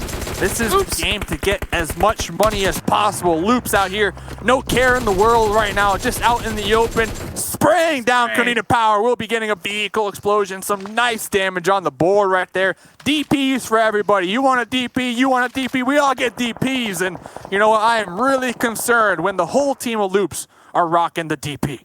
Man, dude, that DP is devastating right there. You can just see Loops just working as a squad, putting it down onto Konita Power. And yeah, they had to hop out of that vehicle really quick. They still have their full squad up, so I wonder if those other 2 members are going to come and try and save them. But I'll tell you what, when it comes to driving past any team, the last team you want to drive up against is Loops. Because, man, when these guys with their DPs and scopes, they are just laser beams. I mean, the only thing you want to do with Loops is maybe take them to Chuck E. Cheese for some pizza. Besides that, I'm going to stay far away from this squad, especially with the point lead that they have. I mean, they're just going to be extremely aggressive. They're going to rack up as many kills as possible. Last game, I think they had like 10 or 11. I mean, this squad has just been popping off. They tied with Team Queso, and they got second place. That just goes to show you how many kills that this squad could put up on the board. There's a reason why they're sitting comfortably in first place right now. So, yeah, they're just doing what they normally do, I think, right now. They're doing the do, man. They're doing the do. That's what I'm talking about. So, yes, Naya. Yes, Naya, right in the middle. The only city now in this zone, and a lot of these squads already going to be occupying the fields down here. Loops, one of them, in the south, taking some shots on the Konita Powers, who are currently separated. Loops actually going to be sending Dad in to another little shack in the fields. And Footballists up here on the roof, trying to get as much information as possible, just crawling. They got 4 up right now. They need to survive. They are looking at the kill feed like a hawk, seeing when and where Tempo Storm might pop up. I'll tell you what, Yasnaya, Final Circles, and PMWL West. I mean, talk about a duo that just goes together, because this final zone, we have just seen it so many times before. So these teams are definitely used to it. Will we find another open field south of Yasnaya Circle? Hard shift over to the water right here. First time we've seen this circle. None of these teams expected that. Oh, man, if you're Pittsburgh Knights, you have to be hyped right now, because that is the best case scenario for you. Let me get some West Side best sides in the chat. West Side best side in the chat. The West Side hard shift here. We were just talking about Yasnaya being here, and then the zone said, yoink, yoink, chicks, psych. What a crazy water. Final Look at the water.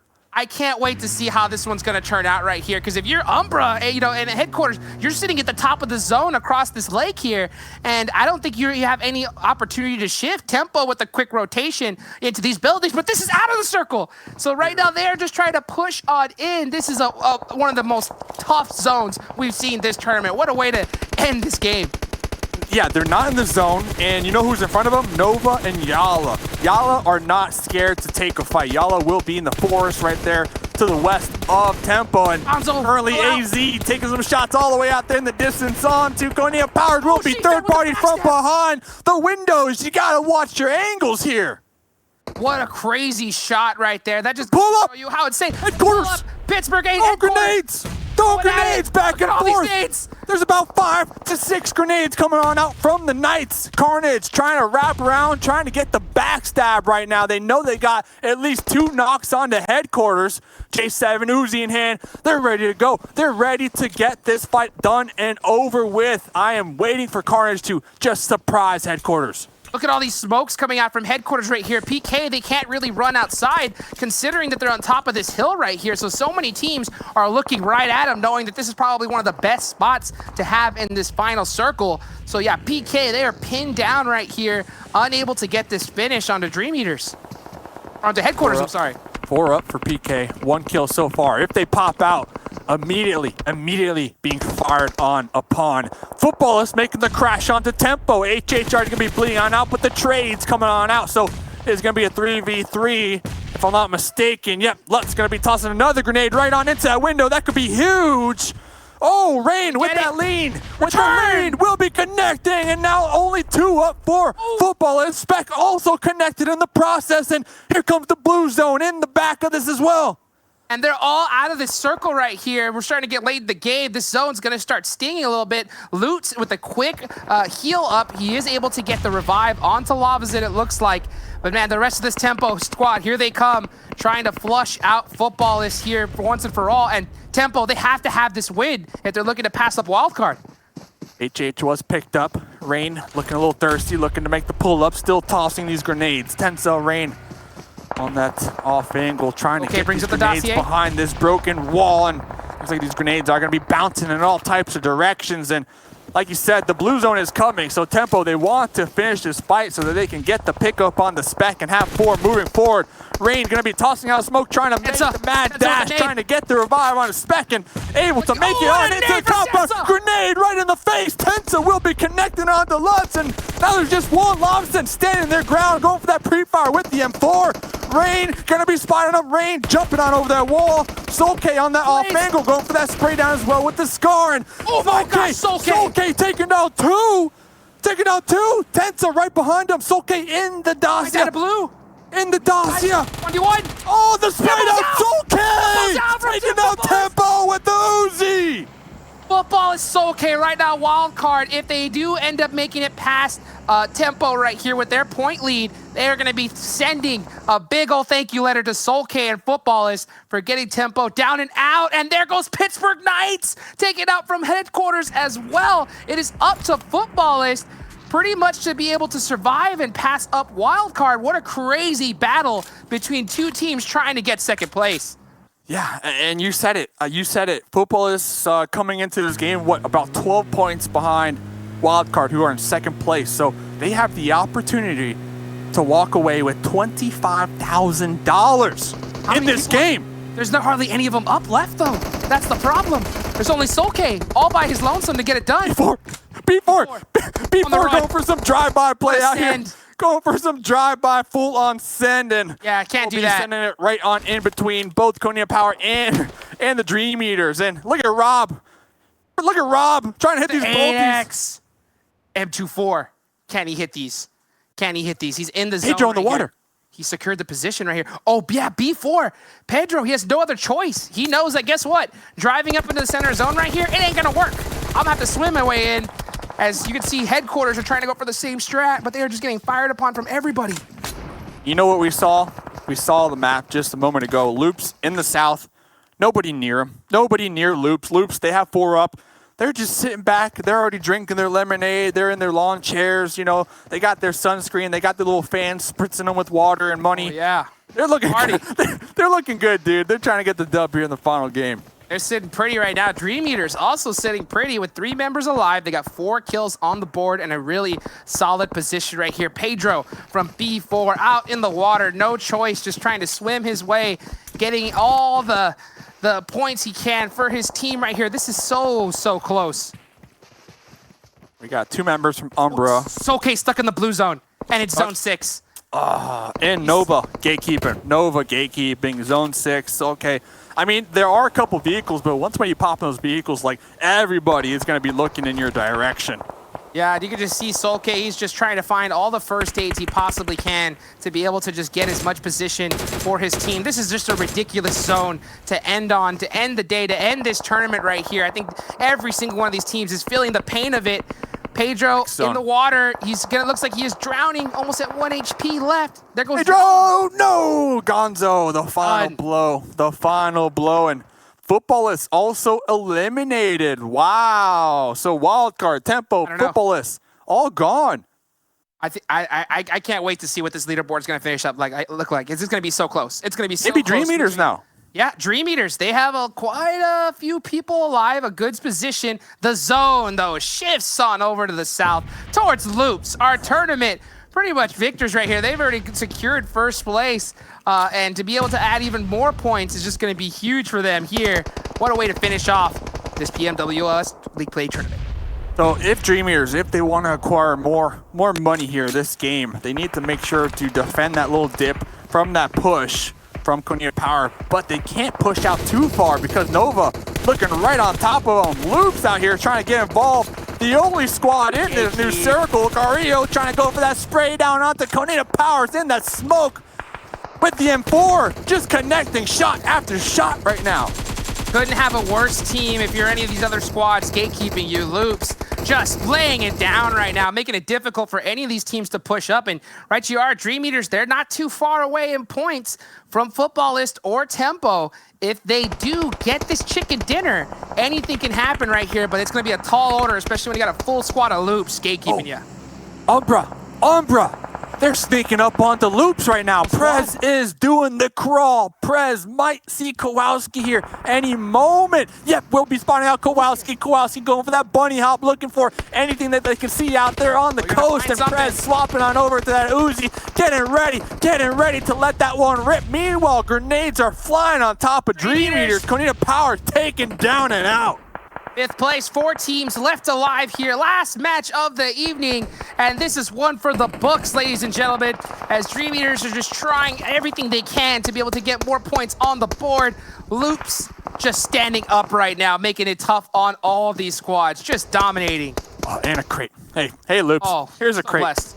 Okay, Prez, behind this tree. Loops getting a little sketched out right now with this zone. Kowalski doing a little investigating. Carrillo trying to keep Dream Eaters pinned down. Prez right there on the opposite end of this tree. Gonna be coming on for the wraparound. There goes Kowalski down with the pull-up attempt in the buggy. He's gonna straight up be sending it. Prez right now is putting in the work.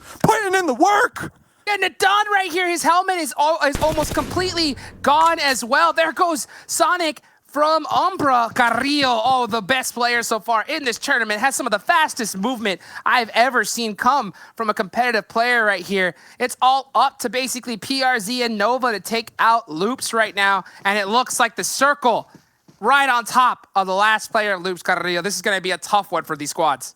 Yeah, Loops, they have the tower.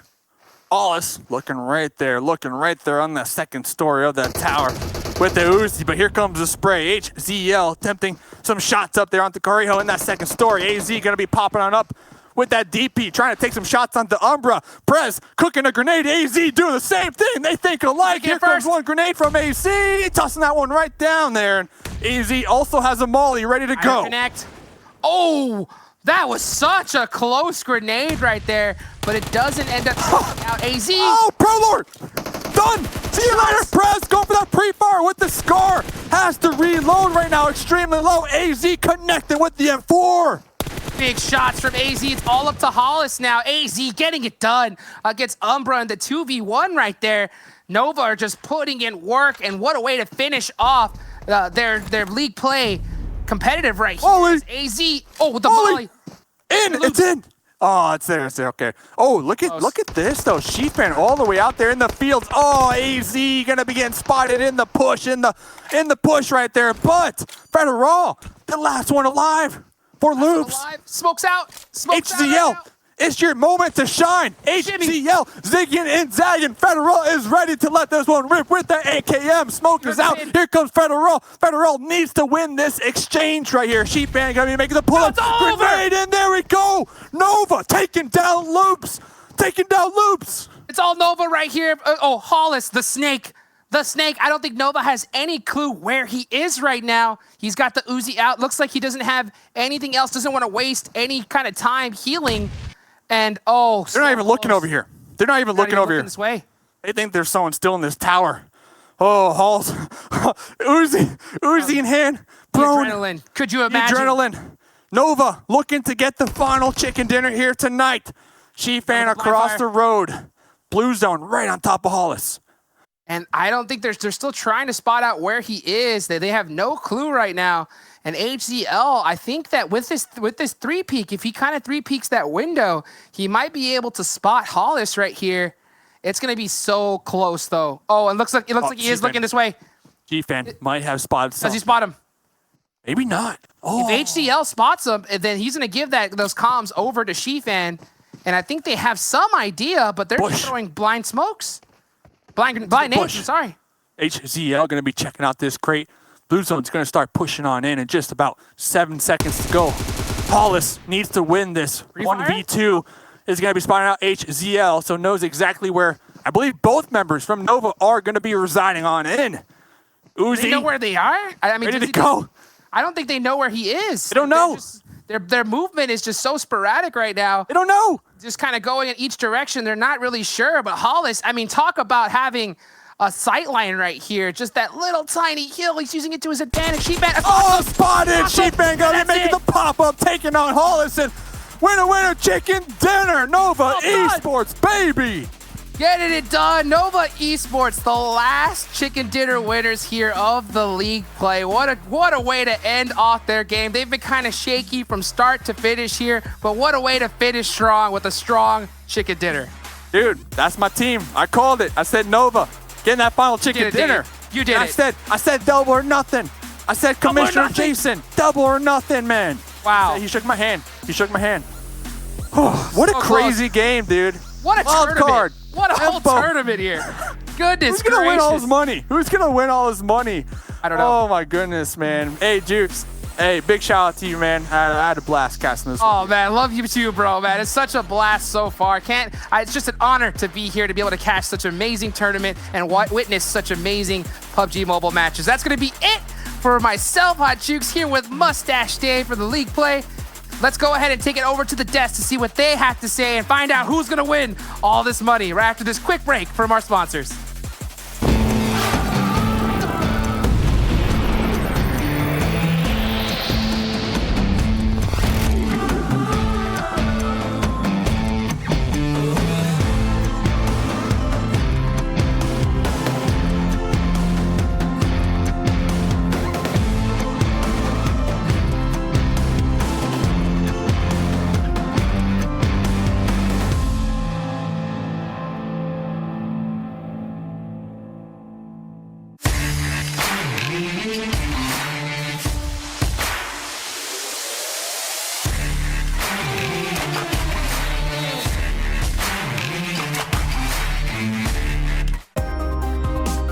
The PUBG Mobile World League is brought to you by the title sponsor, Qualcomm Snapdragon Elite Gaming, and the official beverage sponsor, Mountain Dew.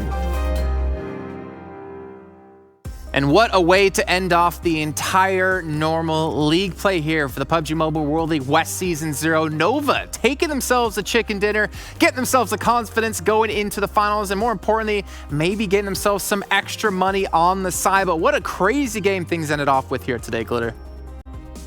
Yeah, that was not how I expected that final game to go, especially with it being Nova versus Umbra as the final two. Loops had an incredibly strong showing, but Nova was able to just kind of get that final edge out over them in the end zone. And I mean, will it make a difference, I think, is the big question. Was that enough? Did Nova do enough to maybe jump themselves up a few more spots?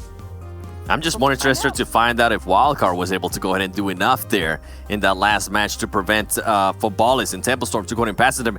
And Templestorm had everything going their way. Wildcard was already out, and for some reason, and I'm definitely going to ask the players this, what happened there, because they decided, instead of doing a long rotation, they decided to stop before they were even in the circle, and then just try to do a slow, pretty much a slow push into the zone when Nova was ahead of them. So interesting decisions there. I cannot wait to see the leaderboard to see who's going to be taking how much money.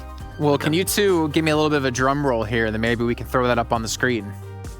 Ready? I do the hand signs. You do the actual drums. We didn't get any of it, I guess. We're just going straight into it. It's too late now. So here is your final leaderboard for our third and final Super Weekend. Glitter, go ahead. Wild card, baby. Wait. Wild card doesn't choke. Sorry, I'm just hyped. No, I'm hyped too. Look how close it is to Wildcard had 467 and Footballist jumped up, tying Tempo Storm at 463 points. And the reason they're in third is because of their kills. They have more chicken dinners. They have more kills. Look at that. And that right there, that switch for Footballist is actually going to go ahead and net them $3,000 more. So that's even more impressive there for Footballist. Congratulations to them. And then Karina Power also moving up to 8th place. Remember, this was a team that was kind of 11th place. Now in 8th place, they're going to be doubling their money that they would have earned from 12th place or 11th place. With $4,000 in Pittsburgh Knights, it's going to fall down to $3,000. And then Cloud9, I think we have to go ahead and honorably mention them because they were in a way predicted here to go ahead and get the $50,000 after the performances they have had, and now they're going to be taking home only $6,000 from this. The good thing is that they do have league finals left.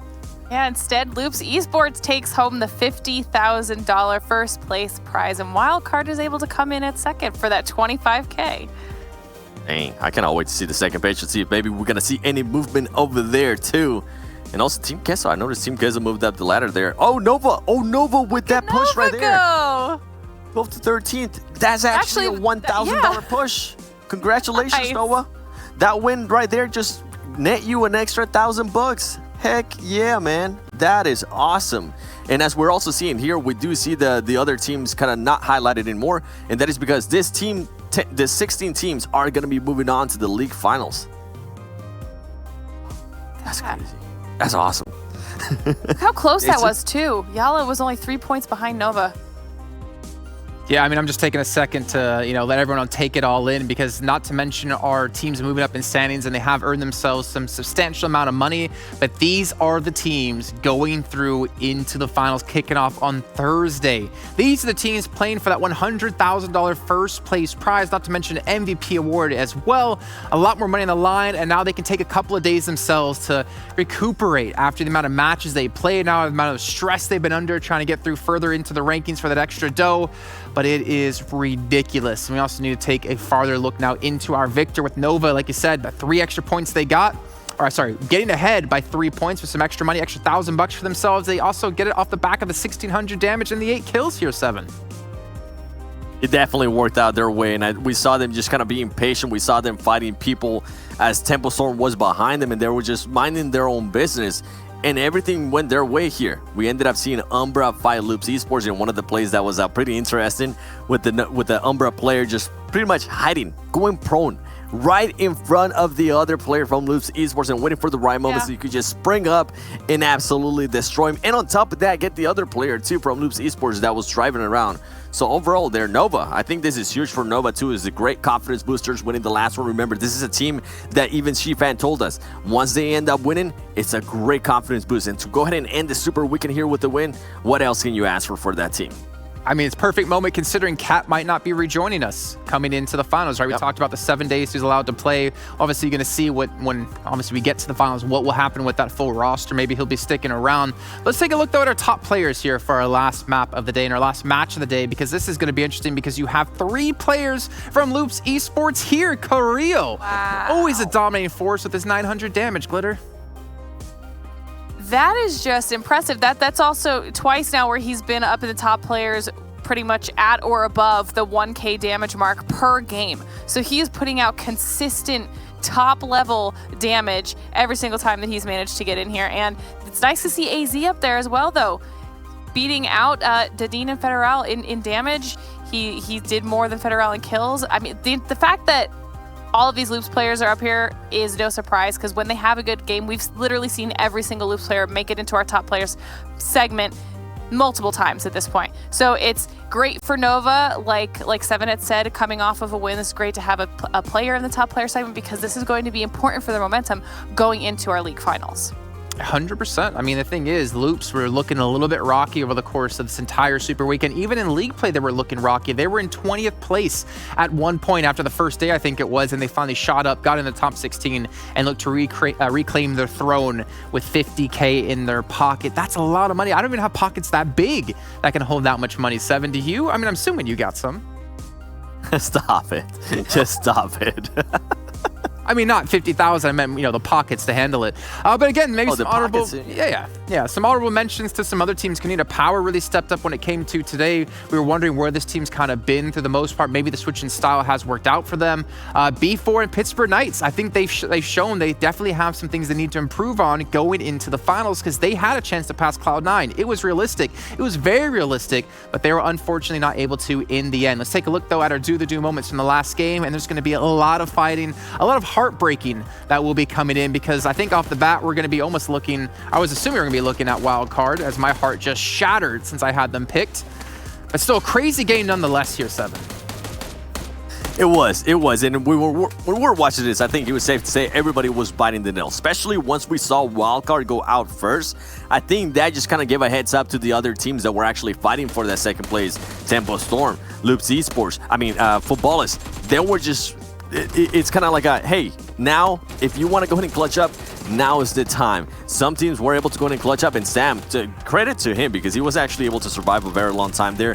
One thing that I do want to go ahead and mention in regards to that fight there with Sam and Loops Esports is that one of the players from Loops Esports had just hold off that door so well. They were pretty much just waiting and kind of baiting Sam to go ahead and push out. And as soon as Sam showed his face, they ended up shooting him, which kind of sent him back. So overall, Loops, I love that Loops was able to perform so well here, and we see Carrillo still being a top player because this is one team, as you mentioned, Jason, one team that just hasn't been as consistent, especially this past week, as we would have loved to see. And for them to be able to go ahead and do this here, this is going to be just huge for them going into the league finals. And in my book, I think it's safe to say of everything that I've seen so far, Carrillo's my MVP. That man is just on another level here, Glitter.